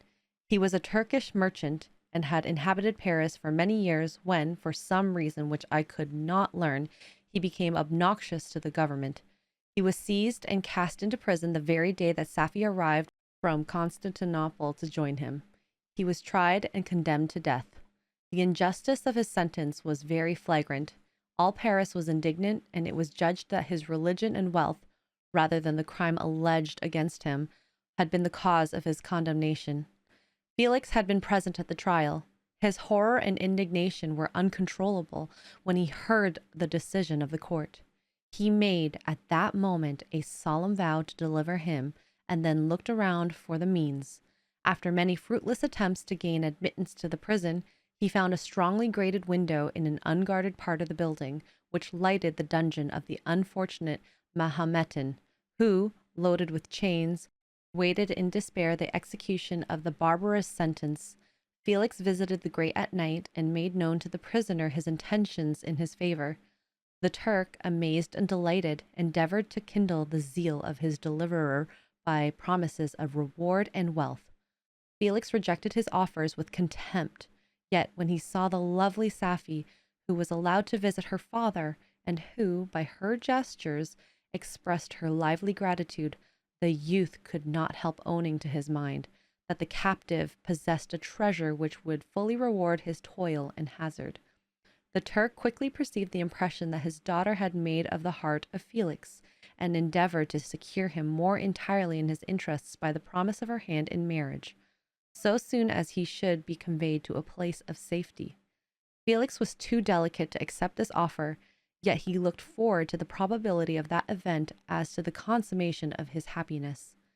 During the ensuing days, while the preparations were going forward for the escape of the merchant, the zeal of Felix was warmed by several letters that he received from this lovely girl, who found means to express her thoughts in the language of her lover by the aid of an old man, a servant of her father's who understood French. She thanked him in the most ardent terms for his intended services toward her father, and at the same time she gently deplored her own fate. I have copies of these letters, for I found means during my residence in the hovel to procure the implements of writing, and the letters were often in the hands of Felix or Agatha. Before I depart, I will give them to you. They will prove the truth of my tale, but at present, as the sun is already far declined, I shall only have time to repeat the substance of them to you. Safie related that her mother was a Christian Arab, seized and made a slave by the Turks. Recommended by her beauty, she had won the heart of the father of Safie, who married her. The young girl spoke in high and enthusiastic terms of her mother, who, born into freedom, spurned the bondage to which she is now reduced. She instructed her daughter in the tenets of her religion, and taught her to aspire to higher powers of intellect and an independence of spirit forbidden to the female followers of Mahomet. This lady died, but her lessons were indelibly impressed on the mind of Safie, who sickened at the prospect of returning to Asia, and the being immured within the walls of harem, allowed only to occupy herself with puerile amusements, ill-suited to the temper of her soul, now accustomed to grand ideas and a noble emulation for virtue. The prospect of marrying a Christian and remaining in a country where women were allowed to take rank in society was enchanting to her. The day for the execution of the Turk was fixed, but on the night previous to it, he had quitted prison, and before morning was distant many leagues from Paris. Felix had procured passports in the name of his father, sister, and himself. He had previously communicated his plan to the former, who aided the deceit by quitting his house under the pretense of a journey, and concealed himself with his daughter in an obscure part of Paris. Felix conducted the fugitives through France to Lyon and across Mont Cenis to Leghorn, where the merchant had decided to wait a favorable opportunity of passing into some part of the Turkish dominions. Safie resolved to remain with her father until the moment of his departure, before which the time the Turk renewed his promise that she should be united to his deliverer, and Felix remained with them in expectation of that event. And in the meantime he enjoyed the society of the Arabian, who exhibited towards him the simplest and tenderest affection. They conversed with one another through the means of an interpreter, and sometimes with the interpretation of looks, and Safie sang to him the divine airs of her native country. The Turk allowed this intimacy to take place, and encouraged the hopes of the youthful lovers, while in his heart he had formed far other plans. He loathed the idea that his daughter should be united to a Christian, but he feared the resentment of Felix if he should appear lukewarm, for he knew if he was still in the power of his deliverer, if he should choose to betray him in the Italian state which they inhabited. He revolved 1,000 plans by which he should be enabled to prolong the deceit until it might be no longer necessary, and secrecy to take his daughter with him when he departed. His plans were greatly facilitated by the news which arrived in Paris. The government of France were greatly enraged by the escape of their victim, and spared no pains to detect and punish his deliverer. The plot of Felix was quickly discovered, and Delancey and Agatha were thrown into prison. The news reached Felix and roused him from his dream of pleasure. His blind and aged father and his gentle sister laid in a noisome dungeon, while he enjoyed the air of freedom and the society of her whom he loved. This idea was torture to him. He quickly arranged with the Turk that if the latter should find a favorable opportunity for escape before Felix could return to Italy, Safie should remain as a boarder at the convent at Leghorn, and then, quitting the lovely Arabian, he hastened to Paris and delivered himself up to the vengeance of the law, hoping to free de Lacy and Agatha by this proceeding. He did not succeed. They remained confined for 5 months before the trial took place, the result of which deprived them of their fortune and condemned them to the perpetual exile from their native country. They found a miserable asylum in the cottage in Germany where I discovered them. Felix soon learned that the treacherous Turk, from whom he and his family endured such unheard of oppression, on discovering that his deliverer was thus reduced to poverty and impotence, became a traitor to good feeling and honor, and had quitted Italy with his daughter, insultingly sending Felix a pittance of money to aid him, as he said, in some plan of future maintenance. Such were the events that preyed on the heart of Felix and rendered him, when I first saw him, the most miserable of his family. He could have endured poverty, and when this distress had been the meed of his virtue, he would have gloried in it. But the ingratitude of the Turk and the loss of his beloved Safie were misfortunes more bitter and irreparable. The arrival of the Arabian now infused new life into his soul.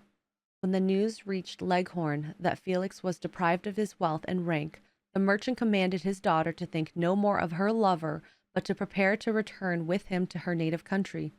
The generous nature of Safie was outraged by this command. She attempted to expostulate with her father, but he left her angrily, reiterating this tyrannical mandate. A few days later, the Turk entered his daughter's apartment and told her hastily that he had reason to believe that his residence at Leghorn had been divulged, and that he should speedily be delivered up to the French government. He had, consequently, hired a vessel to convey him to Constantinople, for which city he should sail in a few hours. He intended to leave his daughter under the care of a confidential servant to follow at her leisure with the great part of his property, which had yet not arrived at Leghorn. When alone, Safie resolved in her own mind the plan of conduct that it would become her to pursue in this emergency. A residence in Turkey was abhorrent to her. Her religion and feelings were alike adverse to it. By some papers of her father, which fell into her hands, she heard of the exile of her lover and learnt the name of the spot where he then resided. She hesitated some time, but at length she formed her determination. Taking with her some jewels that belonged to her and a small sum of money, she quitted Italy with an attendant, a native of Leghorn, but who understood the common language of Turkey, and departed for Germany. She arrived in safety at a town about 20 leagues from the cottage of de Lacy, when her attendant fell dangerously ill. Safie nursed her with the most devoted affection, but the poor girl died, and the Arabian was left alone, unacquainted with the language of the country, and utterly ignorant of the customs of the world. She fell, however, into good hands. The Italian had mentioned the name of the spot for which they were bound, and after her death, the woman of the house in which they had lived took care that Safie should arrive in the safety at the cottage of her lover. Chapter 7.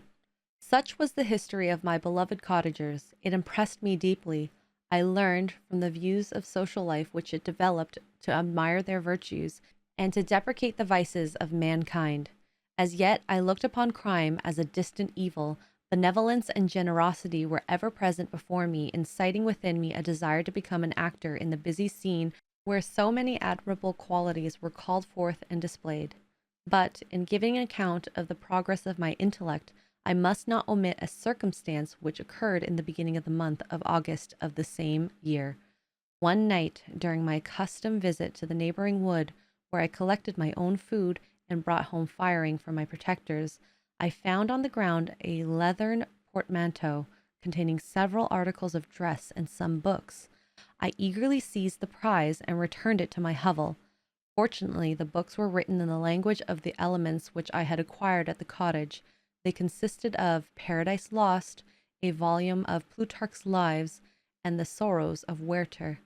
The possession of these treasures gave me extreme delight. I now continually studied and exercised my mind upon these histories, whilst my friends were employed in their own ordinary occupations. I can hardly describe to you the effect of these books.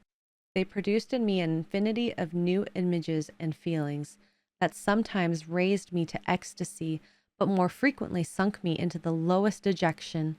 In the sorrows of Werther, besides the interest of its simple and affecting story, so many opinions were canvassed, and so many lights thrown upon what had hitherto been to me obscure subjects, that I found in it a never-ending source of speculation and astonishment. The gentle and domestic manners it described, combined with lofty sentiments and feelings which had for their object something out of self, accorded well with my experience among my protectors, and with the wants which were forever alive in my own bosom. But I thought Werther himself a more divine being than I had ever beheld or imagined. His character contained no pretension, but it sank deep. The disquisitions upon death and suicide were calculated to fill me with wonder. I did not pretend to enter into the merits of the case, yet I inclined towards the opinions of the hero, whose extinction I wept, without precisely understanding it. As I read, however, I applied much personally to my own feelings and condition. I found myself similar, yet at the same time strangely unlike the beings concerning whom I read, and to whose conversation I was a listener. I sympathized with and partly understood then, but I was unformed in mind. I was dependent on none and related to none.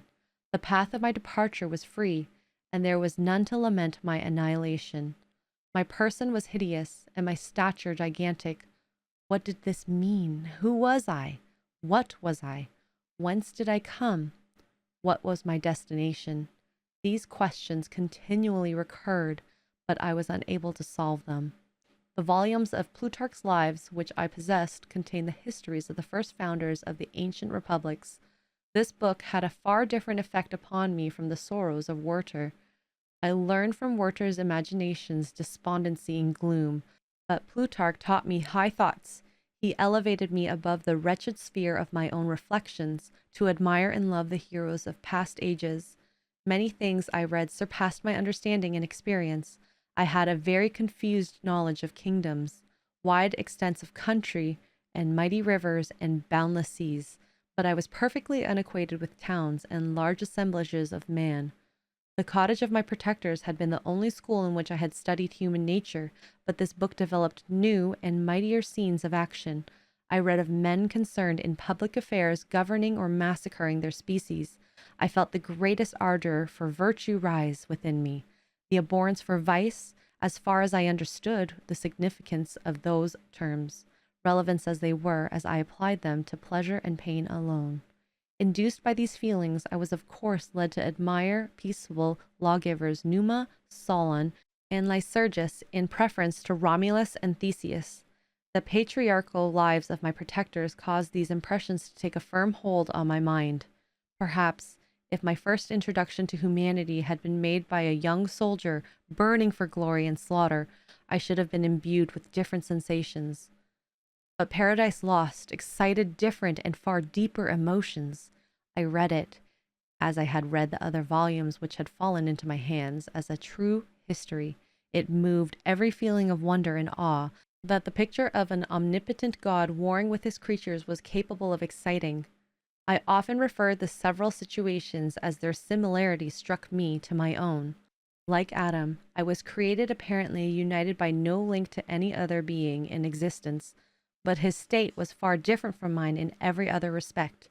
He had come forth from the hands of God, a perfect creature, happy and prosperous, guarded by the especial care of his Creator. He was allowed to converse with and acquire knowledge from beings of a superior nature, but I was wretched, helpless, and alone. Many times I considered Satan as the fitter emblem of my condition, for often, like him, when I viewed the bliss of my protectors, the bitter gall of envy rose within me. Another circumstance strengthened and confirmed these feelings. Soon after my arrival in the hovel, I discovered some papers in the pocket of the dress which I had taken from your laboratory. At first I had neglected them, but now that I was able to decipher the characters in which they were written, I began to study them with diligence. It was your journal of the 4 months that preceded my creation. You minutely described in these papers every step you took in the progress of your work. This history was mingled with accounts of domestic occurrences. You, doubtless, recollect these papers. Here they are. Everything is related in them which bears reference to my accursed origin. The whole detail of that series of disgusting circumstances which produced it is set in view. The minutest description of my odious and loathsome person is given, in language which painted your own horrors and rendered mine ineffaceable. I sickened as I read. Hateful day when I received life, I exclaimed in agony. Cursed Creator, why did you form a monster so hideous that even you turned from me in disgust? God, in pity, made man beautiful and alluring after his own image, but my form is a filthy type of yours, more horrid from its very resemblance. Satan had his companions, fellow devils, to admire and encourage him, but I am solitary and detested. These were the reflections of my hours of despondency and solitude. But when I contemplated the virtues of the cottagers, their amiable and benevolent dispositions, I persuaded myself that when they should become acquainted with my admiration of their virtues, they would compassionate me, and overlook my personal deformity. Could they turn from their door one, however monstrous, who solicited their compassion and friendship? I resolved at least not to despair, but in every way to fit myself for an interview with them which would decide my fate. I postponed this attempt for some months longer, for the importance attached to its success inspired me with a dread lest I should fail. Besides, I found that my understanding improved so much with every day's experience that I was unwilling to commence this undertaking until a few more months should have added to my wisdom. Several changes in the meantime took place in the cottage. The presence of Safie diffused happiness amongst its inhabitants, and I also found that a greater degree of plenty reigned there.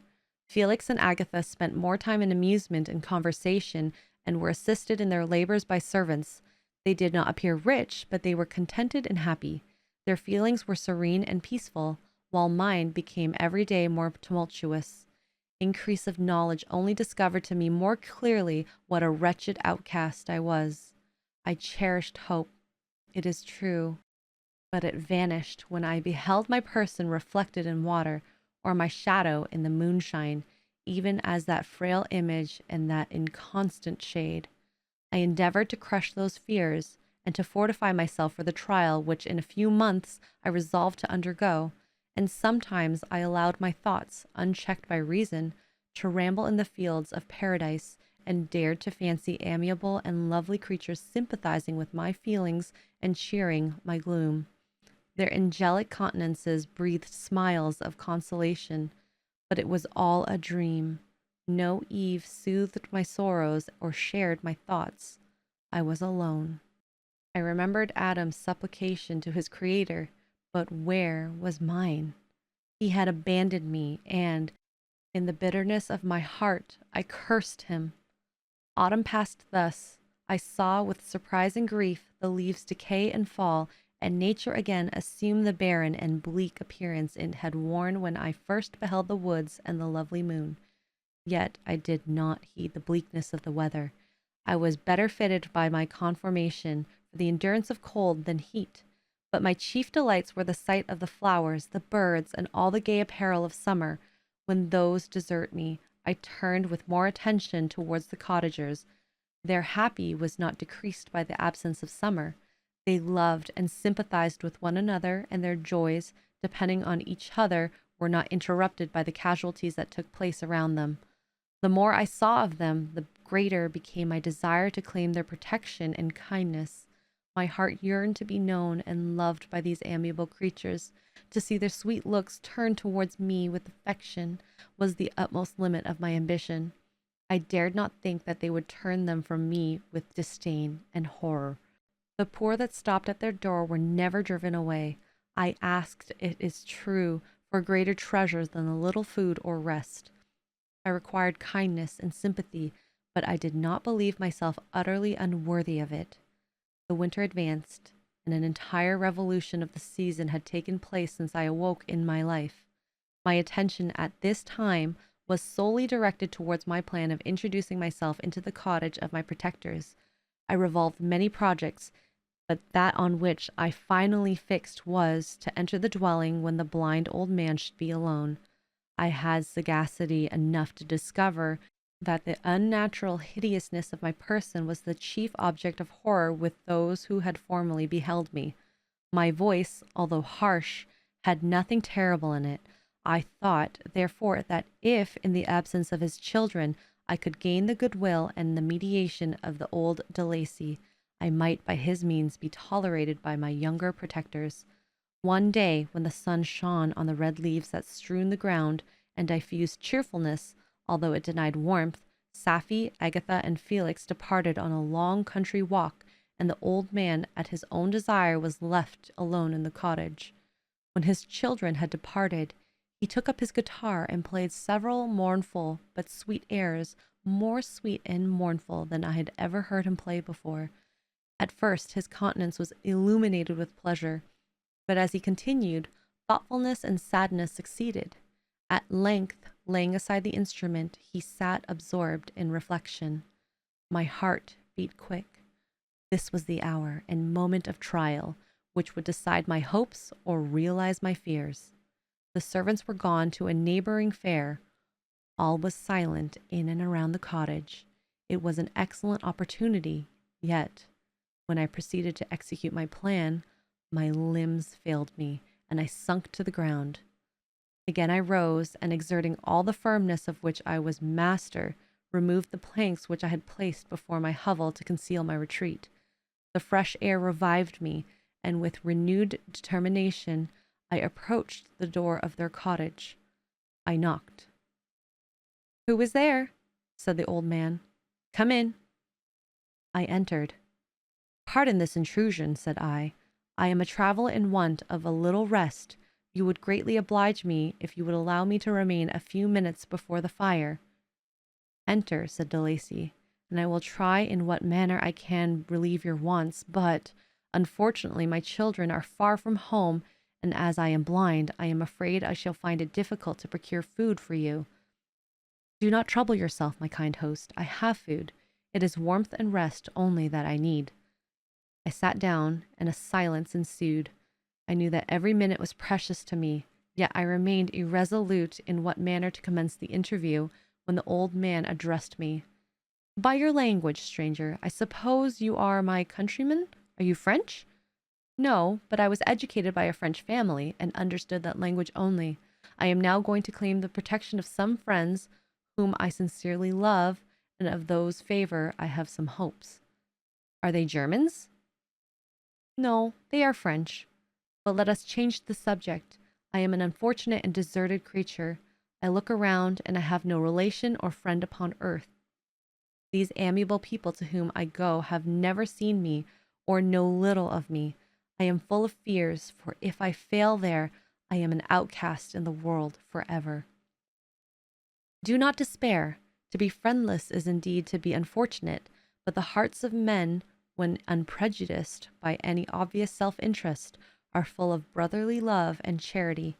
Rely, therefore, on your hopes, and if these friends are good and amiable, do not despair.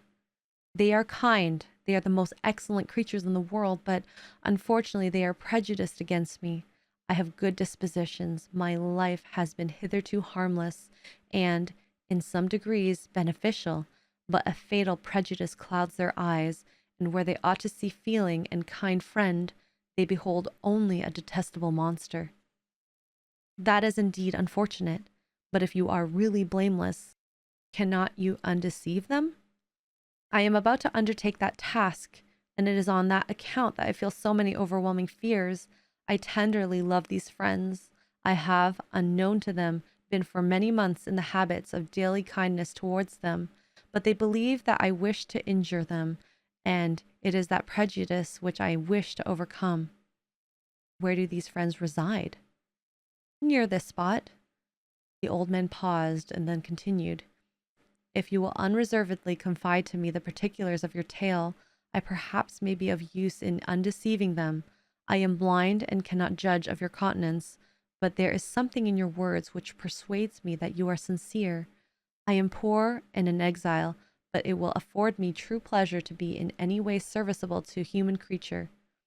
Excellent man, I thank you and accept your generous offer. You raised me from the dust by your kindness, and I trust that by your aid I shall not be driven from the society and sympathy of your fellow creatures.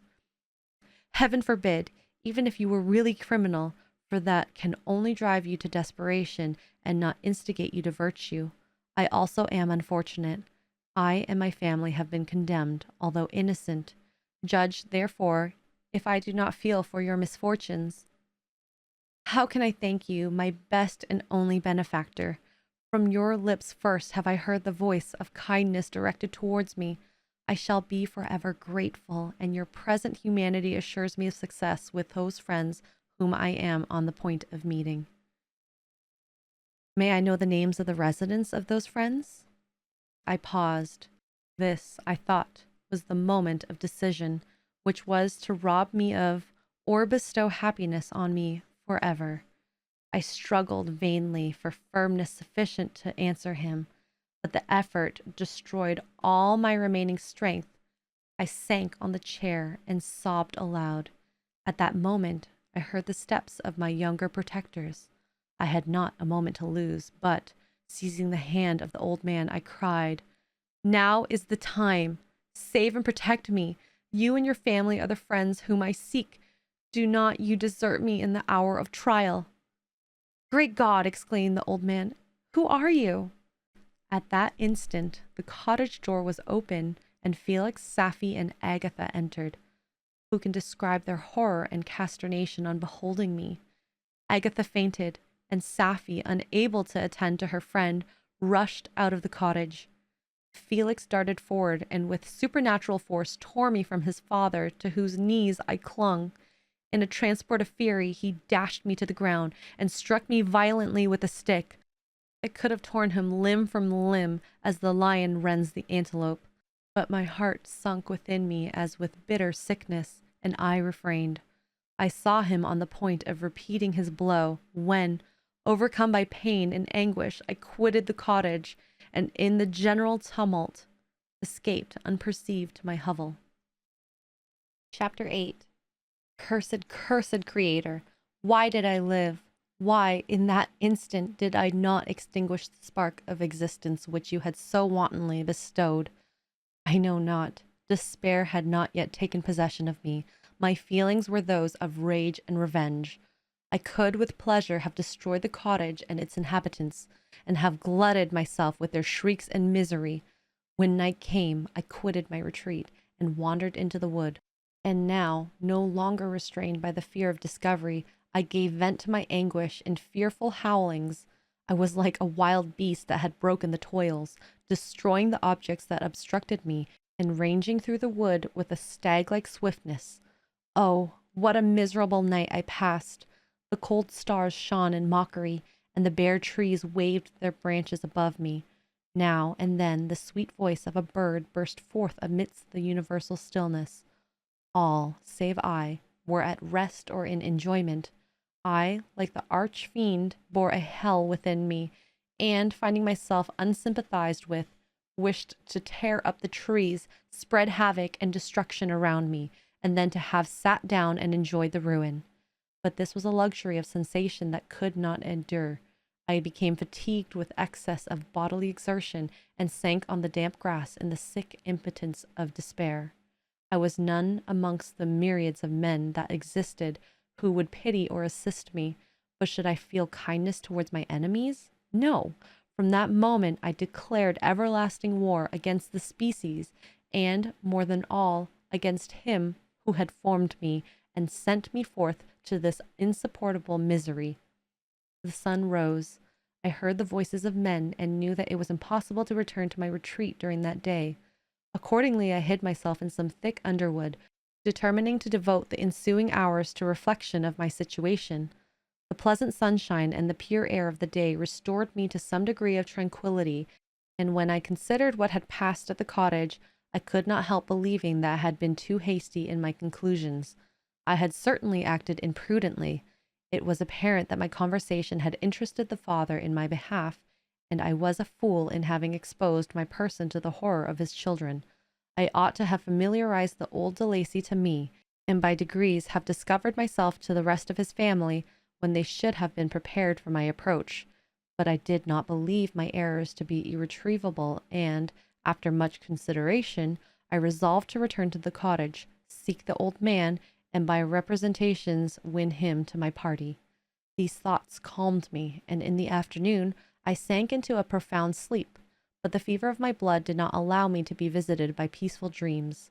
The horrible scene of the preceding day was forever acting before my eyes. The females were flying, and the enraged Felix tearing me from his father's feet. I awoke exhausted, and finding that it was night already, I crept forth from my hiding place and went in search of food. When my hunger was appeased, I directed my steps towards the well-known path that conducted me to the cottage. All there was at peace. I crept into my hovel and remained in silent expectation of the accustomed hour when the family arose. That hour passed. The sun mounted high in the heavens, but the cottagers did not appear. I trembled violently, apprehending some dreadful misfortune. The inside of the cottage was dark. I heard no motion. I cannot describe the agony of this suspense.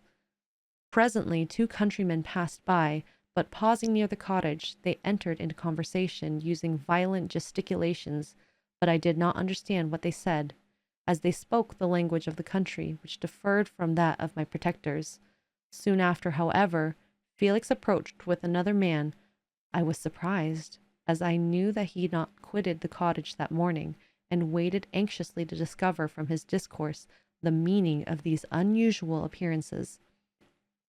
"Do you consider," said his companion to him, "that you will be obliged to pay 3 months' rent, and to lose the produce of your garden? I do not wish to take any unfair advantage, and I beg therefore that you will take some days to consider of your determination." "It is utterly useless," replied Felix. "We can never again inhabit your cottage. The life of my father is in the greatest danger, owing to the dreadful circumstance that I have related. My wife and my sister will never recover from their horror. I entreat you not to reason with me any more. Take possession of your tenement, and let me fly from this place." Felix trembled violently as he said this. He and his companion entered the cottage, in which they remained for a few minutes, and then departed. I never saw any of the family of De Lacy more. I continued for the remainder of the day in my hovel in the state of utter and stupid despair. My protectors had departed, and had broken the only link that held me to the world. For the first time the feelings of revenge and hatred filled my bosom, and I did not strive to control them, but allowing myself to be borne and away by the stream, I bent my mind towards injury and death. When I thought of my friends, of the mild voice of De Lacy, the gentle eyes of Agatha, and the exquisite beauty of the Arabian, these thoughts vanished, and a gush of tears somewhat soothed me. But again, when I reflected that they had spurned and deserted me, anger returned, a rage of anger, and unable to injure anything human, I turned my fury towards inanimate objects. As night advanced, I placed a variety of combustibles around the cottage, and after having destroyed every vestige of cultivation in the garden, I waited with forced impatience until the moon had sunk to commence my operations. As the night advanced, a fierce wind arose from the woods and quickly dispersed the clouds that had loitered in the heavens. The blast tore along like a mighty avalanche and produced a kind of insanity in my spirits that burst all bounds of reason and reflection. I lighted the dry branch of a tree and danced with fury around the devoted cottage, my eyes still fixed on the western horizon, the edge of which the moon nearly touched. A part of its orb was at length hid, and I waved my brand. It sunk, and with a loud scream I fired the straw and the heath and bushes which I had collected. The wind fanned the fire, and the cottage was quickly enveloped by flames, which clung to it and licked it with their forked and destroying tongues. As soon as I was convinced that no assistance could save any part of the habitation, I quitted the scene and sought for refuge in the woods. And now, with the world before me, whither should I bend my steps? I resolved to fly far from the scene of my misfortunes, but to me, hated and despised, every country must be equally horrible. At length the thought of you crossed my mind. I learned from your papers that you were my father, my creator, and to whom could I apply with more fitness than to him who had given me life? Among the lessons that Felix had bestowed upon Safie, geography had not been omitted. I had learned from these relative situations of the different countries of the earth. You had mentioned Geneva as the name of your native town, and towards this place I resolved to proceed. But how was I to direct myself? I knew that I must travel in a southwesterly direction to reach my destination, but the sun was my only guide. I did not know the names of the towns that I was to pass through, nor could I ask information from a single human being, but I did not despair. From you only could I hope for succor, although towards you I felt no sentiment but that of hatred. Unfeeling, heartless creator, you had endowed me with perceptions and passions, and then cast me abroad, an object for the scorn and horror of mankind. But on you only had I any claim for pity and redress, and from you I determined to seek that justice which I vainly attempted to gain from any other being that wore the human form. My travels were long, and the sufferings I endured intense. It was late in autumn when I quitted the district where I had so long resided. I traveled only at night, fearful of encountering the visage of a human being. Nature decayed around me, and the sun became heatless. Rain and snow poured around me. Mighty rivers were frozen. The surface of the earth was hard and chill and bare, and I found no shelter. O earth, how often did I imprecate curses on the causes of my being? The mildness of my nature had fled, and all within me was turned to gall and bitterness. The nearer I approached to your habitation, the more deeply did I feel the spirit of revenge enkindled in my heart. Snow fell, and the waters were hardened, but I rested not. A few incidents now and then directed me, and I possessed a map of the country, but I often wandered wide from my path. The agony of my feelings allowed me no respite.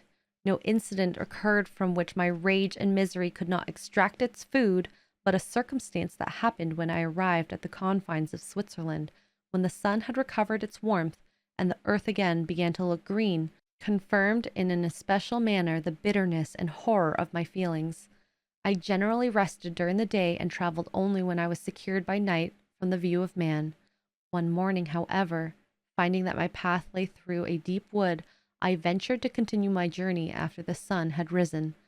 The day, which was one of the first of spring, cheered even me by the loveliness of its sunshine and the balminess of the air. I felt emotions of gentleness and pleasure that had long appeared dead revive within me. Half surprised by the novelty of these sensations, I allowed myself to be borne away by them, and forgetting my solitude and deformity, dared to be happy. Soft tears again bedewed my cheeks, and I even raised my humid eyes with thankfulness towards the blessed sun which bestowed such joy upon me. I continued to wind among the paths of the wood until I came to its boundary, which was skirted by a deep and rapid river, into which many of the trees bent their branches, now budding with the fresh spring. Here I paused, not exactly knowing what path to pursue, when I heard the sounds of voices that induced me to conceal myself under the shape of a cypress. I was scarcely hid when a young girl came running towards the spot where I was concealed, laughing as she ran from someone in sport. She continued her course along the precipitous side of the river, when suddenly her foot slipped and she fell into the rapid stream. I rushed from my hiding place, and, with extreme labor from the force of the current, saved her and dragged her to shore. She was senseless, and I endeavored by every means in my power to restore animation, when I was suddenly interrupted by the approach of a rustic, who was probably the person from whom she had playfully fled. On seeing me, he darted towards me, and tearing the girl from my arms, hastened towards the deeper part of the woods. I followed speedily. I hardly knew why, but when the man saw me draw near, he aimed a gun, which he carried, at my body, and fired. I sunk to the ground, and my injurer, with increased swiftness, escaped into the wood. This was then the reward of my benevolence. I had saved a human being from destruction, and as a recompense I now writhed under the miserable pain of a wound which scattered the flesh and bone. The feelings of kindness and gentleness which I had entertained but a few moments before, gave place to hellish rage and gnashing of teeth. Inflamed by pain, I vowed eternal hatred and vengeance to all mankind. But the agony of my wound overcame me. My pulses paused, and I fainted. For some weeks I led a miserable life in the woods, endeavoring to cure the wound which I had received. The ball had entered my shoulder, and I knew not whether it had remained there or passed through. At any rate, I had no means of extracting it. My sufferings were augmented also by the oppressive sense of the injustice and ingratitude of their infliction. My daily vows rose for vengeance, a deep and deadly revenge, such as would alone compensate for the outrages and anguish I had endured. After weeks, my wound healed, and I continued my journey.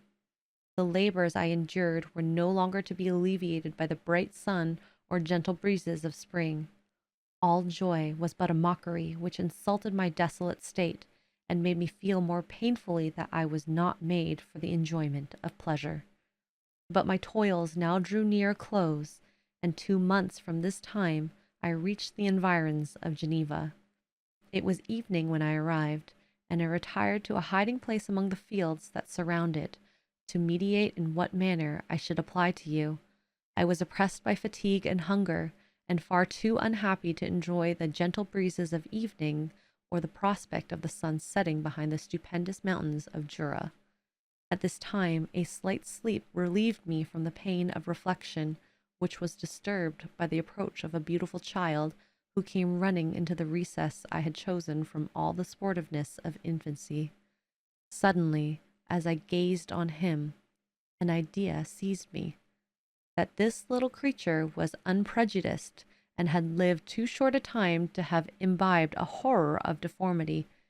If therefore I could seize him and educate him as my companion and friend, I should not be so desolate in this peopled earth. Urged by this impulse, I seized on the boy as he passed and drew him towards me. As soon as he beheld my form, I placed his hands before his eyes and uttered a shrill scream. I drew his hand forcibly from his face and said, "Child, what is the meaning of this? I do not intend to hurt you. Listen to me." He struggled violently. "Let me go," he cried. "Monster! Ugly wretch! You wish to eat me and tear me to pieces. You are an ogre. Let me go, or I will tell my papa."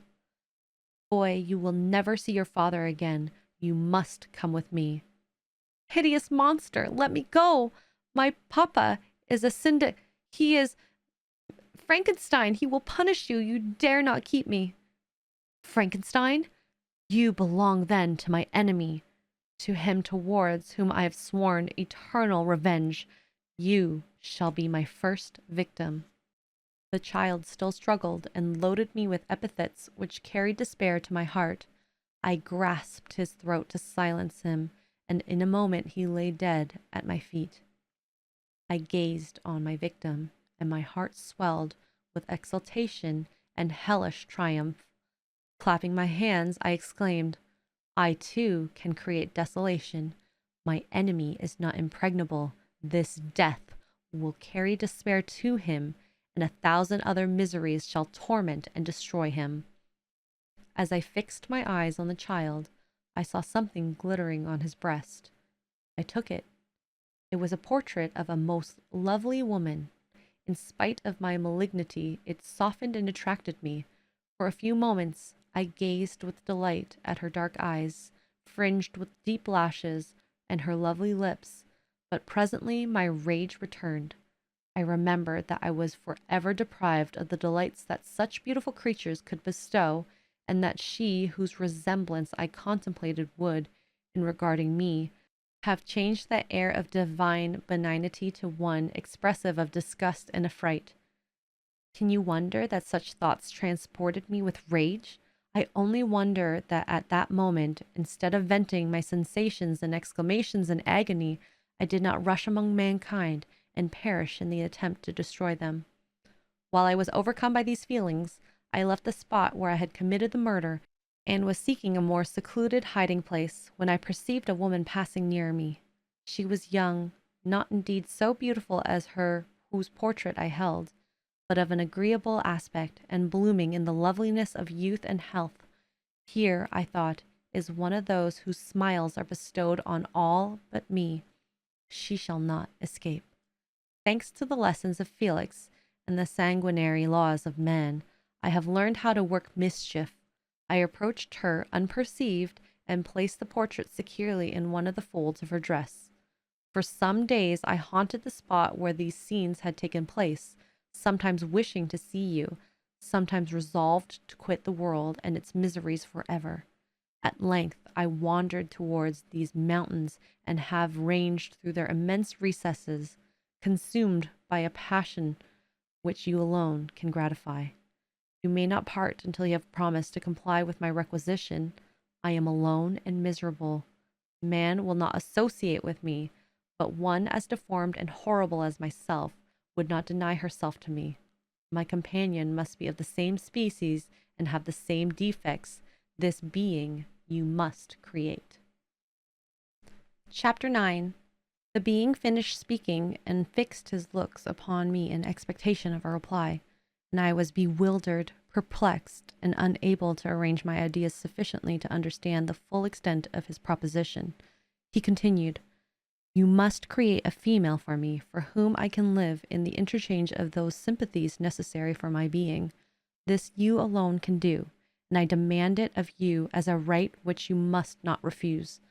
The latter part of his tale had kindled anew in me the anger that had died away when he narrated his peaceful life among the cottagers, and as he said this, I could no longer suppress the rage that burned within me. "I do refuse it," I replied, "and no torture shall ever extort a consent from me. You may render me the most miserable of men, but you shall never make me base in my own eyes. Shall I create another like yourself, whose joint wickedness might desolate the world? Begone! I have answered you. You may torture me, but I will never consent." "You are in the wrong," replied the fiend, "and instead of threatening, I am content to reason with you. I am malicious because I am miserable. Am I not shunned and hated by all mankind? You, my creator, would tear me to pieces and triumph. Remember that, and tell me why I should pity man more than he pities me. You would not call it murder if you could precipitate me into one of those ice rifts and destroy my frame, the work of your hands. Shall I respect man when he contemns me? Let me live with me in the interchange of kindness, and instead of injury, I would bestow every benefit upon him with tears of gratitude at his acceptance. But that cannot be. The human senses are insurmountable barriers to our union. Yet mine shall not be the submission of abject slavery. I will revenge my injuries if I cannot inspire love. I will cause fear, and chiefly towards you, my arch enemy, because my creator, do I swear inextinguishable hatred. Have a care.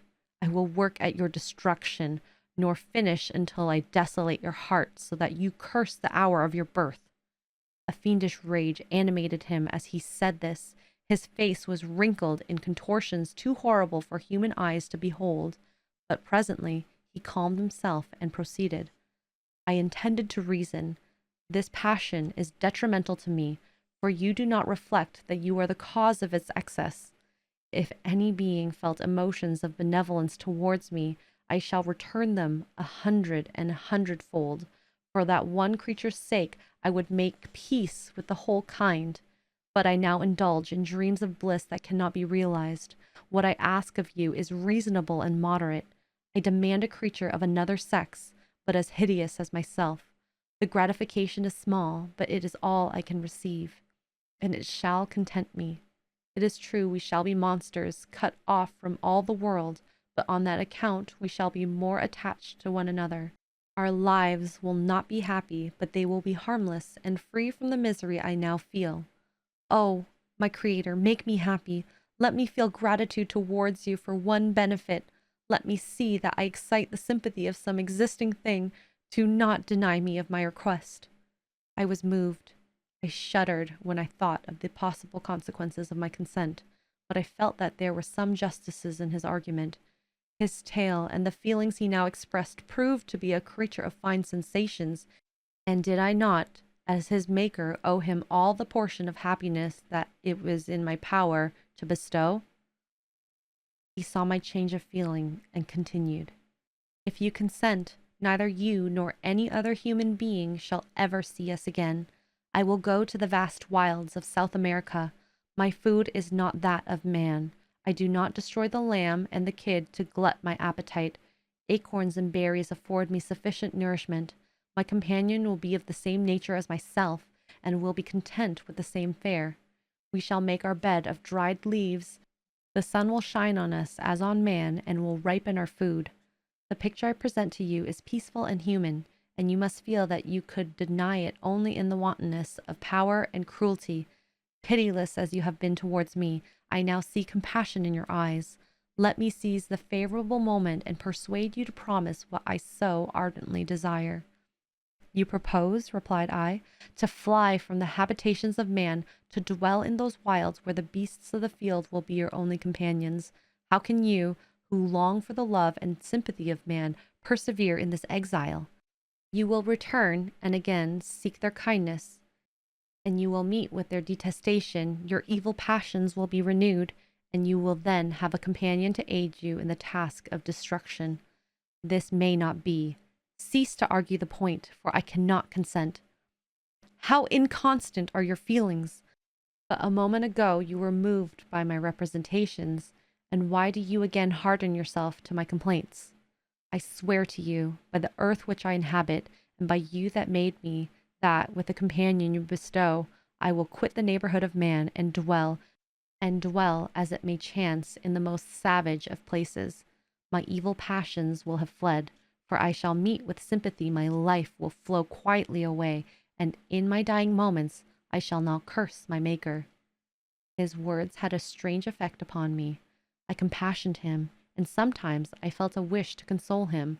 But when I looked upon him, when I saw the filthy mass that moved and talked, my heart sickened, and my feelings were altered to those of horror and hatred.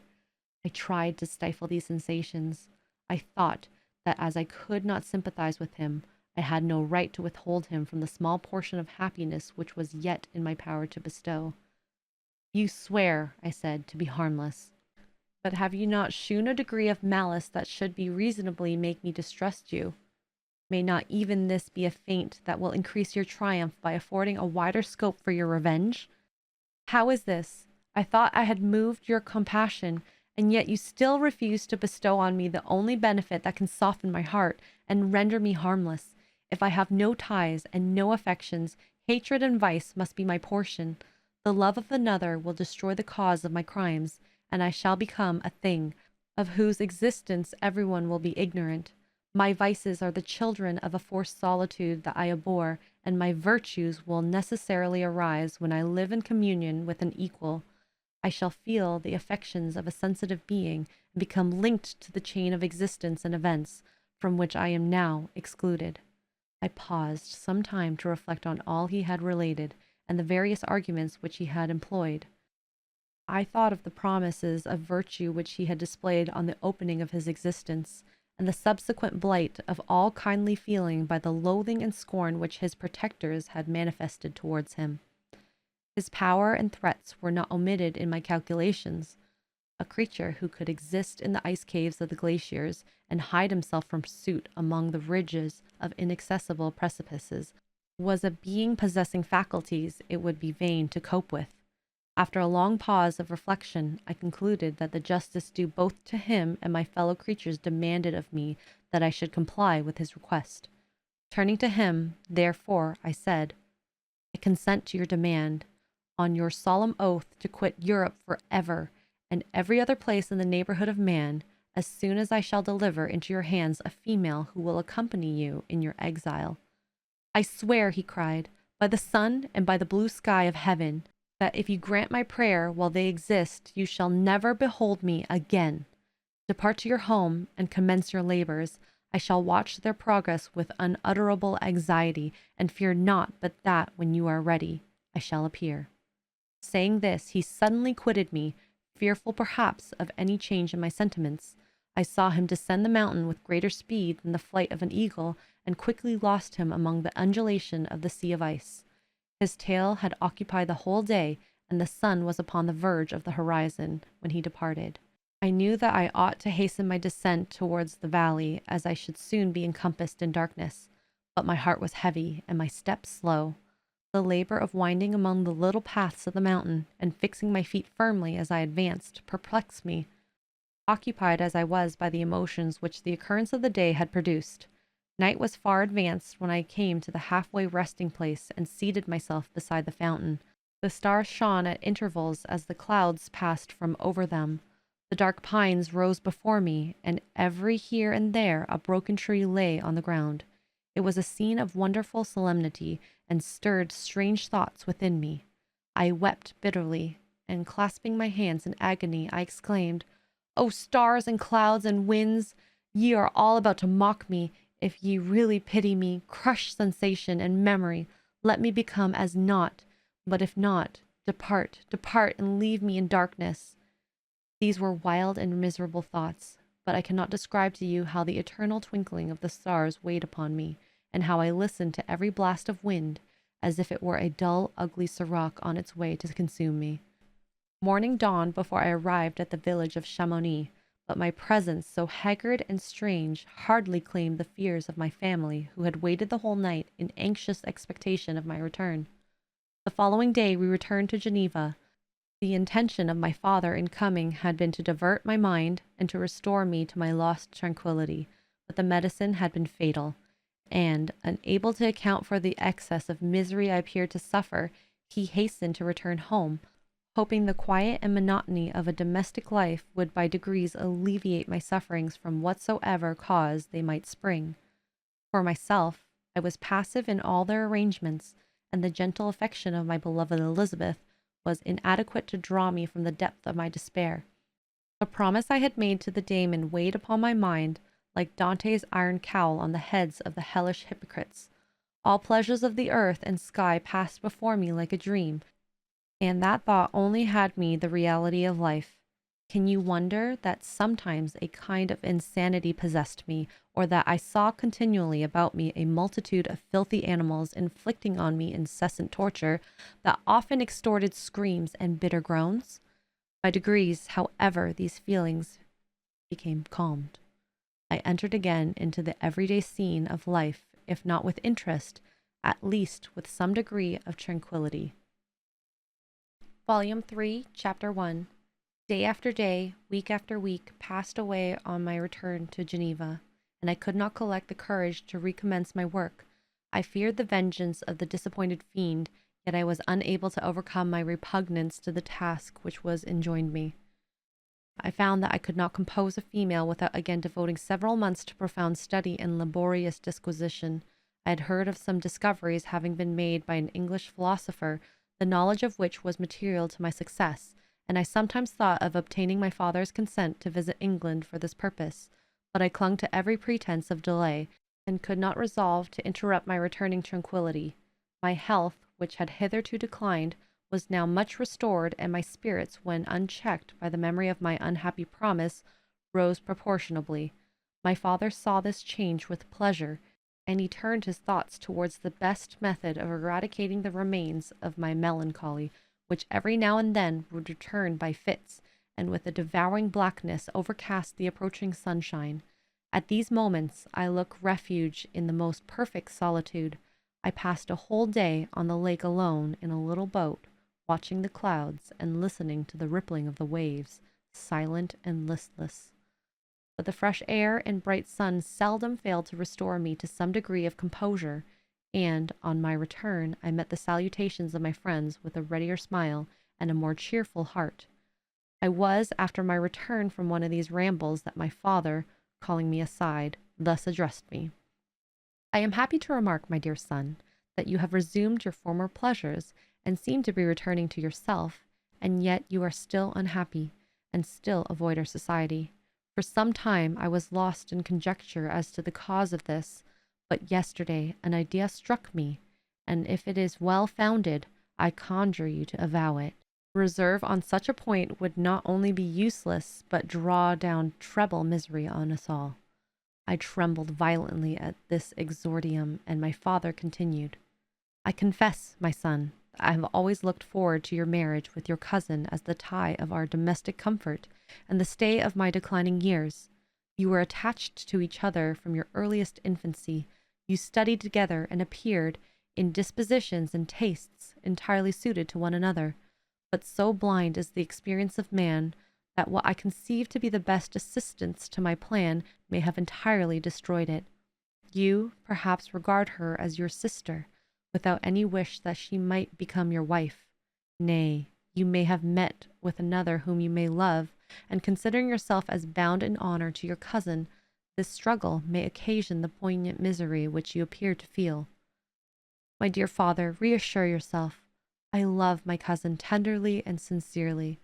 I never saw any woman who excited, as Elizabeth does, my warmest admiration and affection. My future hopes and prospects are entirely bound up in the expectation of our union. The expression of your sentiment on the subject, my dear Victor, gives me more pleasure than I have had for some time experience. If you feel thus, we shall assuredly be happy, however present events may cast a gloom over us. But it is this gloom which appears to have taken so strong a hold of your mind that I wish to dissipate. Tell me, therefore, whether you object to an immediate solemnization of the marriage. We have been unfortunate, and recent events have drawn us from that everyday tranquillity befitting my years and infirmities. You are younger, yet I do not suppose, possessed as you are of a competent fortune, that an early marriage would at all interfere with any future plans of honor and utility that you may have formed. Do not suppose, however, that I wish to dictate happiness to you, or that a delay of your part would cause me any serious uneasiness. Interpret my words with candor and answer me, I conjure you, with confidence and sincerity. I listened to my father in silence, and remained for some time incapable of offering any reply. I revolved rapidly in my mind a multitude of thoughts, and endeavored to arrive at some conclusion. Alas, to me the idea of an immediate union with my cousin was one of horror and dismay. I was bound by a solemn promise which I had not yet fulfilled, and dared not break, or if I did, what manifold miseries might not impend over me and my devoted family. Could I enter into a festival with this deadly weight yet hanging round my neck and bowing me to the ground? I must perform my engagement, and let the monster depart with his mate before I allowed myself to enjoy the delight of a union from which I expected peace. I remembered also the necessity imposed upon me of either journeying to England or entering into a long correspondence with those philosophers of that country whose knowledge and discoveries were of indispensable use to me in my present undertaking. The latter method of obtaining the desired intelligence was dilatory and unsatisfactory. Besides, any variation was agreeable to me, and I was delighted with the idea of spending a year or two in change of scenery and variety of occupation, in absence from my family, during which period some event might happen which would restore me to them in peace and happiness. My promise might be fulfilled, and the monster have departed, or some accident might occur to destroy him and put an end to my slavery forever. These feelings dictated my answer to my father. I expressed a wish to visit England, but concealing the true request, I clothed my desires under the guise of wishing to travel and see the world before I sat down for life within the walls of my native town. I urged my entreaty with earnestness, and my father was easily induced to comply, for a more indulgent and less dictatorial parent did not exist upon earth. Our plan was soon arranged. I should travel to Strasbourg, where Clerval would join me. Some short time would be spent in the towns of Holland, and our principal stay would be in England. We should return by France, and it was agreed that the tour should occupy the space of 2 years. My father pleased himself with the reflection that my union with Elizabeth should take place immediately on my return to Geneva. These 2 years, said he, will pass swiftly, and it will be the last delay that will oppose itself to your happiness. And, indeed, I earnestly desire that period to arrive when we shall all be united, and neither hopes or fears arise to disturb our domestic calm. I am content, I replied, with your arrangement. By that time we shall both have become wiser, and I hope happier than we are at present. I sighed, but my father kindly forbore to question me further concerning the cause of my dejection. He hoped that new scenes and the amusement of traveling would restore my tranquillity. I now made arrangements for my journey, but one feeling haunted me, which filled me with fear and agitation. During my absence, I should leave my friends unconscious of the existence of their enemy and unprotected from his attacks. Exasperated as he might be by my departure, but he had promised to follow me wherever I might go, and would he not accompany me to England? This imagination was dreadful in itself, but soothing, inasmuch as it supposed the safety of my friends. I was agonized with the idea of the possibility that the reverse of this might happen. But through the whole period during which I was the slave of my creature, I allowed myself to be governed by the impulses of the moment, and my present sensations strongly intimated with the fiend that followed me, and exempt my family from the danger of his machinations. It was in the latter of August that I departed to pass 2 years of exile. Elizabeth approved of the reasons of my departure, and only regretted that she had not the same opportunities of enlarging her experience and cultivating her understanding. She wept, however, as she bade me farewell, and entreated me to return happy and tranquil. "We all," said she, "depend upon you, and if you are miserable, what must be our feelings?" I threw myself into the carriage, and that was to convey me away, hardly knowing whither I was going, and careless of what was passing around. I remembered only, and it was with a bitter anguish that I reflected on it, to order that my chemical instruments should be packed to go with me, for I resolved to fulfill my promise while abroad, and return, if possible, a free man. Filled with dreary imaginations, I passed through many beautiful and majestic scenes, but my eyes were fixed and unobserving.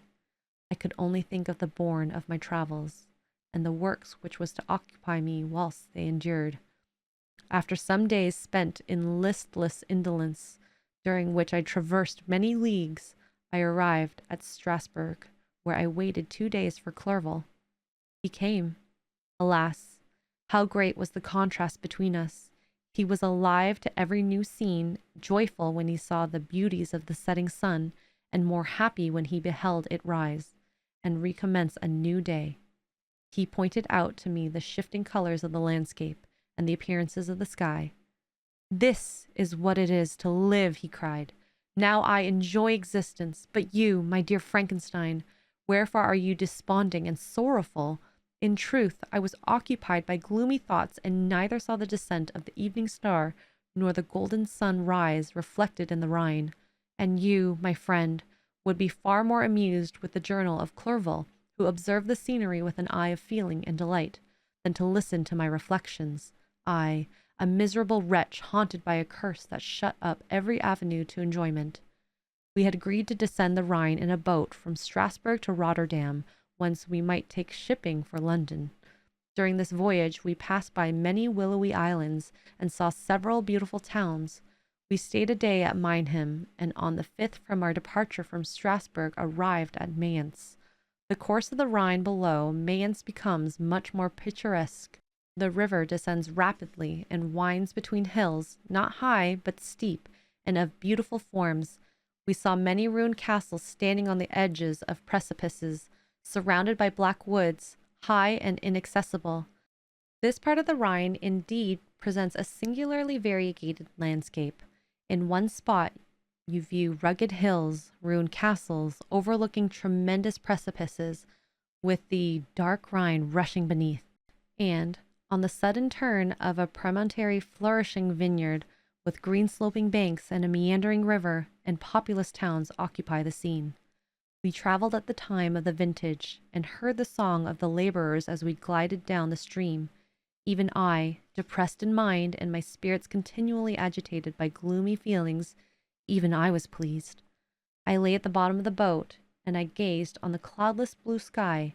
I seemed to drink in a tranquillity to which I had long been a stranger, and if these were my sensations, who can describe those of Henry? He felt as if he had been transported to fairyland, and enjoyed a happiness seldom tasted by man. "I have seen," he said, "the most beautiful scenes of my own country. I have visited the lakes of Lucerne and Uri, where the snowy mountains descend almost perpendicularly to the water, casting black and impenetrable shades, which would cause a gloomy and mournful appearance were it not for the most verdant islands that relieve the eye by their gay appearance. I have seen this lake agitated by a tempest, when the wind tore up whirlwinds of water and gave you an idea of what the water spout must be on the ocean, and the waves dash with fury the base of the mountain, where the priest and his mistress were overwhelmed by an avalanche, and where their dying voices are still said to be heard amid the pauses of the nightly wind. I have seen the mountains of La Valais and the Pays de Vaud, but this country, Victor, pleased me more than all those wonders. The mountains of Switzerland are more majestic and strange, but there is a charm in the banks of this divine river that I never before saw equaled. Look at that castle which overhangs yon precipice, and that also on the island, almost concealed amongst the foliage of those lovely trees. And now that group of laborers come from among their vines, and that village half hid in the recess of the mountain. Oh, surely that spirit that inhabits and guards this place has a soul more in harmony with man than those who pile the glacier or retire to the inaccessible peaks of the mountains of our own country. Clerval, beloved friend, even now it delights me to record your words and to dwell on the praise of which you are so eminently deserving. He was being formed in the very poetry of nature. His wild and enthusiastic imagination was chastened by the sensibility of his heart. His soul overflowed with ardent affections, and his friendship was of that devoted and wondrous nature that the worldly minded teach us to look for only in the imagination. But even human sympathies were not sufficient to satisfy his eager mind. The scenery of external nature, which other regards only with admiration, he loved with ardor. That sounding cataract haunted him like a passion, the tall rock, the mountain, and the deep and gloomy wood. Their colors and their forms were then to him an appetite, a feeling, and a love that had no need of a remoter charm, by thoughts supplied, or any interest unborrowed from the eye. And where does he exist? Is this gentle and lovely being lost forever? Has this mind so replete with ideas, imaginations fanciful and magnificent, which formed a world whose existence depended on the life of its creator? Was this mind perished? Does it now only exist in my memory? No, it is not thus. Your form, so divinely wrought and beaming with beauty, has decayed, but your spirit still visits and consoles your unhappy friend. Pardon this gush of sorrow. These ineffectual words are but a slight tribute to the unexampled worth of Henry, but they soothe my heart, overflowing with the anguish which his remembrance creates. I will proceed with my tale. Beyond Cologne, we descended to the plains of Holland, and we resolved to post the remainder of our way, for the wind was contrary, and the stream of the river was too gentle to aid us. Our journey here lost the interest arising from beautiful scenery, but we arrived in a few days at Rotterdam, whence we proceeded by sea to England. It was on a clear morning in the latter days of December that I first saw the white cliffs of Britain. The banks of the Thames presented a new scene. They were flat but fertile, and almost every town was marked by the remembrance of some story. We saw Tilbury Fort and remembered the Spanish Armada, Gravesend, Woolwich, and Greenwich, places which I have heard of even in my country. At length we saw the numerous steeples of London, St. Paul's towering above all, and the tower famed in English history. Chapter 2. London was our present point of rest. We determined to remain several months in this wonderful and celebrated city. Clerval desired the intercourse of the men of genius and talent who flourished at this time, but this was with me a secondary object. I was principally occupied with the means of obtaining the information necessary for the completion of my promise, and quickly availed myself of the letters of introduction that I had brought with me, addressed to the most distinguished natural philosophers. If this journey had taken place during my days of study and happiness, it would have afforded me inexpressible pleasure, but a blight had come over my existence, and I only visited these people for the sake of the information they might give me on the subject in which my interest was so terribly profound. The company was irksome to me. When alone, I could fill my mind with the sights of heaven and earth. The voice of Henry soothed me, and I could thus cheat myself into a transitory peace. But busy, uninteresting, joyous faces brought back despair to my heart. I saw an insurmountable barrier placed between me and my fellow men. This barrier was sealed with blood of William and Justine, and to reflect on the events connected with those names filled my soul with anguish. But in Clerval I saw the image of my former self. He was inquisitive and anxious to gain experience and instruction. The difference of manners which he observed was to him an inexhaustible source of instruction and amusement. He was forever busy, and the only check to his enjoyments was my sorrowful and dejected mind. I tried to conceal this as much as possible, that I might not debar him from the pleasures natural to one who was entering on a new scene of life, undisturbed by any care or bitter recollection. I often refused to accompany him, alleging another engagement that I might remain alone. I now also began to collect the materials necessary for my new creation, and this was to me like the torture of single drops of water continually falling on my head. Every thought that was devoted to it was an extreme anguish, and every word that I spoke in allusion to it caused my lips to quiver and my heart to palpitate. After passing some months in London, we received a letter from a person in Scotland who had formerly been our visitor at Geneva.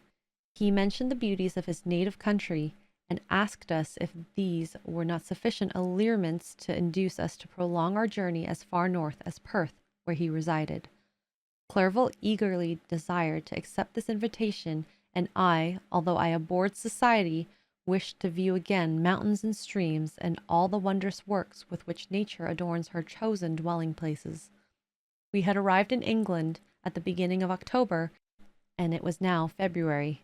We accordingly determined to commence our journey towards the north at the expiration of another month. In this expedition we did not intend to follow the great road to Edinburgh, but to visit Windsor, Oxford, Matlock, and the Cumberland Lakes, resolving to arrive at the completion of this tour about the end of July. I packed my chemical instruments and the materials I had collected, resolving to finish my labors in some obscure nook in the northern Highlands of Scotland. We quitted London on the 27th of March, and remained a few days at Windsor, rambling in its beautiful forest. This was a new scene to us mountaineers, and majestic oaks, and the quantity of game, and the herds of stately deer were all novelties to us. From thence we proceeded to Oxford. As we entered this city, our minds were filled with the remembrance of the events that had transacted there more than a century and a half before. It was here that Charles the First had collected his forces. This city had remained faithful to him after the whole nation had forsaken his cause to join the standard of Parliament and liberty. The memory of that unfortunate king and his companions, the amiable Falkland, the insolent Goring, his queen and son, gave a peculiar interest to every part of the city which they might be supposed to have inhabited. The spirit of elder days found a dwelling here, and we delighted to trace its footsteps. If these feelings had not found an imaginary gratification, the appearance of the city had yet in itself sufficient beauty to obtain our admiration. The colleges are ancient and picturesque.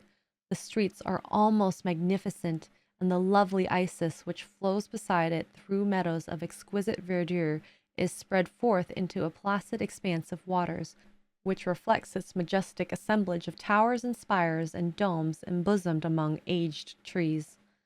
I enjoyed the scene, and yet my enjoyment was embittered both by the memory of the past and the anticipation of the future. I was formed for peaceful happiness. During my youthful days, discontent never visited my mind, and if I was ever overcome by ennui, the sight of what is beautiful in nature, or the study of what is excellent and sublime in the productions of man, could always interest my heart and communicate elasticity to my spirits. But I am a blasted tree.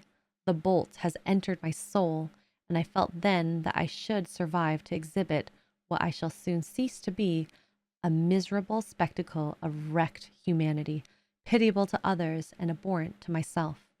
We passed a considerable period at Oxford, rambling among its environs and endeavoring to identify every spot which might relate to the most animating epoch of English history. Our little voyages of discovery were often prolonged by the successive objects that presented themselves. We visited the tomb of the illustrious Hampden, and the field on which that patriot fell. For a moment, my soul was elevated from its debasing and miserable fears to contemplate the divine ideas of liberty and self-sacrifice, of which these sights were the monuments and the remembrancers. For an instant I dared to shake off my chains and look around me for a free and lofty spirit, but the iron had eaten into my flesh, and I sank again, trembling and hopeless, into my miserable self. We left Oxford with regret, and proceeded to Matlock, which was our next place of rest. The country in the neighborhood of this village resembled, to a greater degree, the scenery of Switzerland, but everything is on a lower scale, and the green hills want the crown of distant white Alps, which always attend on the piny mountains of my native country. We visited the wondrous cave and the little cabinets of natural history, where the curiosities are disposed in the same manner as in the collections of Servax and Chamonix. The latter name made me tremble when pronounced by Henry, and I hastened to quit Matlock, with which that terrible scene was thus associated. From Derby, still journeying northward, we passed 2 months in Cumberland and Westmoreland. I could now almost fancy myself among the Swiss mountains. The little patches of snow which yet lingered on the northern side of the mountains, the lakes, and the dashing of the rocky streams were all familiar and dear sights to me. Here also we made some acquaintances who almost contrived to cheat me into happiness. The delight of Clerval was proportionably greater than mine. His mind expanded in the company of men at talent, and he found in his own nature greater capacities and resources than he could have imagined himself to have possessed while he associated with his inferiors. I could pass my life here, said he to me, and among these mountains I should scarcely regret Switzerland and the Rhine. But he found that a traveler's life is one that includes much pain amidst his enjoyments. His feelings are forever on the stretch, and when he begins to sink into repose, he finds himself obliged to quit that on which he rests his pleasure for something new, which again engages his attention, and which also he forsakes for other novelties.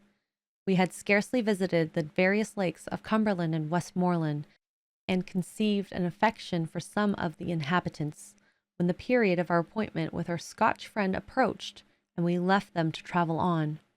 For my own part, I was not sorry. I had now neglected my promise for some time, and I feared the effects of the daemon's disappointment. He might remain in Switzerland and wreak his vengeance on my relatives. This idea pursued me and tormented me at every moment from which I might otherwise have snatched repose and peace. I waited for my letters with feverish impatience.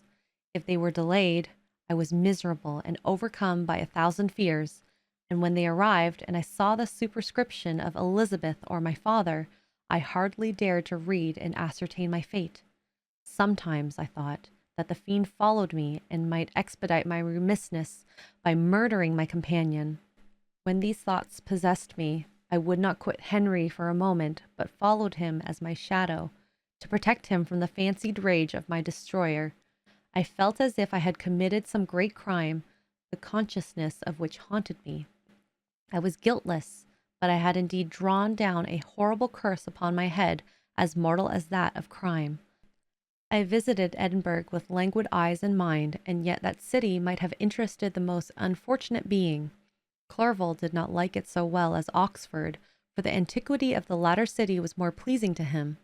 But the beauty and regularity of the new town Edinburgh, its romantic castle and its environs, the most delightful in the world, Arthur's Seat, St. Bernard's Well, and the Pentland Hills, compensated him for the change, and filled him with cheerfulness and admiration. But I was impatient to arrive at the termination of my journey. We left Edinburgh in a week, passing through Chpater, St. Andrews, and along the bank of the Tay, to Perth, where our friend expected us. But I was in no mood to laugh and talk with strangers, or enter into their feelings or plans with the good humor expected from a guest. And accordingly I told Clerval that I wished to make the tour of Scotland alone. "Do you," said I, "enjoy yourself, and let this be our rendezvous. I may be absent a month or 2, but do not interfere with my motions. I entreat you, leave me to peace and solitude for a short time, and when I return, I hope it will be with a lighter heart, more congenial to your own temper." Henry wished to dissuade me, but, seeing me bent on this plan, ceased to remonstrate. He entreated me to write often. "I had rather be with you," he said, "in your solitary rambles than with these Scotch people, whom I do not know. Hasten then, my dear friend, to return that I may again feel somewhat myself at home, which I cannot do in your absence." Having parted from my friend, I determined to visit some remote spot of Scotland and finish my work in solitude. I did not doubt that the monster followed me and would discover himself to me when I should have finished, that he might receive his companion. With this resolution, I traversed the northern highlands and fixed on one of the remotest of the Orkneys as the scene of my labors. It was a place fitted for such a work, being hardly more than a rock whose high sides were continually beaten upon by the waves. The soil was barren, scarcely affording pasture for a few miserable cows, and oatmeal for its inhabitants, which consisted of 5 persons, whose gaunt and scraggy limbs gave tokens of their miserable fare. Vegetables and bread, when they indulged in such luxuries, and even fresh water, was to be procured from the main land, which was about 5 miles distant. On the whole island there were but 3 miserable huts, and one of these was vacant when I arrived. This I hired. It contained but 2 rooms, and these exhibited all the squalidness of the most miserable penury. The thatch had fallen in, the walls were unplastered, and the door was off its hinges. I ordered it to be repaired, bought some furniture, and took possession, an incident which would, doubtless, have occasioned some surprise had not all the senses of the cottagers been benumbed by want and squalid poverty. As it was, I lived ungazed at and unmolested, hardly thanked for the pittance of food and clothes which I gave. So much does suffering blunt even the coarsest sensations of men. In this retreat I devoted the morning to labor, but in the evening, when the weather permitted, I walked on the stony beach of the sea, to listen to the waves as they roared and dashed at my feet. It was a monotonous yet ever-changing scene. I thought of Switzerland. It was far different from this desolate, appalling landscape. Its hills were covered with vines, and its cottages are scattered thickly in the plains. Its fair lakes reflect a blue and gentle sky, and when troubled by the wind, their tumult is but as the play of a lively infant when compared to the roarings of the giant ocean. In this manner I distributed my occupations when I first arrived, but as I proceeded in my labor, it became every day more horrible and irksome to me. Sometimes I could not prevail on myself to enter my laboratory for several days, and at other times I toiled day and night in order to complete my work. It was indeed a filthy process in which I was engaged. During my first experiment, a kind of enthusiastic frenzy had blinded me to the horror of my employments. My mind was intently fixed on the sequel of my labor, and my eyes were shut to the horror of my proceedings. But now I went to it in cold blood, and my heart often sickened at the work of my hands. Thus situated, employed in the most detestable occupation, immersed in a solitude where nothing could for an instant call my attention from the actual scene in which I was engaged, my spirits became unequal. I grew restless and nervous. Every moment I feared to meet my persecutor. Sometimes I sat with my eyes fixed on the ground, fearing to raise them lest they should encounter the object which I so dreaded to behold.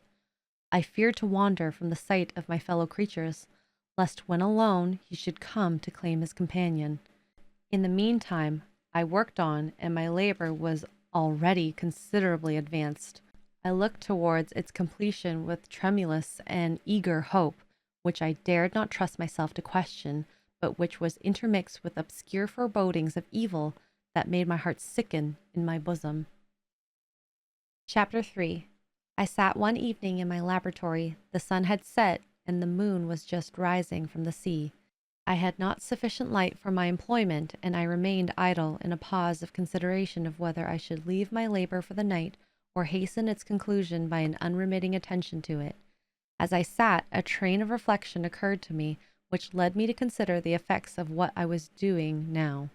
3 years before, I was engaged in the same manner, and had created a fiend whose unparalleled barbarity had desolated my heart, and filled it forever with the bitterest remorse. I was now about to form another being of whose dispositions I was alike ignorant. She might become 10,000 times more malignant than her mate, and delight, for its own sake, in murder and wretchedness. He had sworn to quit the neighborhood of man and hide himself in deserts, but she had not. And she, who in all probability was to become a thinking and reasoning animal, might refuse to comply with a compact made before her creation. They might even hate each other. The creature who already lived loathed his own deformity, and might he not conceive a greater abhorrence for it when it came before his eyes in female form? She also might turn with disgust from him to the superior beauty of man. She might quit him, and he be again alone, exasperated by the fresh provocation of being deserted by one of his own species. Even if they were to leave Europe and inhabit the deserts of the New World, yet one of the first results of those sympathies for which the Damon thirsted would be children, and a race of devils would be propagated upon the earth, who might make the very existence of the species of man a condition precarious and full of terror. Had I a right, for my own benefit, to inflict this curse upon everlasting generations? I had before been moved by sophisms of the being I had created. I had been struck senseless by his fiendish threats, but now, for the first time, the wickedness of my promise burst upon me. I shuddered to think that future ages might curse me as their pest, whose selfishness had not hesitated to buy its own peace at the price perhaps of the existence of the whole human race. I trembled, and my heart failed within me, when on looking up, I saw by the light of the moon the Damon at the casement. A ghastly grin wrinkled his lips as he gazed on me, where I sat fulfilling the task which he had allotted to me. Yes, he had followed me in my travels. He had loitered in forests, hid himself in caves, or taken refuge in wide and desert heaths, and he now came to mark my progress and claim the fulfillment of my promise. As I looked on him, his countenance expressed the utmost extent of malice and treachery. I thought with the sensation of madness on my promise of creating another like him, and trembling with passion tore to pieces the thing on which I was engaged. The wretch saw me destroy the creature on whose future existence he depended for happiness, and, with a howl of devilish despair and revenge, withdrew. I left the room, and locking the door, made a solemn vow in my own heart never to resume my labors, and then, with trembling steps, I sought my own apartment. I was alone. None were near to me to dissipate the gloom and relieve me from the sickening oppression of the most terrible reveries. Several hours passed, and I remained near my window gazing on the sea. It was almost motionless, for the winds were hushed, and all nature reposed under the eye of the quiet moon. A few fishing vessels alone specked the water, and now and then the gentle breeze wafted the sounds of voices as the fishermen called to one another. I felt the silence, although I was hardly conscious of its extreme profundity until my ears was suddenly arrested by the paddling of oars near the shore, and a person landed close to my house. In a few minutes after, I heard the creaking of my door as if someone endeavored to open it softly. I trembled from head to foot. I felt a presentiment of who it was, and wished to rouse one of the peasants who dwelt in a cottage not far from mine, but I was overcome by the sensation of helplessness, so often felt in frightful dreams when you in vain endeavor to fly from impending danger, and was rooted to spot. Presently I heard the sound of footsteps along the passage. The door opened, and the wretch whom I dreaded appeared. Shutting the door, he approached me and said in a smothered voice, "You have destroyed the work which you began. What is it that you intend? Do you dare break your promise? I have endured toil and misery. I left Switzerland with you. I crept along the shores of the Rhine, among its willow islands, and over the summits of its hills. I have dwelt many months in the heaths of England and among the deserts of Scotland. I have endured incalculable fatigue and cold and hunger. Do you dare destroy my hopes? Begone! I do not break my promise. Never will I create another like yourself, equal in deformity and wickedness. Slave, I before reasoned with you, but you have proved yourself unworthy of my condescension. Remember that I have power. You believe yourself miserable, but I can make you so wretched that the light of day will be hateful to you. You are my creator, but I am your master. Obey! The hour of my weakness is past, and the period of your power is arrived. Your threats cannot move me to do an act of wickedness, but they confirm me in a resolution of not creating you a companion in vice. Shall I, in cool blood, set loose upon the earth a daemon whose delight is in death and wretchedness? Begone! I am firm, and your words will only exasperate my rage. The monster saw my determination in my face and gnashed his teeth in the impotence of anger. Shall each man, cried he, find a wife for his bosom, and each breast have his mate, and I be alone? I have feelings of affection, and they were requited by detestation and scorn. Man, you may hate, but beware, your hours will pass in dread and misery, and soon the bolt will fall which must ravish from you your happiness forever. Are you to be happy while I grovel in the intensity of my wretchedness? You can blast my other passions, but revenge remains revenge. Henceforth, dearer than light or food, I may die, but first you, my tyrant and tormentor, shall curse the sun that gazes on your misery. Beware, for I am fearless and therefore powerful. I will watch with the wiliness of a snake, that I may sting with its venom. Man, you shall repent on the injuries you inflict. Devil, cease, but do not poison the air with these sounds of malice. I have declared my resolution to you, and I am no coward to bend beneath words. Leave me, I am inexorable. It is well I go, but remember, I shall be with you on your wedding night. I started forward and exclaimed, Villain! Before you sign my death warrant, be sure that you are yourself safe. I would have seized him, but he eluded me and quitted the house with precipitation.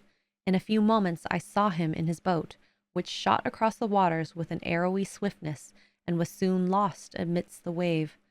All was again silent, but his words rung in my ears. I burned with rage to pursue the murderer of my peace and precipitate him into the ocean. I walked up and down my room hastily and perturbed, while my imagination conjured up 1,000 images to torment and sting me. Why had I not followed him and closed with him in mortal strife? But I had suffered him to depart, and he had directed his course towards the main land. I shuddered to think who might be the next victim sacrificed to his insatiate revenge, and then I thought again of his words, I will be with you on your wedding night. That then was the period fixed for the fulfillment of my destiny. In that hour I should die, or at once satisfy and extinguish his malice. The prospect did not move me to fear, yet when I thought of my beloved Elizabeth, of her tears and endless sorrow, when she should find her lover so barbarously snatched from her, tears, the first I had shed for many months, streamed from my eyes, and I resolved not to fall before my enemy without a bitter struggle. The night passed away, and the sun rose from the ocean. My feelings became calmer, if it may be called calmness, when the violence of rage sinks into the depths of despair. I left the house, the horrid scene of last night's contention, and walked on the beach of the sea, which I almost regarded as an insuperable barrier between me and my fellow creatures. Nay, a wish that should such prove the fact stole across me. I desired that I might pass my life on that barren rock, wearily it is true, but uninterrupted by any sudden shock of misery.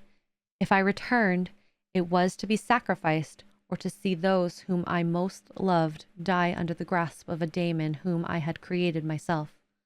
I walked about the isle like a restless spectre, separated from all I loved, and miserable in the separation.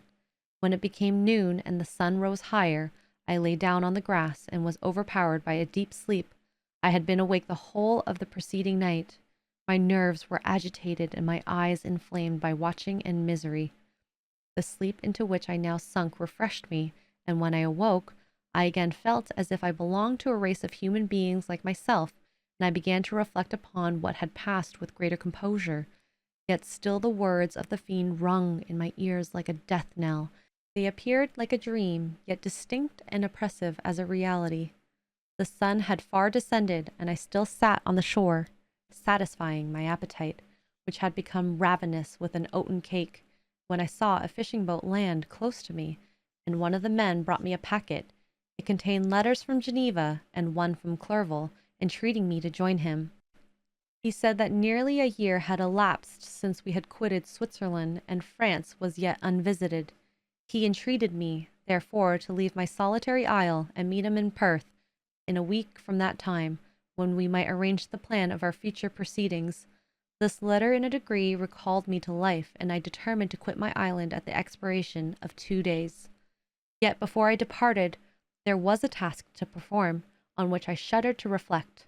I must pack my chemical instruments, and for that purpose I must enter the room which had been the scene of my odious work, and I must handle those utensils, the sight of which was sickening to me. The next morning at daybreak I summoned sufficient courage and unlocked the door of my laboratory. The remains of the half-finished creature whom I had destroyed lay scattered on the floor, and I almost felt as if I had mangled the living flesh of a human being. I paused to collect myself, and then entered the chamber. With trembling hands I conveyed the instruments out of the room, but I reflected that I ought not to leave the relics of my work to excite the horror and suspicion of the peasants, and I accordingly put them into a basket with a greater quantity of stone, and laying them up, determined to throw them into the sea that very night, and in the meantime I sat upon the beach, employed in cleaning and arranging my chemical apparatus. Nothing could be more complete than the alteration that had taken place in my dream since the night of the appearance of the daemon. I had before regarded my promise with a gloomy despair as a thing that, with whatever consequences, must be fulfilled. But I now felt as if a film had been taken from before my eyes, that I, for the first time, saw clearly. The idea of renewing my labor did not for one instant recur to me. The threat I had heard weighed on my thoughts, but I did not reflect that a voluntary act of mine could avert it. I had resolved in my mind that to create another like the fiend that I had first made would be an act of the basest and most atrocious selfishness, and I banished from my mind every thought that could lead to a different conclusion. Between 2 and 3 in the morning the moon rose, and I then, putting my basket aboard a little skiff, sailed out about 4 miles from the shore. The scene was perfectly solitary. A few boats were returning towards land, and I sailed away from them. I felt as if I was about the commission of a dreadful crime, and avoiding with shuddering anxiety any encounter with my fellow creatures. At one time the moon, which had before been clear, was suddenly overspread by a thick cloud, and I took advantage of the moment of darkness and cast my basket into the sea. I listened to the gurgling sound as it sank, and then sailed away from the spot. The sky became clouded, and the air was pure, although chilled by the northeast breeze that was then rising. But it refreshed me, and filled me with such agreeable sensations that I resolved to prolong my stay on the water, and fixing the rudder in a direct position, stretched myself at the bottom of the boat. Clouds hid the moon, everything was obscure, and I heard only the sound of the boat as its keel cut through the waves. The murmur lulled me, and in a short time I slept soundly. I do not know how long I remained in this situation, but when I awoke, I found that the sun had already mounted considerably. The wind was high, and the waves continually threatened the safety of my little skiff. I found that the wind was northeast and must have driven me far from the coast from which I had embarked. I endeavored to change my course, but quickly found that if I again made the attempt, the boat would be instantly filled with water. Thus situated, my only resource was to drive before the wind. I confess that I felt a few sensations of terror. I had no compass with me, and was so little acquainted with the geography of this part of the world that the sun was of little benefit to me. I might be driven into the wide Atlantic, and feel all the tortures of starvation, or be swallowed up in the immeasurable waters that roared and buffeted around me. I had already been out many hours, and felt the torment of a burning thirst, a prelude to my other sufferings. I looked on the heavens, which were covered by clouds that flew before the wind only to be replaced by others. I looked upon the sea. It was to be my grave. "Fiend," I exclaimed, "your task is already fulfilled. I thought of Elizabeth, of my father, and of Clerval, and sunk into a reverie, so despairing and frightful that even now, when the scene is on the point of closing before me forever, I shudder to reflect on it. Some hours passed thus, but by degrees, as the sun declined towards the horizon, the wind died away into a gentle breeze, and the sea became free from breakers. But these gave place to a heavy swell. I felt sick, and hardly able to hold the rudder, when suddenly I saw a line of high land towards the south. Almost spent as I was by fatigue and the dreadful suspense I endured for several hours, this sudden certainty of life rushed like a flood of warm joy to my heart, and tears gushed from my eyes. How mutable are our feelings, and how strange is that clinging love that we have of life, even in the excess of misery. I constructed another sail with a part of my dress, and eagerly steered my course towards the land. It had a wild and rocky appearance, but as I approached nearer, I easily perceived the traces of cultivation. I saw vessels near the shore, and found myself suddenly transported back to the neighborhood of civilized man. I eagerly traced the windings of the land, and hailed a steeple which I at length saw issuing from behind a small promontory. As I was in a state of extreme debility, I resolved to sail directly towards the town as a place where I could most easily procure nourishment. Fortunately, I had money with me. As I turned the promontory, I received a small neat town and a good harbor, which I entered, my heart bounding with joy at my unexpected escape. As I was occupied in fixing the boat and arranging the sails, several people crowded towards the spot. They seemed very much surprised at my appearance, but instead of offering me any assistance, whispered together with gestures that at any other time might have produced in me a slight sensation of alarm. As it was, I merely remarked that they spoke English, and I therefore addressed them in that language. "My good friends," said I, "will you be so kind as to tell me the name of this town and inform me where I am?" "You will know that soon enough," replied a man with a gruff voice.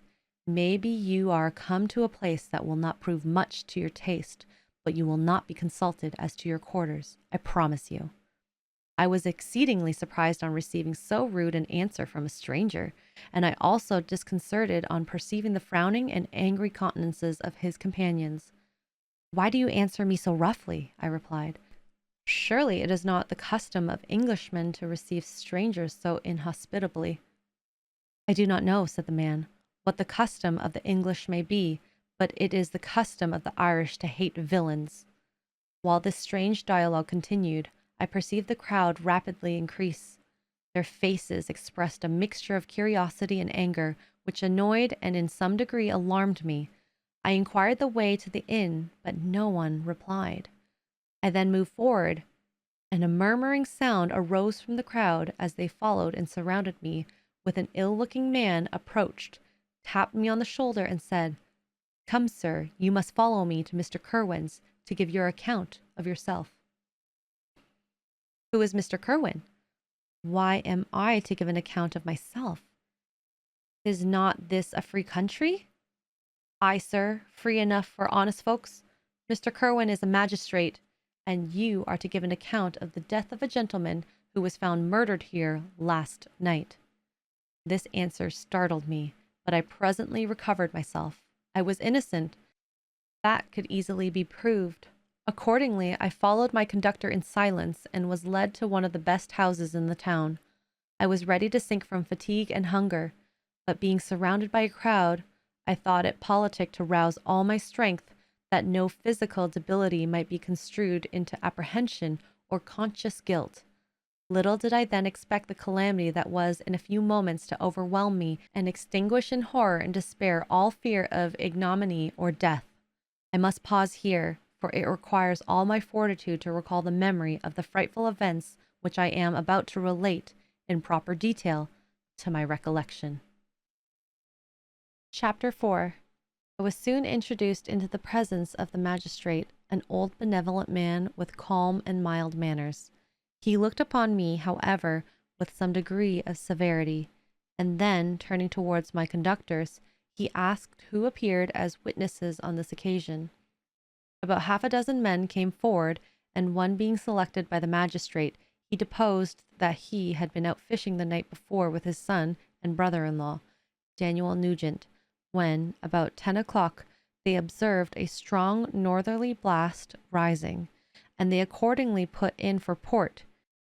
It was a very dark night, as the moon had not yet risen. They did not land at the harbor, but, as they had been accustomed, at a creek about 2 miles below. He walked on first, carrying a part of the fishing tackle, and his companions followed him at some distance. As he was proceeding along the sands, he struck his foot against something, and fell all his length on the ground. His companions came up to assist him, and by the light of their lantern, they found he had fallen on the body of a man who was, to all appearance, dead. Their first supposition was that it was the corpse of some person who had been drowned, and was thrown on shore by the waves, but upon examination, they found that the clothes were not wet, and even that the body was not cold. They instantly carried it to the cottage of an old woman near the spot, and endeavored, but in vain, to restore it to life. He appeared to be a handsome young man, about 25 years of age. He had apparently been strangled, for there were no signs of violence except the black mark of fingers on his neck. The first part of this deposition did not in the least interest me, but when the mark of the fingers was mentioned, I remembered the murder of my brother, and felt myself extremely agitated. My limbs trembled, and a mist came over my eyes, which obliged me to lean on a chair for support. The magistrate observed me with a keen eye, and of course drew an unfavorable augury from my manner. The son confirmed his father's account, but when Daniel Nugent was called, he swore positively that, just before the fall of his companion, he saw a boat with a single man in it at a short distance from the shore, and as far as he could judge by the light of a few stars, it was the same boat in which I had just landed. A woman deposed that she lived near the beach, and was standing at the door of her cottage, waiting for the return of the fishermen, about an hour before she heard of the discovery of the body, when she saw a boat, with only one man in it, push off from the part of the shore where the corpse was afterwards found. Another woman confirmed the account of the fishermen having brought the body into her house. It was not cold. They put it into a bed and rubbed it, and Daniel went to the town for an apothecary, but life was quite gone. Several other men were examined concerning my landing, and they agreed that, with the strong north wind that had arisen during the night, it was very probable that I had beaten about for many hours, and had been obliged to return nearly to the same spot from which I had departed. Besides, they observed that it appeared that I had brought the body from another place, and it was likely that, as I did not appear to know the shore, I might have put into the harbor ignorant of the distance of the town from the place where I had deposited the corpse. Mr. Kirwin, on hearing this evidence, desired that I should be taken into the room where the body lay for interment, that I might be observed what effect the sight of it would produce on me. This idea was probably suggested by the extreme agitation I had exhibited when the mode of the murder had been described. I was accordingly conducted by the magistrate and several other persons to the inn. I could not help being struck by the strange coincidences that had taken place during this eventful night, but knowing that I had been conversing with several persons in the island I had inhabited about the time that the body had been found, I was perfectly tranquil as to the consequences of the affair. I entered the room where the corpse lay, and was led up to the coffin. How can I describe my sensations on beholding it? I feel yet parched with horror, nor can I reflect on that terrible moment without shuddering and agony. That faintly reminds me of the anguish of the recognition. The trial, the presence of the magistrate and witnesses, passed like a dream from my memory, when I saw the lifeless form of Henry Clerval stretched before me. I gasped for breath, and throwing myself on the body, I exclaimed, "Have my murderous machinations deprived you also, my dearest Henry, of life? Two I have already destroyed. Other victims await their destiny. But you, Clerval, my friend, my benefactor." The human frame could no longer support the agonizing suffering that I endured, and I was carried out of the room in strong convulsions. A fever succeeded to this. I lay for 2 months on the point of death, My ravings, as I afterwards heard, were frightful. I called myself the murderer of William, of Justine, and of Clerval. Sometimes I entreated my attendants to assist me in the destruction of the fiend by whom I was tormented, and at others I felt the fingers of the monster already grasping my neck, and screamed aloud with agony and terror. Fortunately, as I spoke my native language, Mr. Kerwin alone understood me, but my gestures and bitter cries were sufficient to affright the other witnesses. Why did I not die? More miserable than man ever was before, why did I not sink into forgetfulness and rest? Death snatches away many blooming children, the only hopes of their doting parents. How many brides and youthful lovers have been one day in the bloom of health and hope, and the next a prey for worms and the decay of the tomb. Of what materials was I made, that I could thus resist so many shocks, which, like the turning of the wheel, continually renewed the torture? But I was doomed to live, and in 2 months found myself as awaking from a dream, in a prison, stretched on a wretched bed, surrounded by gaolers, turnkeys, bolts, and all the miserable apparatus of a dungeon. It was morning, I remember, when I thus awoke to understanding. I had forgotten the particulars of what had happened, and only felt as if some great misfortune had suddenly overwhelmed me. But when I looked around and saw the barred windows and the squalidness of the room which I was, all flashed across my memory, and I groaned bitterly. This sound disturbed an old woman who was sleeping in the chair beside me. She was a hired nurse, the wife of one of the turnkeys, and her countenance expressed all the bad qualities which often characterize that class. The lines of her face were hard and rude, like that of persons accustomed to see without sympathizing in sights of misery. Her tone expressed her entire indifference. She addressed me in English, and the voice struck me as one that I had heard during my sufferings.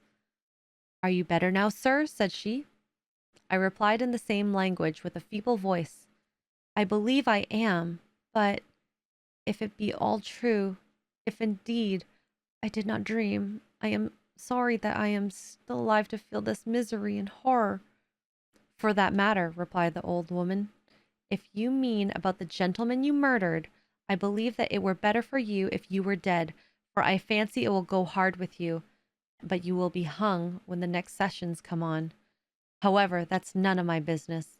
I am sent to nurse you and get you well. I do my duty with a safe conscience. It were well if everybody did the same." I turned with loathing from the woman who could utter so unfeeling a speech to a person just saved on the very edge of death, but I felt languid and unable to reflect on all that had passed. The whole series of my life appeared to me as a dream. I sometimes doubted if indeed it were all true, for it never presented itself to my mind with the force of reality. As the images that floated before me became more distinct, I grew feverish. A darkness pressed around me. No one was near me to soothe me with the gentle voice of love. No dear hand supported me. The physician came and prescribed medicines, and the old woman prepared them for me, but utter carelessness was visible in the first. The expression of brutality was strongly marked in the visage of the second. Who could be interested in the fate of a murderer but the hangman who would gain his fee? These were my first reflections, but I soon learned that Mr. Kerwin would shew me extreme kindness. He had caused the best person in the prison to be prepared for me. Wretched indeed was the best. And it was he who had provided a physician and a nurse. It is true he seldom came to see me, for although he ardently desired to relieve the sufferings of every human creature, he did not wish to be present at the agonies and miserable ravings of a murderer. He came, therefore, sometimes to see I was not neglected, but his visits were short and at long intervals. One day, when I was gradually recovering, I was seated in a chair, my eyes half open, and my cheeks livid like those in death. I was overcome by gloom and misery, and often reflected I had better seek death than remain miserable, pent up, only to be let loose in a world replete with wretchedness. At one time, I considered whether I should not declare myself guilty and suffer the penalty of the law, less innocent than poor Justine had been. Such were my thoughts when the door of my apartment was opened and Mr. Kirwin entered. His countenance expressed sympathy and compassion. He drew a chair close to mine and addressed me in French. "I fear that this place is very shocking to you. Can I do anything to make you more comfortable?" "I thank you, but all that you mention is nothing to me. On the whole earth there is no comfort which I am capable of receiving. I know that the sympathy of a stranger can be but of little relief to one borne down on you by so strange a misfortune, but you will, I hope, soon quit this melancholy abode, for doubtless evidence can easily be brought to free you from the criminal charge. This is my least concern. I am, by a course of strange events, become the most miserable of mortals. Persecuted and tortured as I am, and have been, can death be any evil to me? Nothing indeed could be more unfortunate and agonizing than the strange chances that have lately occurred. You were thrown by some surprising accident on this shore, renowned for its hospitality, seized immediately and charged with murder. The first sight that was presented to your eyes was the body of your friend, murdered in so unaccountable a manner, and placed, as it were, by some fiend across your path. As Mr. Kirwin said this, notwithstanding the agitation I endured on this retrospect of my suffering, I also felt considerable surprise at the knowledge he seemed to possess concerning me. I suppose some astonishment was exhibited in my countenance, for Mr. Kirwin hastened to say, "It was not until a day or two after your illness that I thought of examining your dress, that I might discover some trace by which I could send to your relations an account of your misfortune and illness. I found several letters, and among others, one which I discovered from its commencement to be from your father. I instantly wrote to Geneva. Nearly 2 months have elapsed since the departure of my letter, but you are ill. Even now you tremble. You are unfit for agitation of any kind. This suspense is 1,000 times worse than the most horrible event. Tell me what new scene of death has been acted, and whose murder I am now to lament." "Your family is perfectly well," said Mr. Kirwin with gentleness, "and someone, a friend, is come to visit you." I know not by what chain of thought the idea presented itself, but it instantly darted into my mind that the murderer had come to mock at my misery and taunt me with the death of Clerval, as a new incitement for me to comply with his hellish desires. I put my hand before my eyes and cried out in agony, "Oh, take me away! I cannot see him! For God's sake, do not let him enter!" Mr. Kirwin regarded me with a troubled countenance. He could not help regarding my exclamation as a presumption of my guilt, and said, in a rather severe tone, "I should have thought, young man, that the presence of your father would have been welcome instead of inspiring such violent repugnance."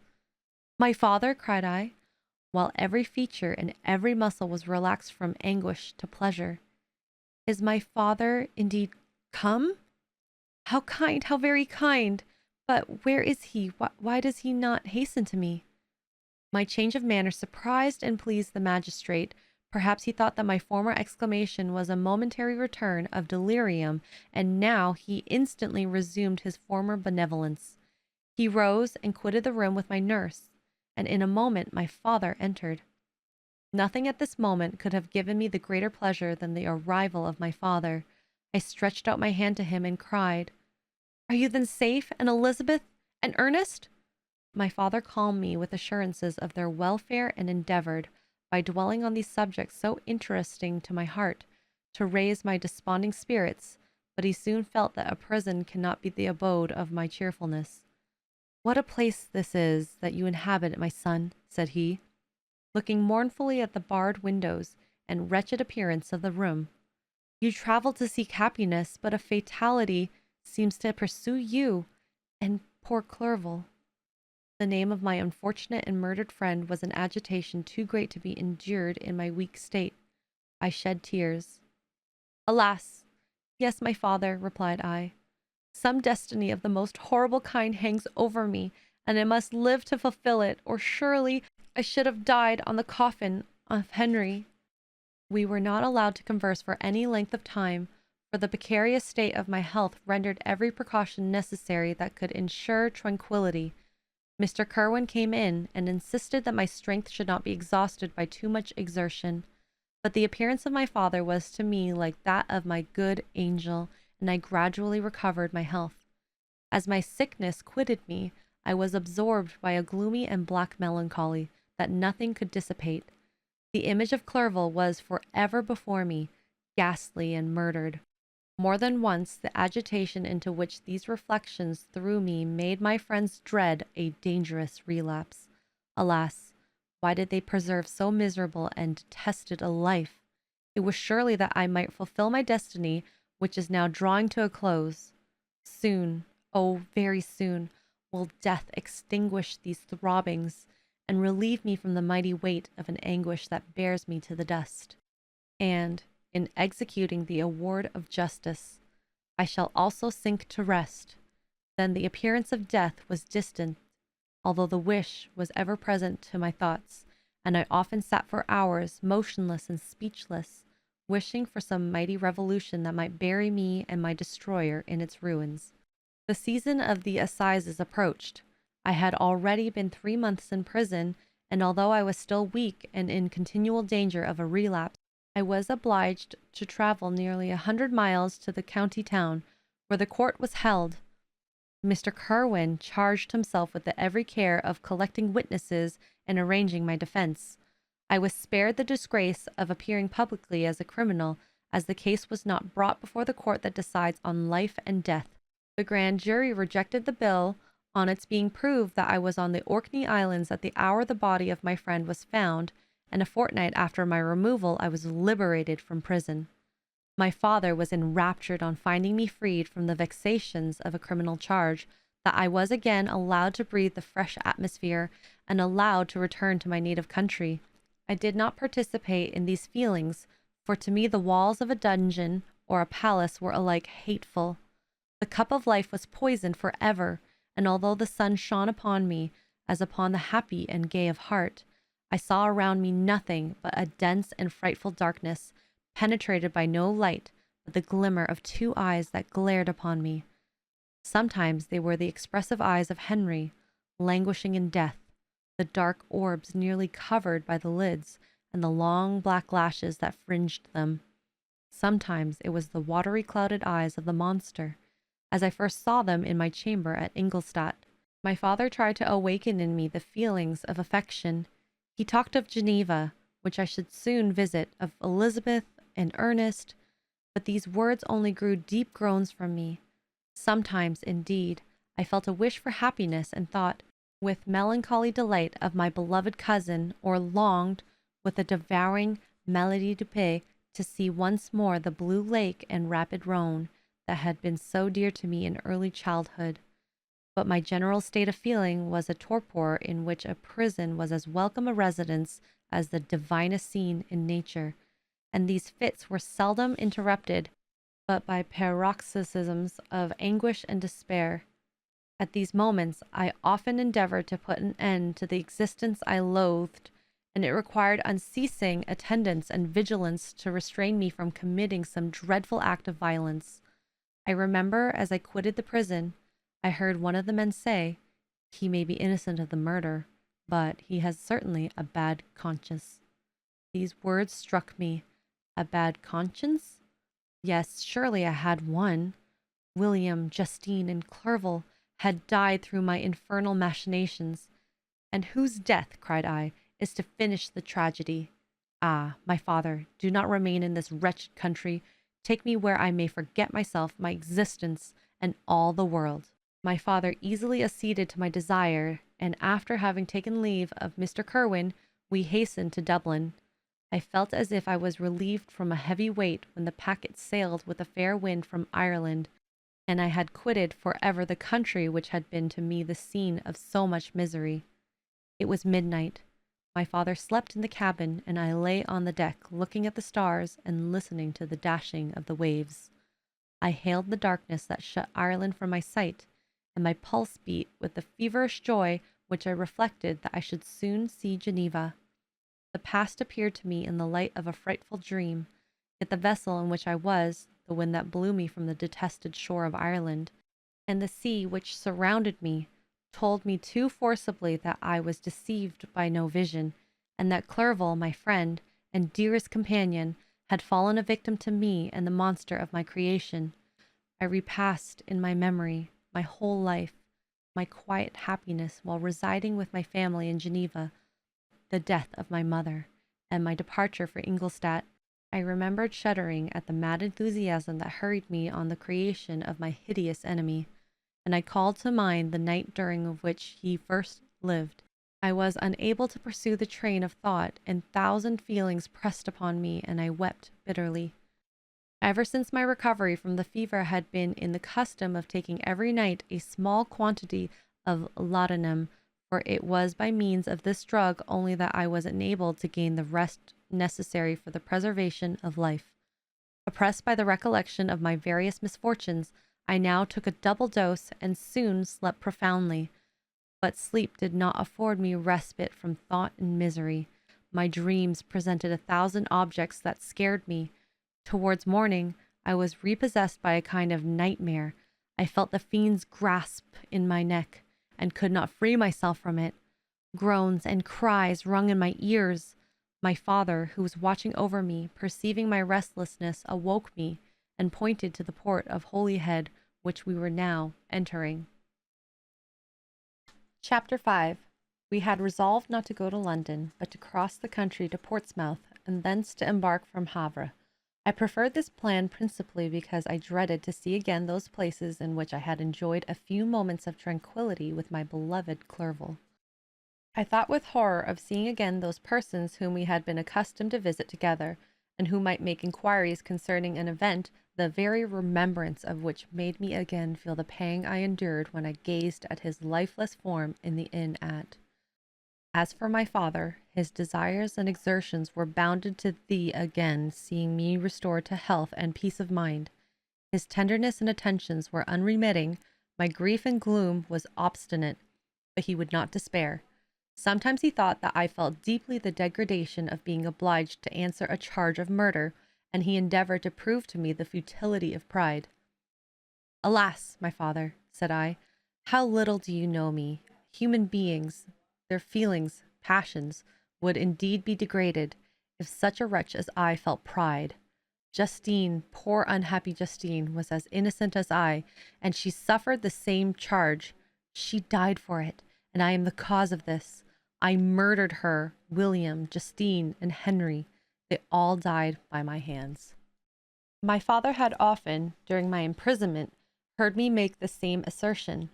When I thus accused myself, he sometimes seemed to desire an explanation, and at others he appeared to consider it as caused by delirium, and that, during my illness, some idea of this kind had presented itself to my imagination, the remembrance of which I preserved in my convalescence. I avoided explanation, and maintained a continual silence concerning the wretch I had created. I had a feeling that I should be supposed mad, and this for ever chained my tongue, when I would have given the whole world to have confided the fatal secret. Upon this occasion, my father said, with an expression of unbounded wonder, "What do you mean, Victor? Are you mad? My dear son, I entreat you never to make such an assertion again." "I am not mad," I cried energetically. "The sun and the heavens, who have viewed my operations, can bear witness of my truth. I am the assassin of those innocent victims. They died by my machinations. 1,000 times would I have shed my own blood, drop by drop, to have saved their lives, but I could not.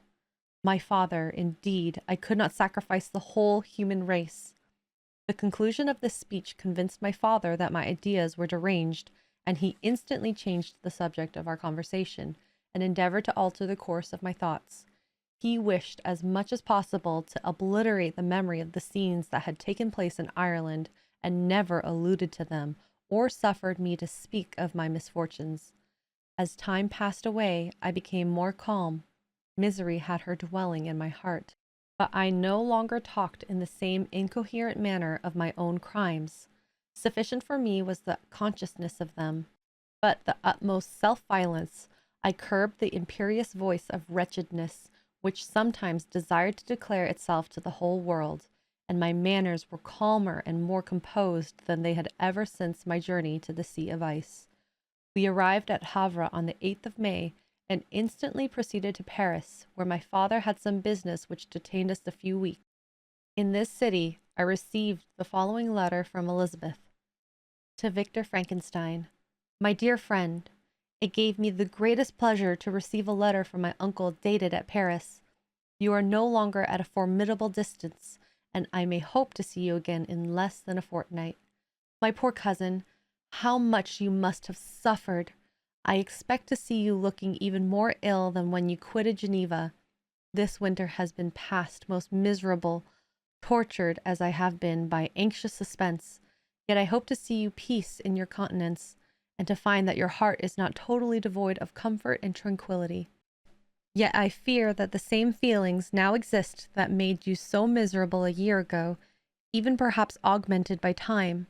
I would not disturb you at this period when so many misfortunes weigh upon you, but a conversation that I had with my uncle previous to his departure renders some explanation necessary before we meet.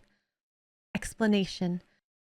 You may possibly say, what can Elizabeth have to explain? If you really say this, my questions are answered, and I have no more to do than to sign myself your affectionate cousin. But you are distant from me, and it is possible that you may dread, and yet be pleased with this explanation, and in a probability of this being the case, I dare not any longer postpone writing what, during your absence, I have often wished to express to you, but have never had the courage to begin. You well know, Victor, that our union had been the favorite plan of your parents ever since our infancy. We were told this when young, and taught to look forward to it as an event that would certainly take place. We were affectionate playfellows during childhood, and, I believe, dear and valued friends to one another as we grew older.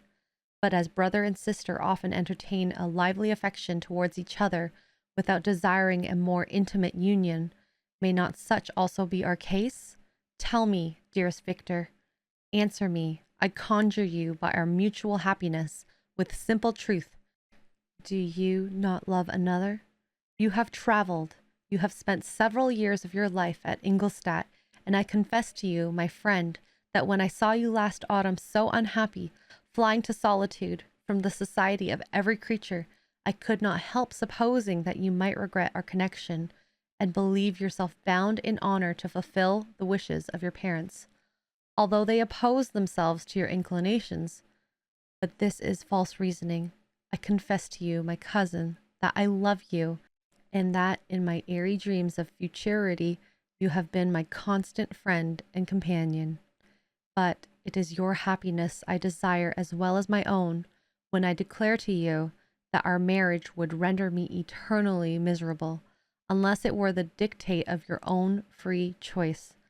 Even now I weep to think that, borne down as you are by the crudest misfortunes, you may stifle by the word honor all the hope of that love and happiness which would alone restore you to yourself.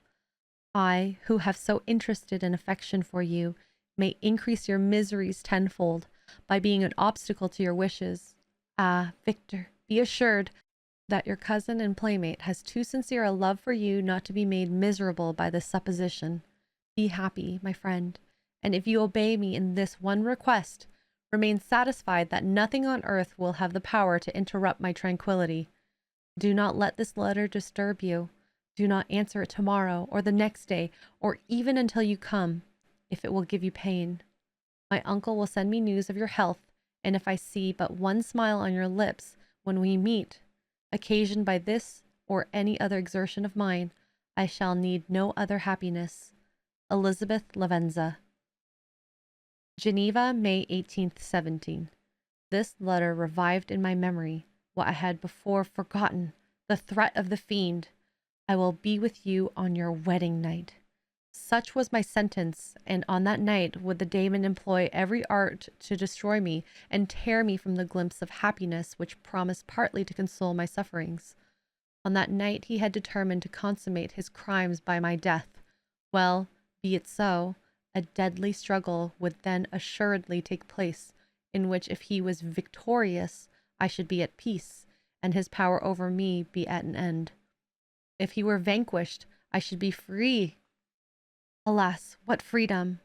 Such as the peasant enjoys when his family has been massacred before his eyes, his cottage burnt, his lands laid waste, and he is turned adrift, homeless, penniless, and alone, but free. Such would be my liberty, except that in my Elizabeth I possessed a treasure. Alas, I balanced by those horrors of remorse and guilt, which would pursue me until death. Sweet and beloved Elizabeth, I read and reread her letter, and some softened feelings stole into my heart and dared to whisper paradisical dreams of love and joy. But the apple was already eaten, and the angel's arms bared to drive me from all hope. Yet I would die to make her happy. If the monster executed his threat and death was inevitable, yet again I considered whether my marriage would hasten my fate.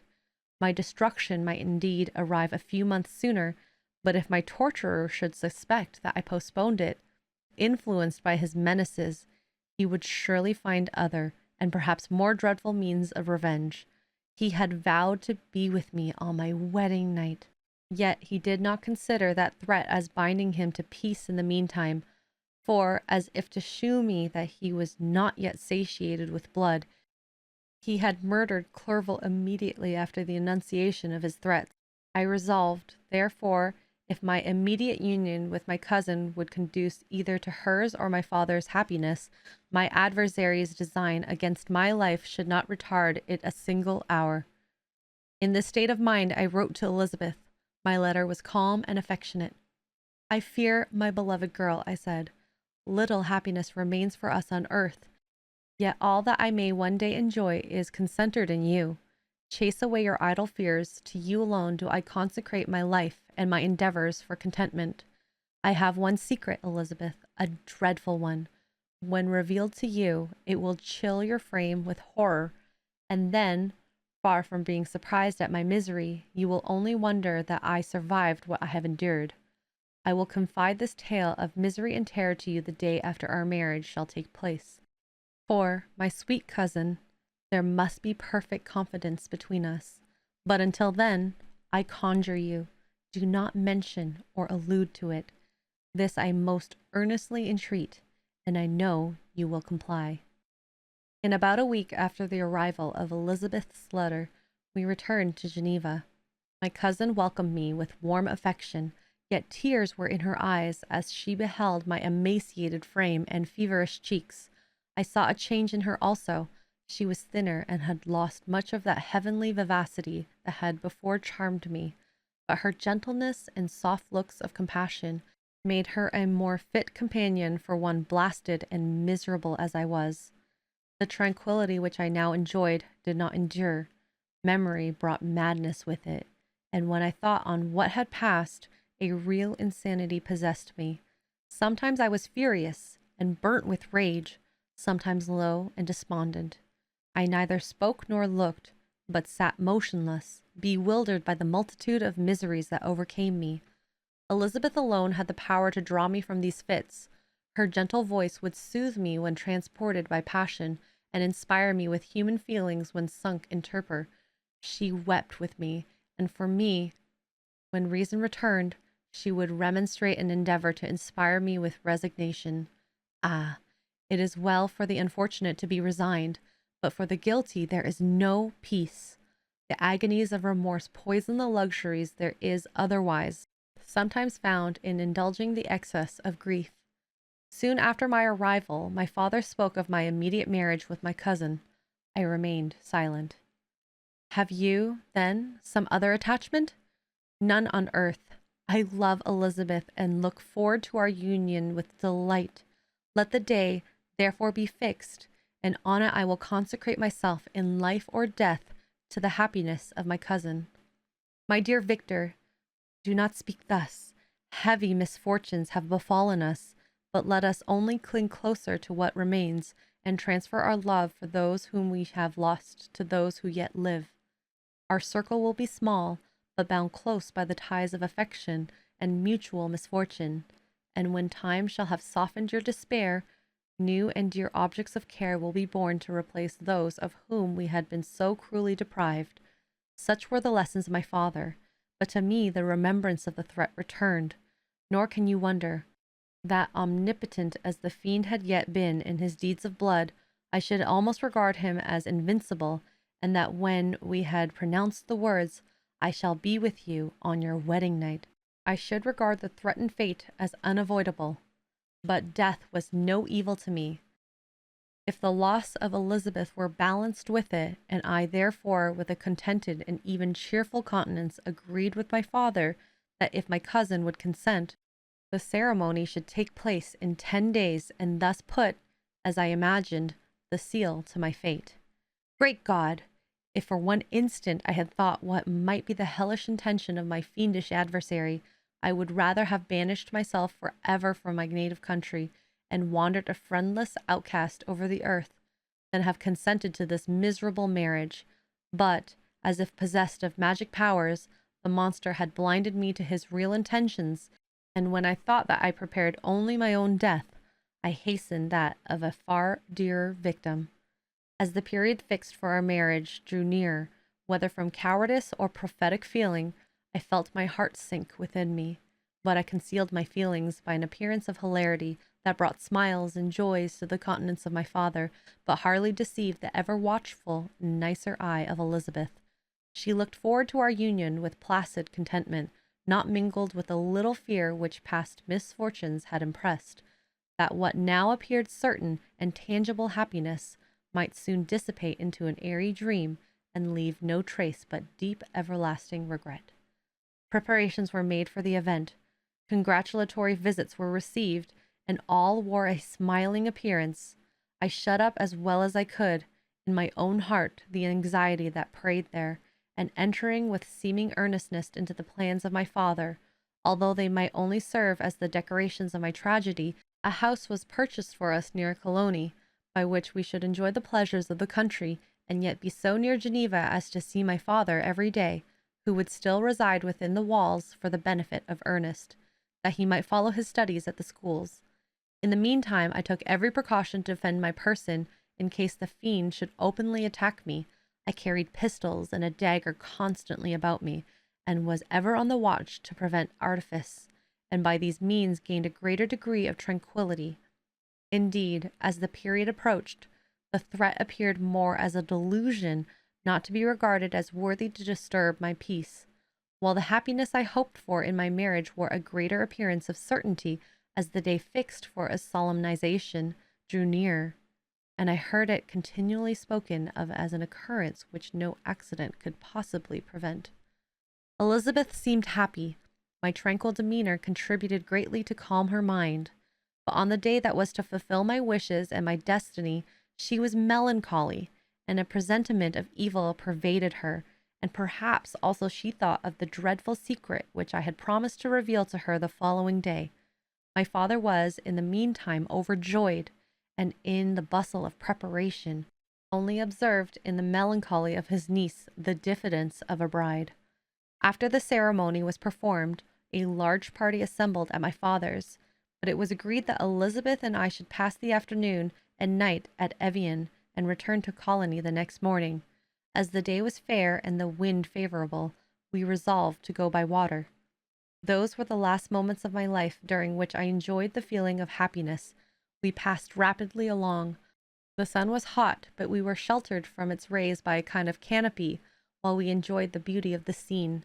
Sometimes on one side of the lake, where we saw Mont Salève, the pleasant banks of Montalegre, and at a distance surmounting all, the beautiful Mont Blanc, and the assemblage of snowy mountains that in vain endeavor to emulate her.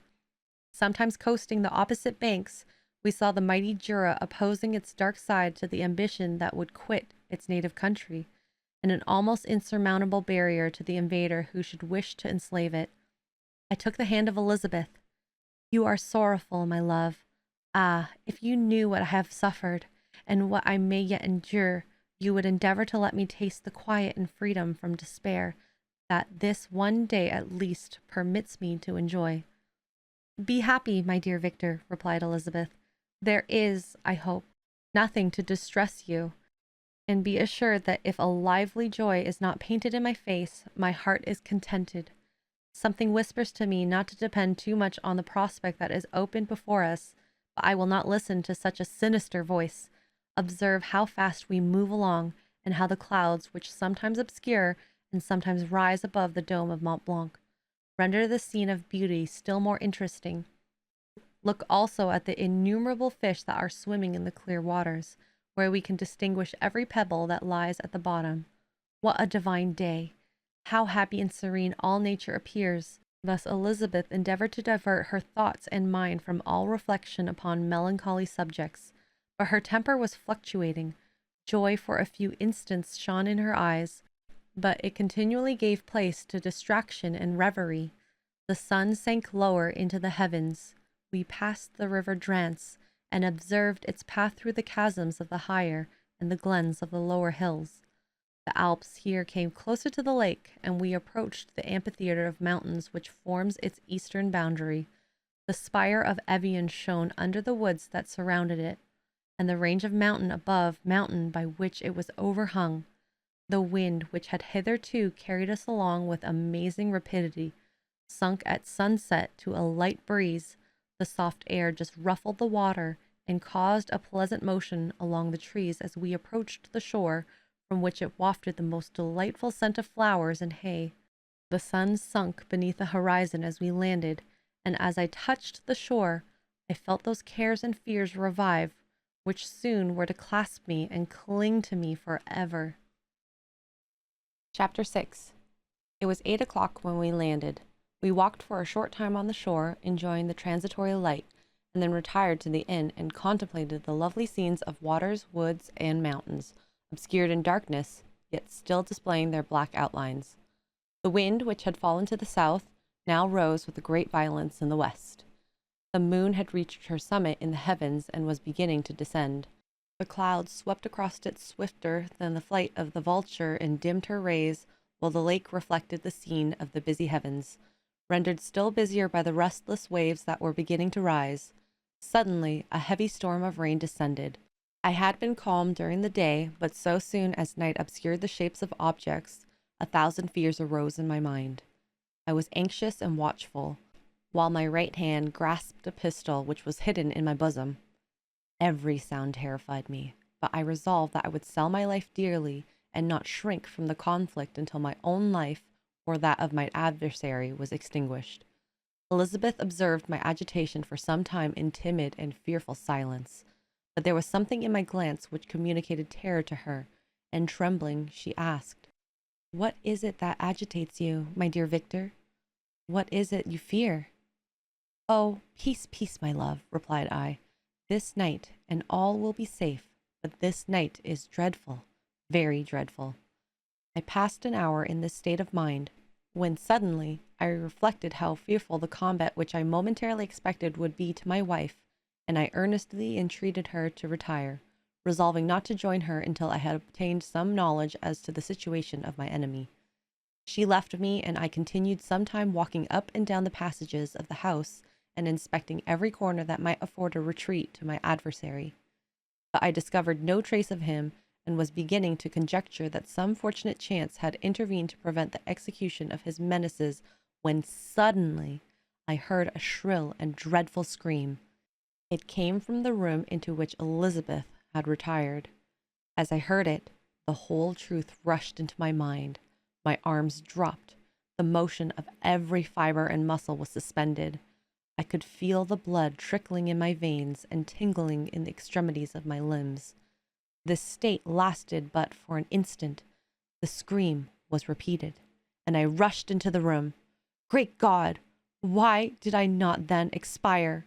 Why am I here to relate the destruction of the best hope and the purest creature on earth?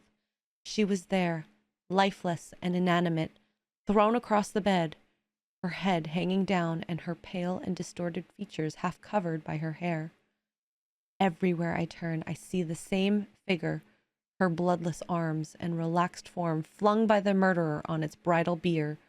Could I behold this and live? Alas! Life is obstinate and clings closest where it is most hated. For a moment only did I lose recollection. I fell senseless on the ground. When I recovered, I found myself surrounded by the people of the inn. Their countenances expressed a breathless terror, but the horror of others appeared only as a mockery, a shadow of the feelings that oppressed me.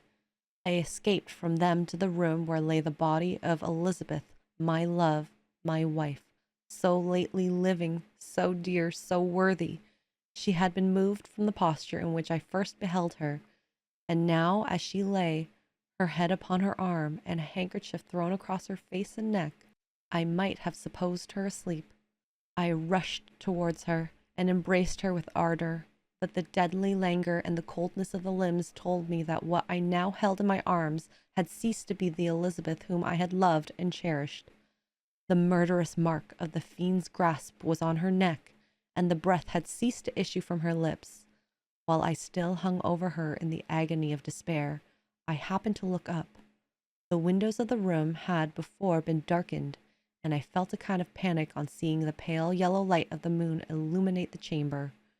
The shutters had been thrown back, and with a sensation of horror not to be described, I saw at the open window a figure the most hideous and abhorred. A grin was on the face of the monster.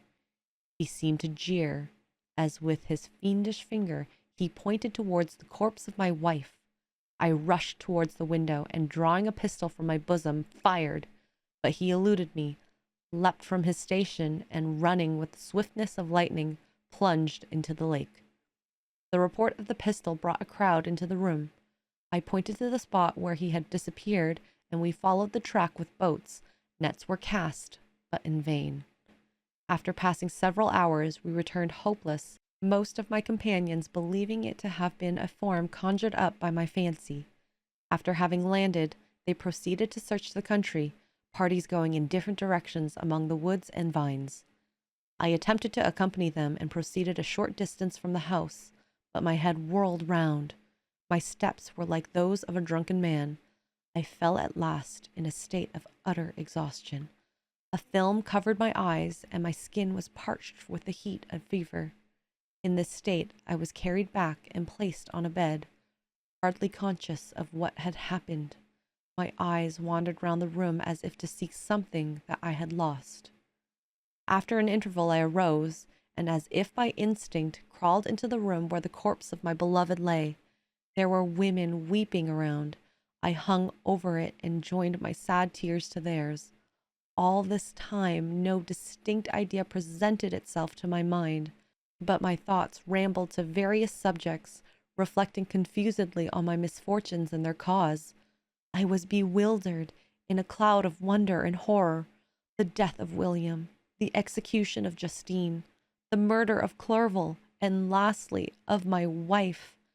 Even at that moment, I knew not that my only remaining friends were safe from the malignity of the fiend.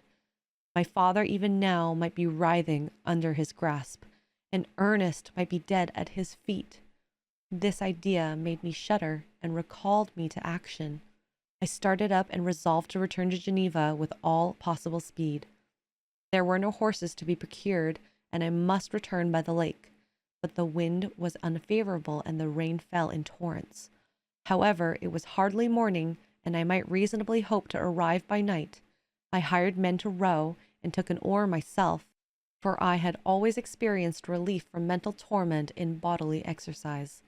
But the overflowing misery I now felt, and the excess of agitation that I endured, rendered me incapable of any exertion. I threw down the oar, and leaning my head upon my hands, gave way to every gloomy idea that arose. If I looked up, I saw scenes which were familiar to me in happier time, and which I had contemplated but the day before in the company of her who was now but a shadow and a recollection. Tears streamed from my eyes. The rain had ceased for a moment, and I saw the fish play in the waters as they had done a few hours before. They had then been observed by Elizabeth. Nothing is so painful to the human mind as a great and sudden change. The sun might shine, or the clouds might lower, but nothing could appear to me as it had done the day before. A fiend had snatched from me every hope of future happiness. No creature had ever been so miserable as I was. So frightful an event is single in the history of man. But why should I dwell upon the incidents that followed this last overwhelming event? Mine has been a tale of horrors. I have reached their acme, and what I must now relate can but be tedious to you. Know that, one by one, my friends were snatched away. I was left desolate. My own strength is exhausted, and I must tell in a few words what remains of my hideous narration. I arrived in Geneva. My father and Ernest yet lived, but the former sunk under the tidings that I bore, and I see him now, excellent and venerable old man. His eyes wandered in vacancy, for they had lost their charm and their delight. His Elizabeth, his more than daughter, whom he doted on with all the affection which a man feels, who in the decline of life, having few affections, clings more earnestly to those that remain. Cursed, cursed be the fiend that brought misery on his gray hairs and doomed him to waste in wretchedness. He could not live under the horrors that were accumulated around him. The springs of existence suddenly gave way. He was unable to rise from his bed, and in a few days he died in my arms. What then became of me? I know not. I lost sensation, and chains and darkness were the only objects that pressed upon me. Sometimes, indeed, I dreamt that I wandered into flowery meadows and pleasant vales with the friends of my youth. I awoke and found myself in a dungeon. Melancholy followed, but by degrees I gained a clear conception of my miseries and situation, and was then released from my prison. For they had called me mad, and during many months, as I understood, a solitary cell had been my habitation. Liberty, however, had been a useless gift to me, had I not, as I awakened to reason, at the same time awakened to revenge. As the memory of past misfortunes pressed upon me, I began to reflect on their cause, the monster whom I had created, the miserable Damon whom I had sent abroad into the world for my destruction. I was possessed by a maddening rage when I thought of him, and desired and ardently prayed that I might have him within my grasp to wreak a great and signal revenge on his cursed head. Nor did my hate long confine itself to useless wishes. I began to reflect on the best means of securing him, and for this purpose, about a month after my release, I repaired to a criminal judge in the town and told him that I had an accusation to make, that I knew the destroyer of my family, and that I required him to exert his whole authority for the apprehension of the murderer. The magistrate listened to me with attention and kindness. "Be assured, sir," said he, "no pains or exertions on my part shall be spared to discover the villain." "I thank you," replied I. "Listen, therefore, to the deposition that I have to make.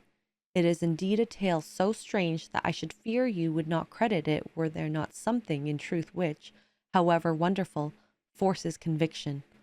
The story is too connected to be mistaken for a dream, and I have no motive for falsehood. My manner, as I thus addressed him, was impressive but calm.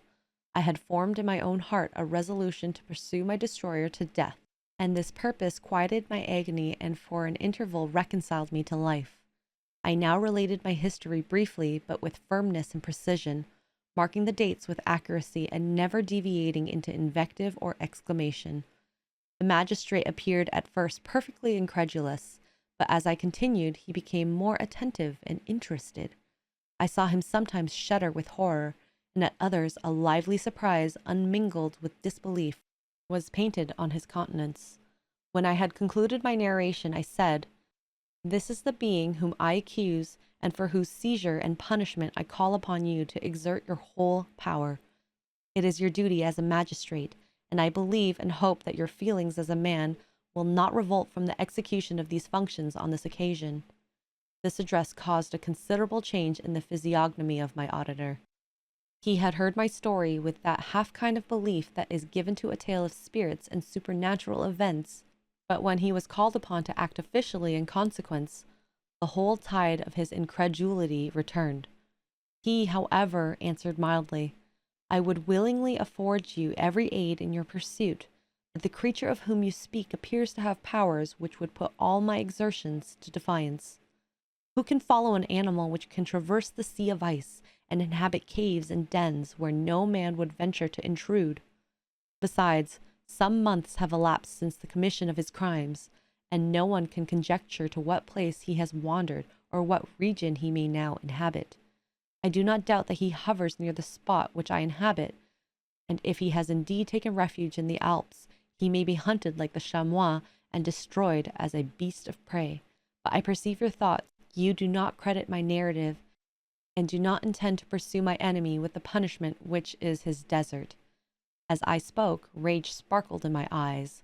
The magistrate was intimidated. "You are mistaken," said he. "I will exert myself, and if it is in my power to seize the monster, be assured that he shall suffer punishment proportionate to his crimes. But I fear, from what you have described yourself to be his properties, that this will prove impracticable. And thus, while every proper measure is pursued, you should make up your mind to disappointment." "This cannot be, but all that I can say will be of little avail. My revenge is of no moment to you, yet, while I allow it to be vice, I confess that it is the devouring and only passion of my soul. My rage is unspeakable when I reflect that the murderer whom I have turned loose upon society still exists. You refuse my just demand. I have but one resource, and I devote myself, either in my life or death, to his destruction." I trembled with excess agitation as I said this. There was a frenzy in my manner, and something, I doubt not, of that haughty fierceness which the martyrs of the old are said to have possessed. But to a Genevan magistrate, whose mind was occupied by far other ideas than those of devotion and heroism, this elevation of mind had much the appearance of madness. He endeavored to soothe me as a nurse does a child, and reverted to my tale as the effects of my delirium. "Man," I cried, "how ignorant art thou in thy pride of wisdom! Cease, you know not what it is you say." I broke from the house angry and disturbed, and retired to meditate on some other mode of action. Chapter 7. My present situation was one in which all voluntary thought was swallowed up and lost. I was hurried away by fury. Revenge alone endowed me with strength and composure. It molded my feelings and allowed me to be calculating and calm at periods when otherwise delirium or death would have been my portion. My first resolution was to quit Geneva forever, my country which, when I was happy and beloved, was dear to me, now in my adversity become hateful. I provided myself with a sum of money, together with a few jewels which had belonged to my mother, and departed. And now my wanderings began, which were to cease but with life. I have traversed a vast portion of the earth, and have endured all the hardships which travelers in deserts and barbarous countries are wont to meet. How I have lived, I hardly know. Many times have I stretched my failing limbs upon the sandy plain and prayed for death. But revenge kept me alive. I dared not die and leave my adversary in being.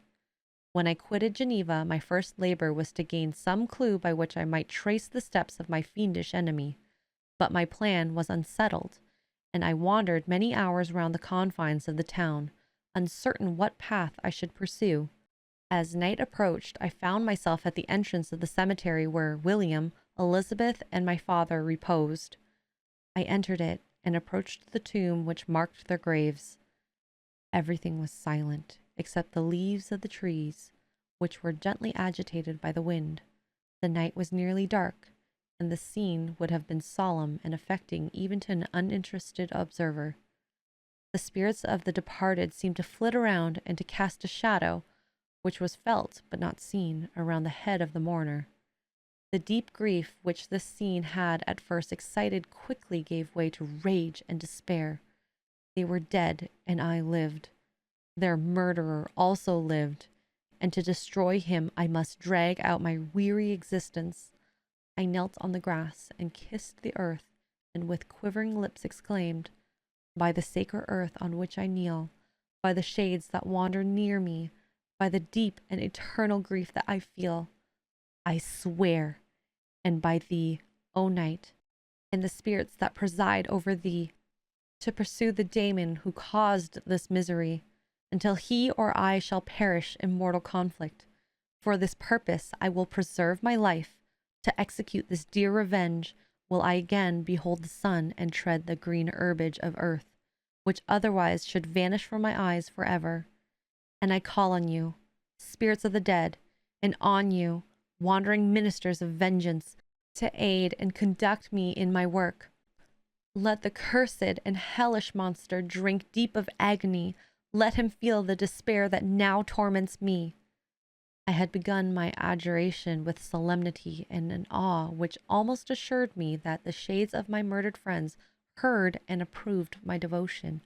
But the Furies possessed me as I concluded, and rage choked my utterance. I was answered through the stillness of night by a loud and fiendish laugh. It rang on my ears long and heavily. The mountains re-echoed it, and I felt as if all hell surrounded me with mockery and laughter. Surely in that moment I should have been possessed by frenzy and have destroyed my miserable existence, but that my vow was heard and that I was reserved for vengeance. The laughter died away, when a well-known and abhorred voice, apparently close to my ear, addressed me in an audible whisper. I am satisfied, miserable wretch. You have determined to live, and I am satisfied. I darted towards the spot from which the sound proceeded, but the devil eluded my grasp. Suddenly, the broad disk of the moon arose and shone full upon his ghastly and distorted shape as he fled with more than mortal speed. I pursued him, and for many months this has been my task. Guided by a slight clue, I followed the windings of the Rhone, but vainly. The blue Mediterranean appeared, and by a strange chance I saw the fiend enter by night and hide himself in a vessel bound for the Black Sea. I took my passage in the same ship, but he escaped, I know not how. Amidst the wilds of Tartary and Russia, although he still evaded me, I have ever followed in his track. Sometimes the peasants, scared by this horrid apparition, informed me of his path. Sometimes he himself, who feared that if I lost all traces of him, I should despair and die, left some mark to guide me. The snows descended on my head, and I saw the print of his huge step on the white plain. To you, first entering on life, to whom care is new and agony unknown, how can you understand what I have felt and still feel? Cold, want, and fatigue were the least pains which I was destined to endure. I was cursed by some devil and carried about with me my eternal hell, yet still a spirit of good followed and directed my steps, and when I most murmured would suddenly extricate me from seemingly unsurmountable difficulties. Sometimes when nature, overcome by hunger, sank under the exhaustion, a repast was prepared for me in the desert that restored and inspirited me. The fare was, indeed, coarse, such as the peasants of the country ate, but I will not doubt that it was set there by the spirits that I had invoked to aid me. Often, when all was dry, the heavens cloudless, and I was parched by thirst, the slight cloud would bedim the sky, shed the few drops that revived me, and vanish. I followed, when I could, the courses of the rivers, but the daymen generally avoided these, as it was here that the population of the country chiefly collected. In other places, human beings were seldom seen, and I generally subsisted on the wild animals that crossed my path.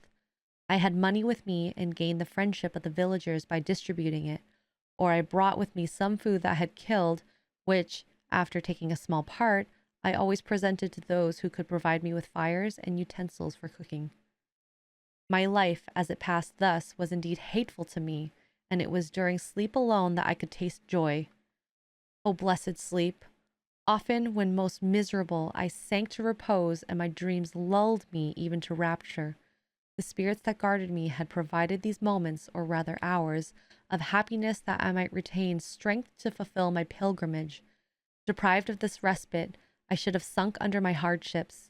During the day, I was sustained and inspirited by the hope of night, for in sleep I saw my friends, my wife, and my beloved country. Again, I saw the benevolent countenance of my father, heard the silver tones of my Elizabeth's voice, and beheld Clerval enjoying youth and health. Often, when wearied by a toilsome march, I persuaded myself that I was dreaming until night should come and that I should then enjoy reality in the arms of my dearest friends. What agonizing fondness did I feel for them? How did I cling to their dear forms, as sometimes they haunted even my waking hours, and persuade myself that they still lived? At such moments, vengeance that burned within me died in my heart, and I pursued my path towards the destruction of the daemon more as a task enjoined by heaven, as the mechanical impulse of some power of which I was unconscious, than as the ardent desire of my soul. What his feelings were whom I persuaded I cannot know. Sometimes, indeed, he left marks in writing on the barks of the tree or cut in stone that guided me and instigated my fury. My reign is not yet over. These words were legible in one of these inscriptions. You live, and my power is complete. Follow me. I seek the everlasting ices of the north, where you will feel the misery of cold and frost, to which I am impassive. You will find near this place, if you follow not too tardily, a dead hare. Eat and be refreshed. Come on, my enemy. We have yet to wrestle for our lives, but many hard and miserable hours must you endure until that period shall arrive. Scoffing devil, again do I vow vengeance. Again do I devote thee, miserable fiend, to torture and death. Never will I give up my search until he or I perish. And then with what ecstasy shall I join my Elizabeth and my departed friends, who even now prepare for me the reward of my tedious toil and horrible pilgrimage. As I still pursued my journey to the northward, the snow thickens and the cold increased in a degree almost too severe to support. The peasants were shut up in their hovels, and only a few of the most hardy ventured forth to seize the animals whom starvation had forced from their hiding places to seek for prey. The rivers were covered with ice, and no fish could be procured, and thus I was cut off from my chief article of maintenance. The triumph of my enemy increased with the difficulty of my labors. One inscription that he left was in these words: Prepare! Your toils only begin. Wrap yourself in furs and provide food, for we shall soon enter upon a journey where your sufferings will satisfy my everlasting hatred. My courage and perseverance were invigorated by these scoffing words.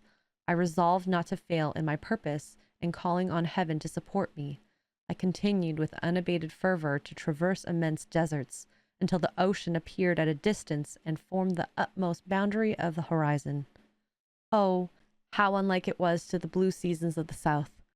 Covered with ice, it was only to be distinguished from land by its superior wildness and ruggedness. The Greeks wept for joy when they beheld the Mediterranean from the hills of Asia, and held with rapture the boundary of their toils. I did not weep, but I knelt down and with a full heart thanked my guiding spirit for conducting me in safety to the place where I hoped, notwithstanding my adversary's jibe, to meet and grapple with him. Some weeks before this period, I had procured a sledge and dogs, and thus traversed the snow with inconceivable speed. I know not whether the fiend possessed the same advantages, but I found that, as before I had daily lost ground in the pursuit, I now gained on him, so much so that when I first saw the ocean he was but 1 day's journey in advance, and I hoped to intercept him before he should reach the beach. With new courage, therefore, I pressed on, and in 2 days arrived at a wretched hamlet on the seashore. I inquired of the inhabitants concerning the fiend and gained accurate information. A gigantic monster, they said, had arrived the night before, armed with a gun and many pistols, putting to flight the inhabitants of a solitary cottage through fear of his terrific appearance.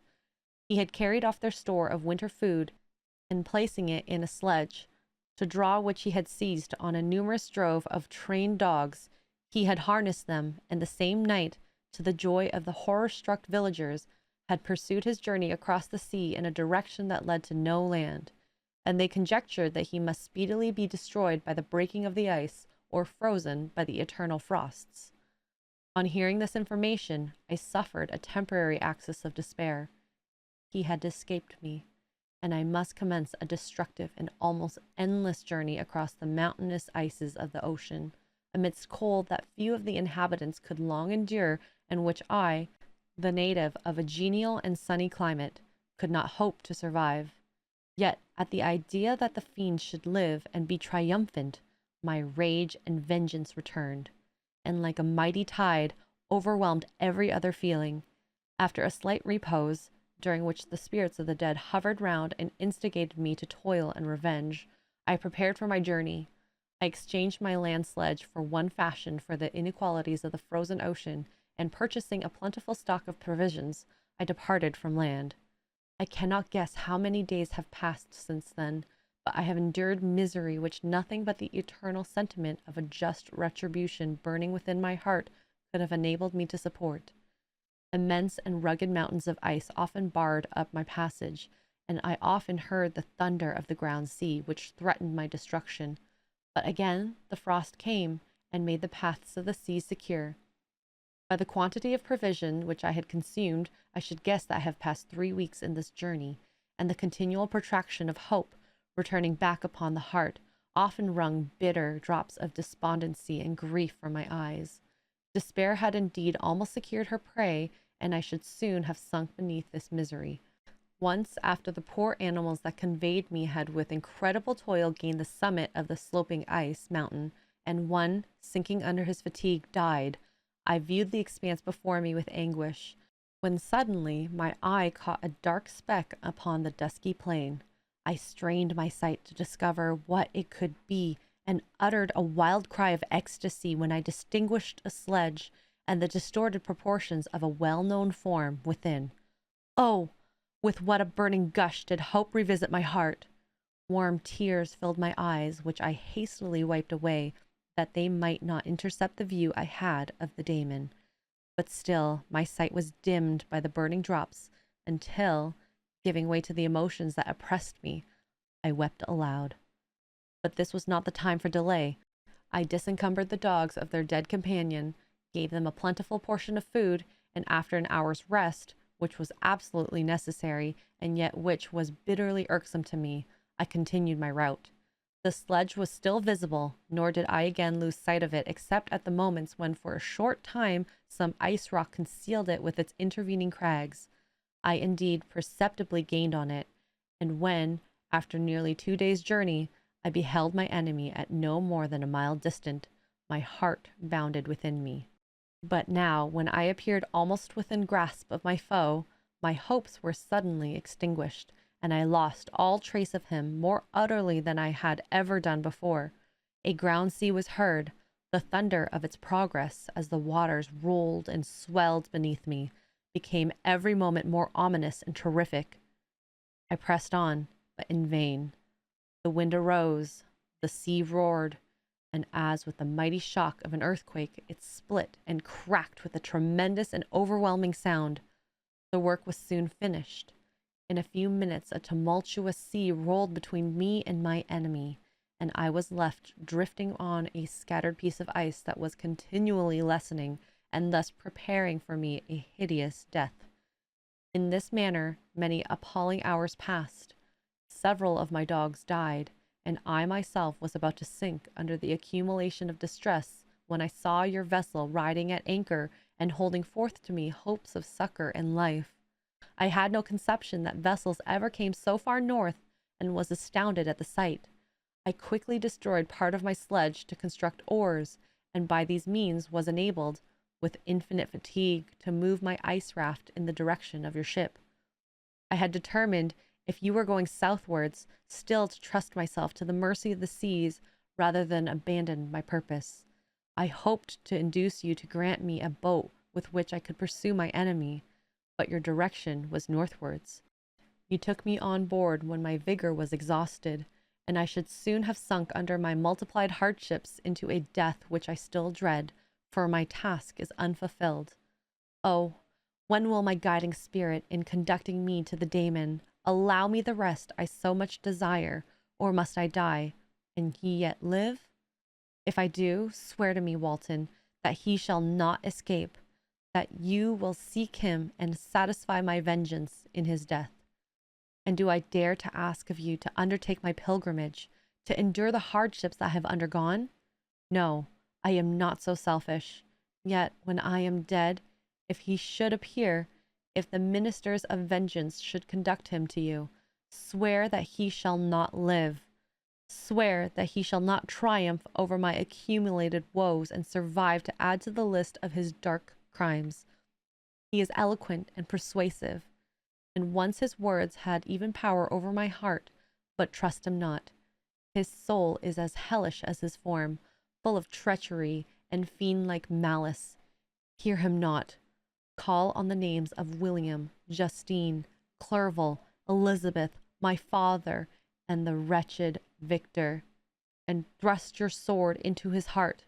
I will not hover near and direct the steel aright. Walton, in continuation. August 26th, 17. You have read this strange and terrific story, Margaret, and do you not feel your blood congeal with horror, like that which even now curdles mine? Sometimes, seized with sudden agony, he could not continue his tale. At others, his voice broken, yet piercing, uttered with difficulty the words so replete with anguish. His fine and lovely eyes were now lighted up with indignation, now subdued to downcast sorrow and quenched in infinite wretchedness. Sometimes he commanded his countenance and tones and related the most horrible incidents with a tranquil voice, suppressing every mark of agitation. Then, like a volcano bursting forth, his face would suddenly change to an expression of the wildest rage as he shrieked out imprecations on his persecutor. His tale is connected and told with an appearance of the simplest truth, yet I own to you that the letters of Felix and Safie, which he showed me, the apparition of the monster seen from our ship, brought to me a greater conviction of the truth of his narrative than his asseverations, however earnest and connected. Such a monster has, then, really existence. I cannot doubt it. Yet I am lost in surprise and admiration. Sometimes I endeavor to gain from Frankenstein the particulars of his creature's formation, but on this point he was impenetrable. Are you mad, my friend? Said he, or whither does your senseless curiosity lead you?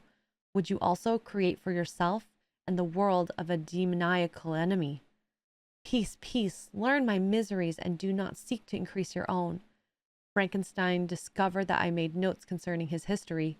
He asked me to see them, and then himself corrected and augmented them in many places, but principally in giving the life and spirit to the conversations he held with his enemy. Since you have preserved my narration, said he, I would not that a mutilated one should go down to posterity. Thus has a week passed away, while I have listened to the strangest tale that ever imagination formed. My thoughts and every feeling of my soul have been drunk up by the interest for my guest, which this tale and his own elevated and gentle manners have created. I wish to soothe him, yet can I counsel one so infinitely miserable, so destitute of every hope of consolation, to live? Oh no! The only joy that he can now know will be when he composes his shattered spirit to peace and death. Yet he enjoys one comfort, the offspring of solitude and delirium. He believes that when in dreams he holds converse with his friends and derives from that communication consolation for his miseries or excitements to his vengeance, that they are not the creations of his fancy, but the beings themselves who visit him from the regions of a remote world. This faith gives a solemnity to his reveries that render them to me almost as imposing and interesting as truth. Our conversations are not always confined to his own history and misfortunes. On every point of general literature he displays unbounded knowledge and a quick and piercing apprehension. His eloquence is forcible and touching, nor can I hear him, when he relates a pathetic incident or endeavors to move the passions of pity or love, without tears. What a glorious creature must he have been in the days of his prosperity, when he is thus noble and godlike in ruin. He seems to feel his own worth and the greatness of his fall.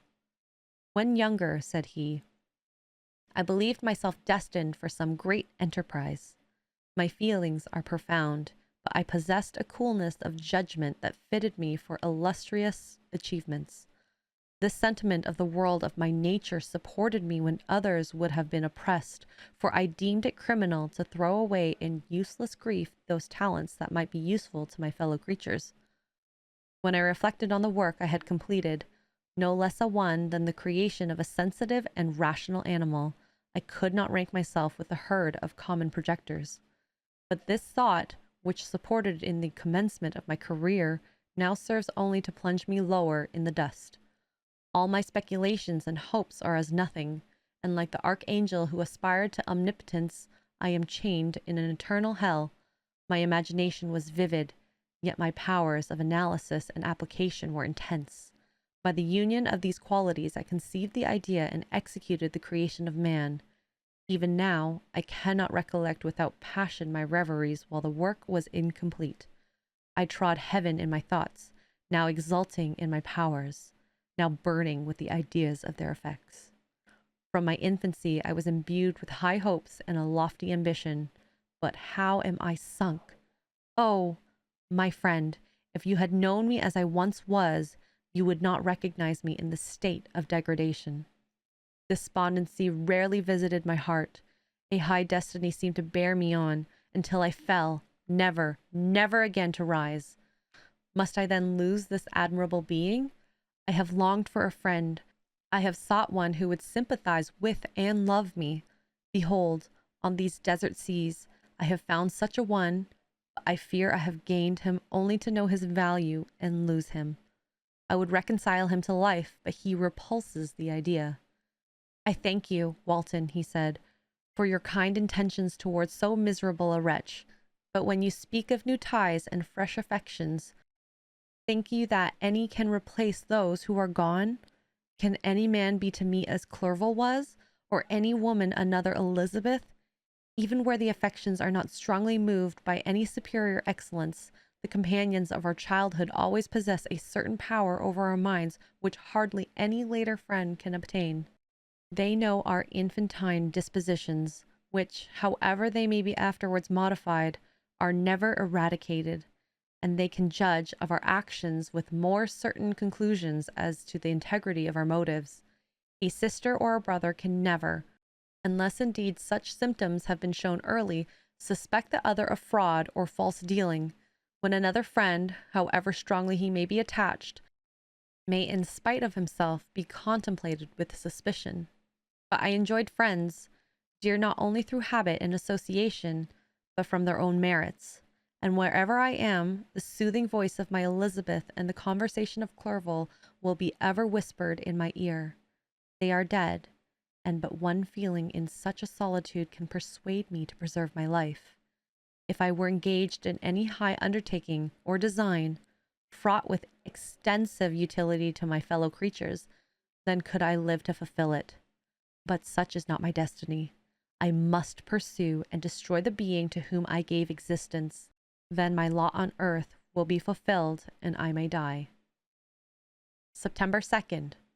My beloved sister, I write to you, encompassed by peril, and ignorant whether I am ever doomed to see again dear England and the dear friends that inhabit it.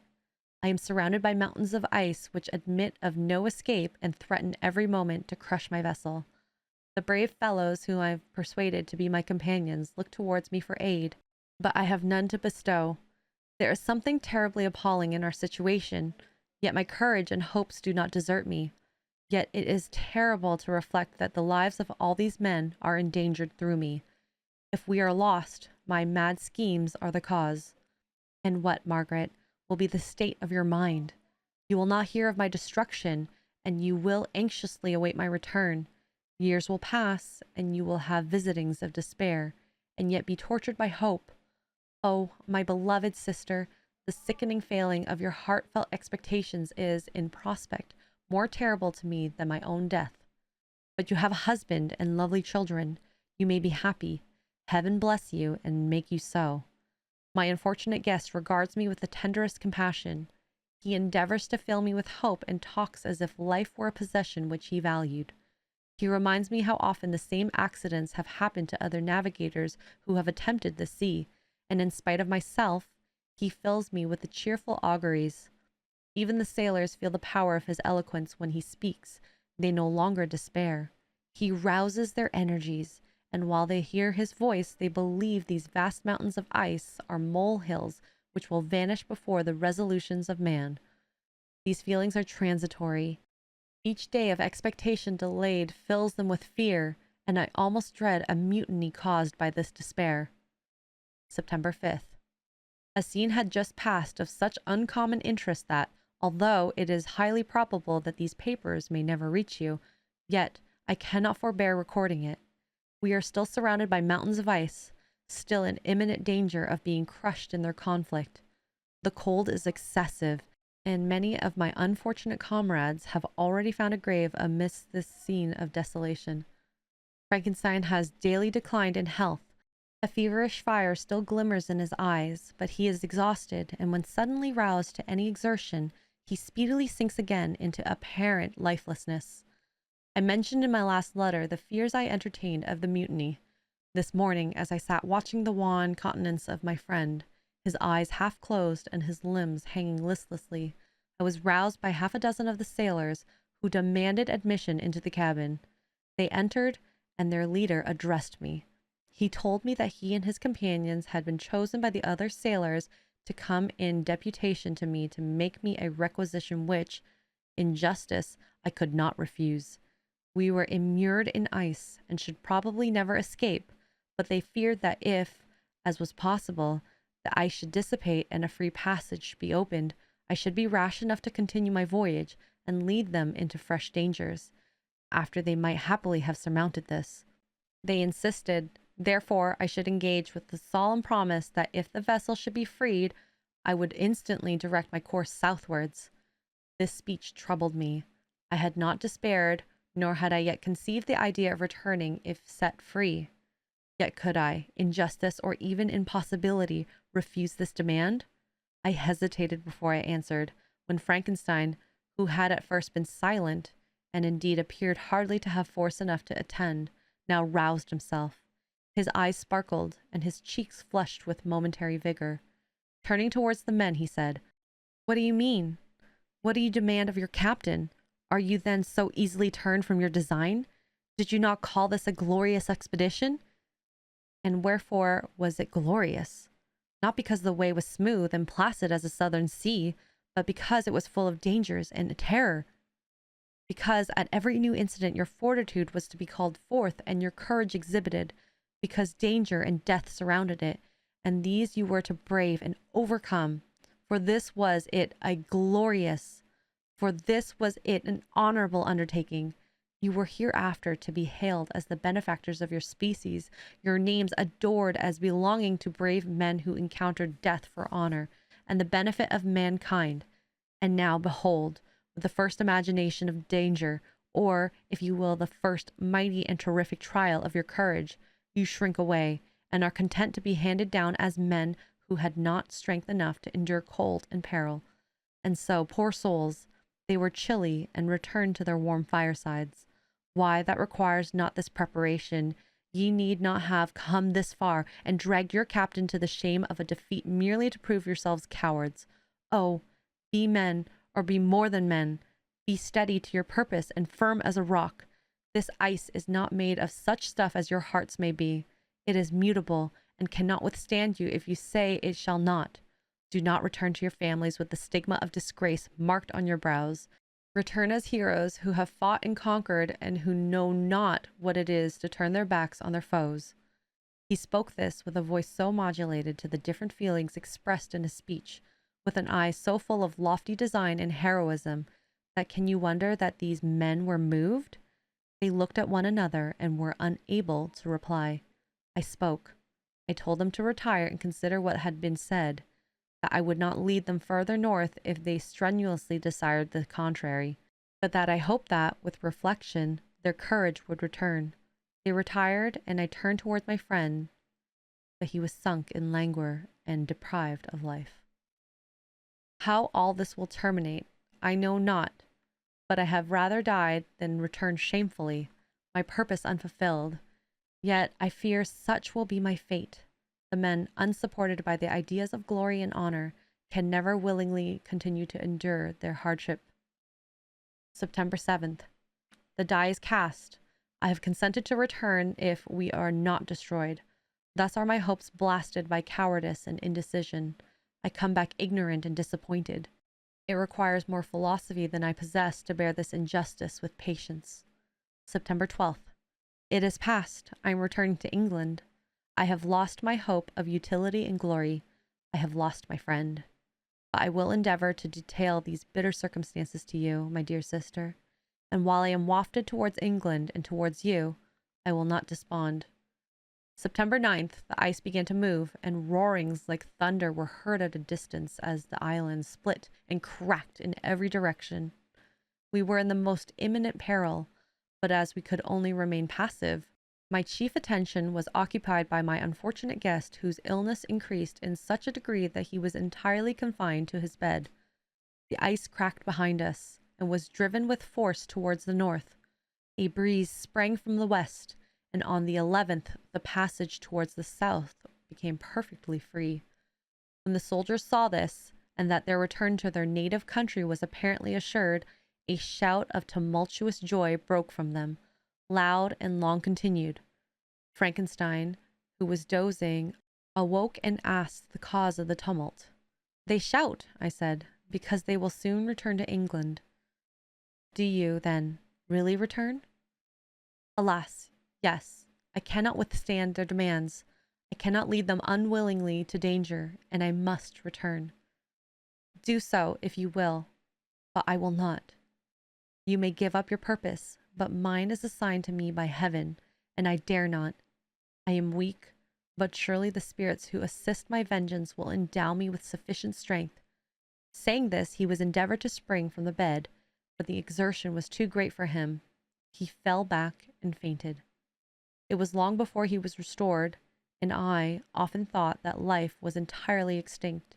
At length he opened his eyes. He breathed with difficulty and was unable to speak. The surgeon gave him a composing draught and ordered us to leave him undisturbed. In the meantime, he told me that my friend had certainly not many hours to live. His sentence was pronounced, and I could only grieve and be patient. I sat by his bed, watching him. His eyes were closed, and I thought he slept. But presently he called to me in a feeble voice, and bidding me come near, said, "Alas, the strength I relied on is gone. I feel that I shall soon die, and he, my enemy and persecutor, may still be in being. Think not, Walton, that in the last moments of my existence I feel that burning hatred and ardent desire for revenge I once expressed, but I feel myself justified in desiring the death of my adversary. During these last days I have been occupied in examining my past conduct, nor do I find it blamable. In a fit of enthusiastic madness, I created a rational creature and was bound towards him to assure, as far as was in my power, his happiness and well-being. This is my duty, but there was another still paramount to that. My duties towards the beings of my own species had greater claims to my attention because they included a greater portion of my happiness or misery. Urged by this view, I refused, and did right in refusing, to create a companion for the first creature. He showed unparalleled malignity and selfishness and evil. He destroyed my friends. He devoted to destruction beings who possessed exquisite sensations, happiness, and wisdom. Nor do I know where this thirst for vengeance may end. Miserable himself that he may render no other wretched, he ought to die. The task of his destruction was mine, but I have failed. When actuated by selfish and vicious motives, I asked you to undertake my unfinished work, and I renew this request now, when I am only induced by reason and virtue. Yet I cannot ask you to renounce your country and friends to fulfill this task, and now that you are returning to England, you will have little chance of meeting with him. But the consideration of these points, and the well-balancing of what you may esteem your duties, I leave to you. My judgment and ideas are already disturbed by your near approach of death. I dare not ask you to do what I think right, for I may still be misled by passion. That he should live to be an instrument of mischief disturbs me. In other respects, this hour, when I momentarily expect my release, is the only happy one which I have enjoyed for several years. The forms of the beloved dead flit before me, and I hasten to their arms. Farewell, Walton. Seek happiness in tranquillity, and avoid ambition, even if it be only the apparently innocent one of distinguishing yourself in science and discoveries. Yet why do I say this? I have been myself blasted in these hopes, yet another may succeed. His voice became fainter as he spoke, and at length exhausted by his effort. He sank in silence. About half an hour afterwards, he attempted again to speak, but was unable. He pressed my hand feebly, and his eyes closed forever, while the irradiation of a gentle smile passed away from his lips. Margaret, what comment can I make on the untimely extinction of this glorious spirit? What can I say that will enable you to understand the depth of my sorrow? All that I should express would be inadequate and feeble. My tears flow. My mind is overshadowed by a cloud of disappointment. But I journey towards England, and I may find consolation. I am interrupted. What do these sounds portend? It is midnight. The breeze blows fairly, and the watch on deck scarcely stir. Again there is a sound as of a human voice, but hoarser. It comes from the cabin where the remains of Frankenstein still lie. I must arise and examine. Good night, my sister. Great God, what a scene has just taken place! I am yet dizzy with the remembrance of it. I hardly know whether I shall have the power to detail it. Yet the tale which I have recorded would be incomplete without this final and wonderful catastrophe. I entered the cabin where lay the remains of my ill-fated and admirable friend. Over him hung a form which I cannot find words to describe, gigantic in stature, yet uncouth and distorted in its proportions. As he hung over the coffin, his face was concealed by long locks of ragged hair, but one vast hand was extended, in color and apparent texture like that of a mummy. When he heard the sound of my approach, he ceased to utter exclamations of grief and horror and sprung towards the window. Never did I behold a vision so horrible as his face, of such loathsome yet appalling hideousness.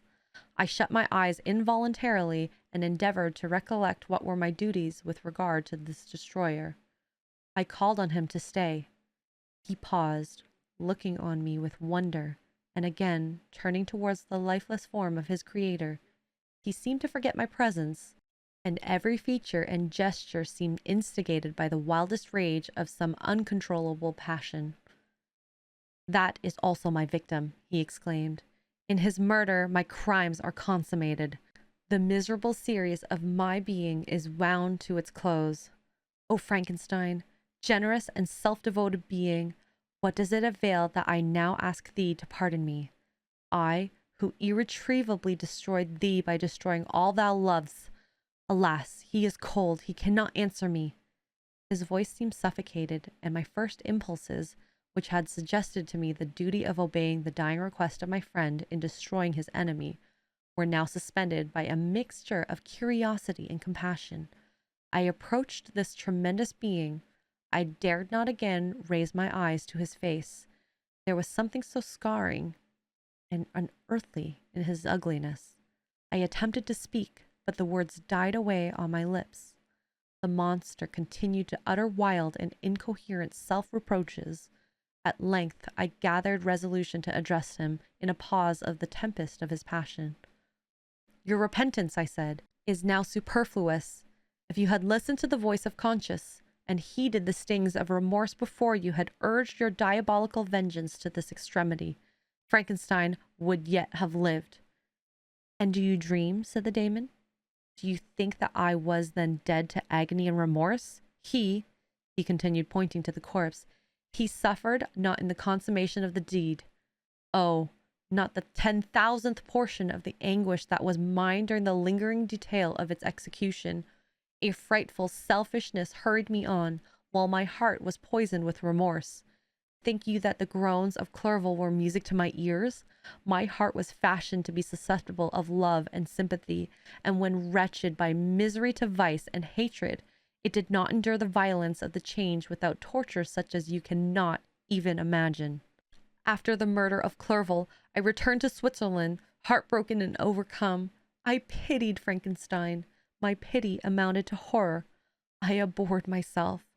But when I discovered that he, the author at once of my existence and of its unspeakable torments, dared to hope for happiness, that while he accumulated wretchedness and despair upon me, he sought his own enjoyment in feelings and passions from the indulgence of which I was forever barred, then impotent envy and bitter indignation filled me with an insatiable thirst for vengeance. I recollected my threat and resolved that it should be accomplished. I knew that I was preparing for myself a dreadful torture, but I was the slave, not the master, of an impulse which I detested, yet could not disobey. Yet when she died, nay, then I was not miserable. I had cast off all feeling, subdued all anguish to riot in the excess of my despair. Evil thenceforth became my good. Urged thus far, I had no choice but to adapt my nature to an element which I had willingly chosen. The completion of my demoniacal design became an insatiable passion, and now it is ended. There is my last victim. I was at first touched by the expressions of his misery, yet, when I called to mind what Frankenstein had said of his powers of eloquence and persuasion, and when I again cast my eyes on the lifeless form of my friend, indignation was rekindled within me. "Wretch," I said, "it is well that you come here to whine over the desolation that you have made. You throw a torch into a pile of buildings, and when they are consumed, you sit among the ruins and lament the fall. Hypocritical fiend! If he whom you mourn still lived, still would he be the object, again would he become the prey of your accursed vengeance. It is not pity that you feel. You lament only because the victim of your malignity is withdrawn from your power." "Oh, it is not thus, interrupted the being. "Yet such must be the impression conveyed to you by what appears to be the purport of my actions. Yet I seek not a fellow feeling in my misery. No sympathy may I ever find. When I first sought it, it was the love of virtue, the feelings of happiness and affection with which my whole being overflowed, that I wished to be participated. But now that virtue has become to me a shadow, and that happiness and affection are turned into bitter and loathing despair, in what should I seek for sympathy? I am content to suffer alone, while my suffering shall endure. When I die, I am well satisfied that abhorrence and opprobrium would load my memory.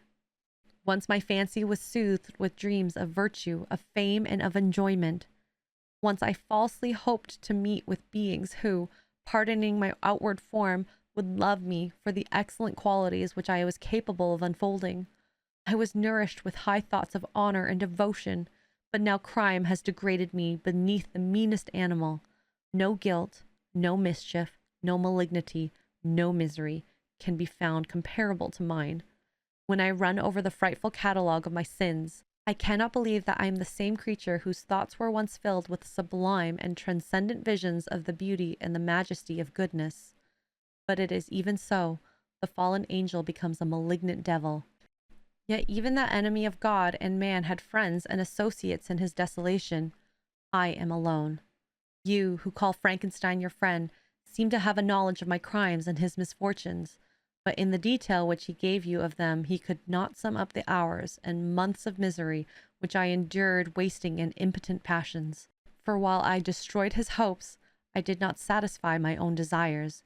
They were forever ardent and craving. Still, I desired love and fellowship, and I was still spurned. Was there no injustice in this? Am I to be thought the only criminal when all humankind sinned against me?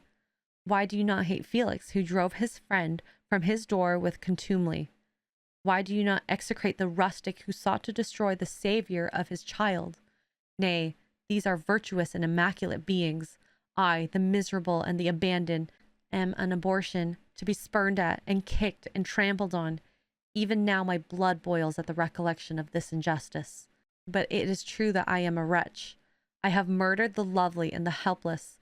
I have strangled the innocent as they slept and grasped to death his throat who never injured me or any other living thing. I have devoted my Creator, the select specimen of all that is worthy of love and admiration among men, to misery. I have pursued him even to that irremediable ruin. There he lies, white and cold in death. You hate me, but your abhorrence cannot equal that with which I regard myself. I look on the hands which executed the deed. I think on the heart in which the imagination of it was conceived, and long for the moment when these hands will meet his eyes, when that imagination will haunt my thoughts no more. Fear not that I shall be the instrument of your future mischief. My work is nearly complete. Neither yours nor any man's death is needed to consummate the series of my being and accomplish that which must be done. but it requires my own. Do not think that I shall be slow to perform this sacrifice. I shall quit your vessel on the ice raft which brought me thither, and shall seek the most northern community of the globe.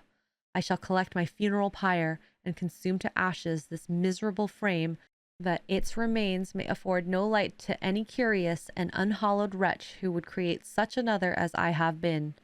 I shall die. I shall no longer feel the agonies which now consume me, or be the prey of feelings unsatisfied, yet unquenched. He is dead who called me into being, and when I shall be no more, the very remembrance speedily vanish. I shall no longer see the sun or stars, or feel the winds play on my cheeks.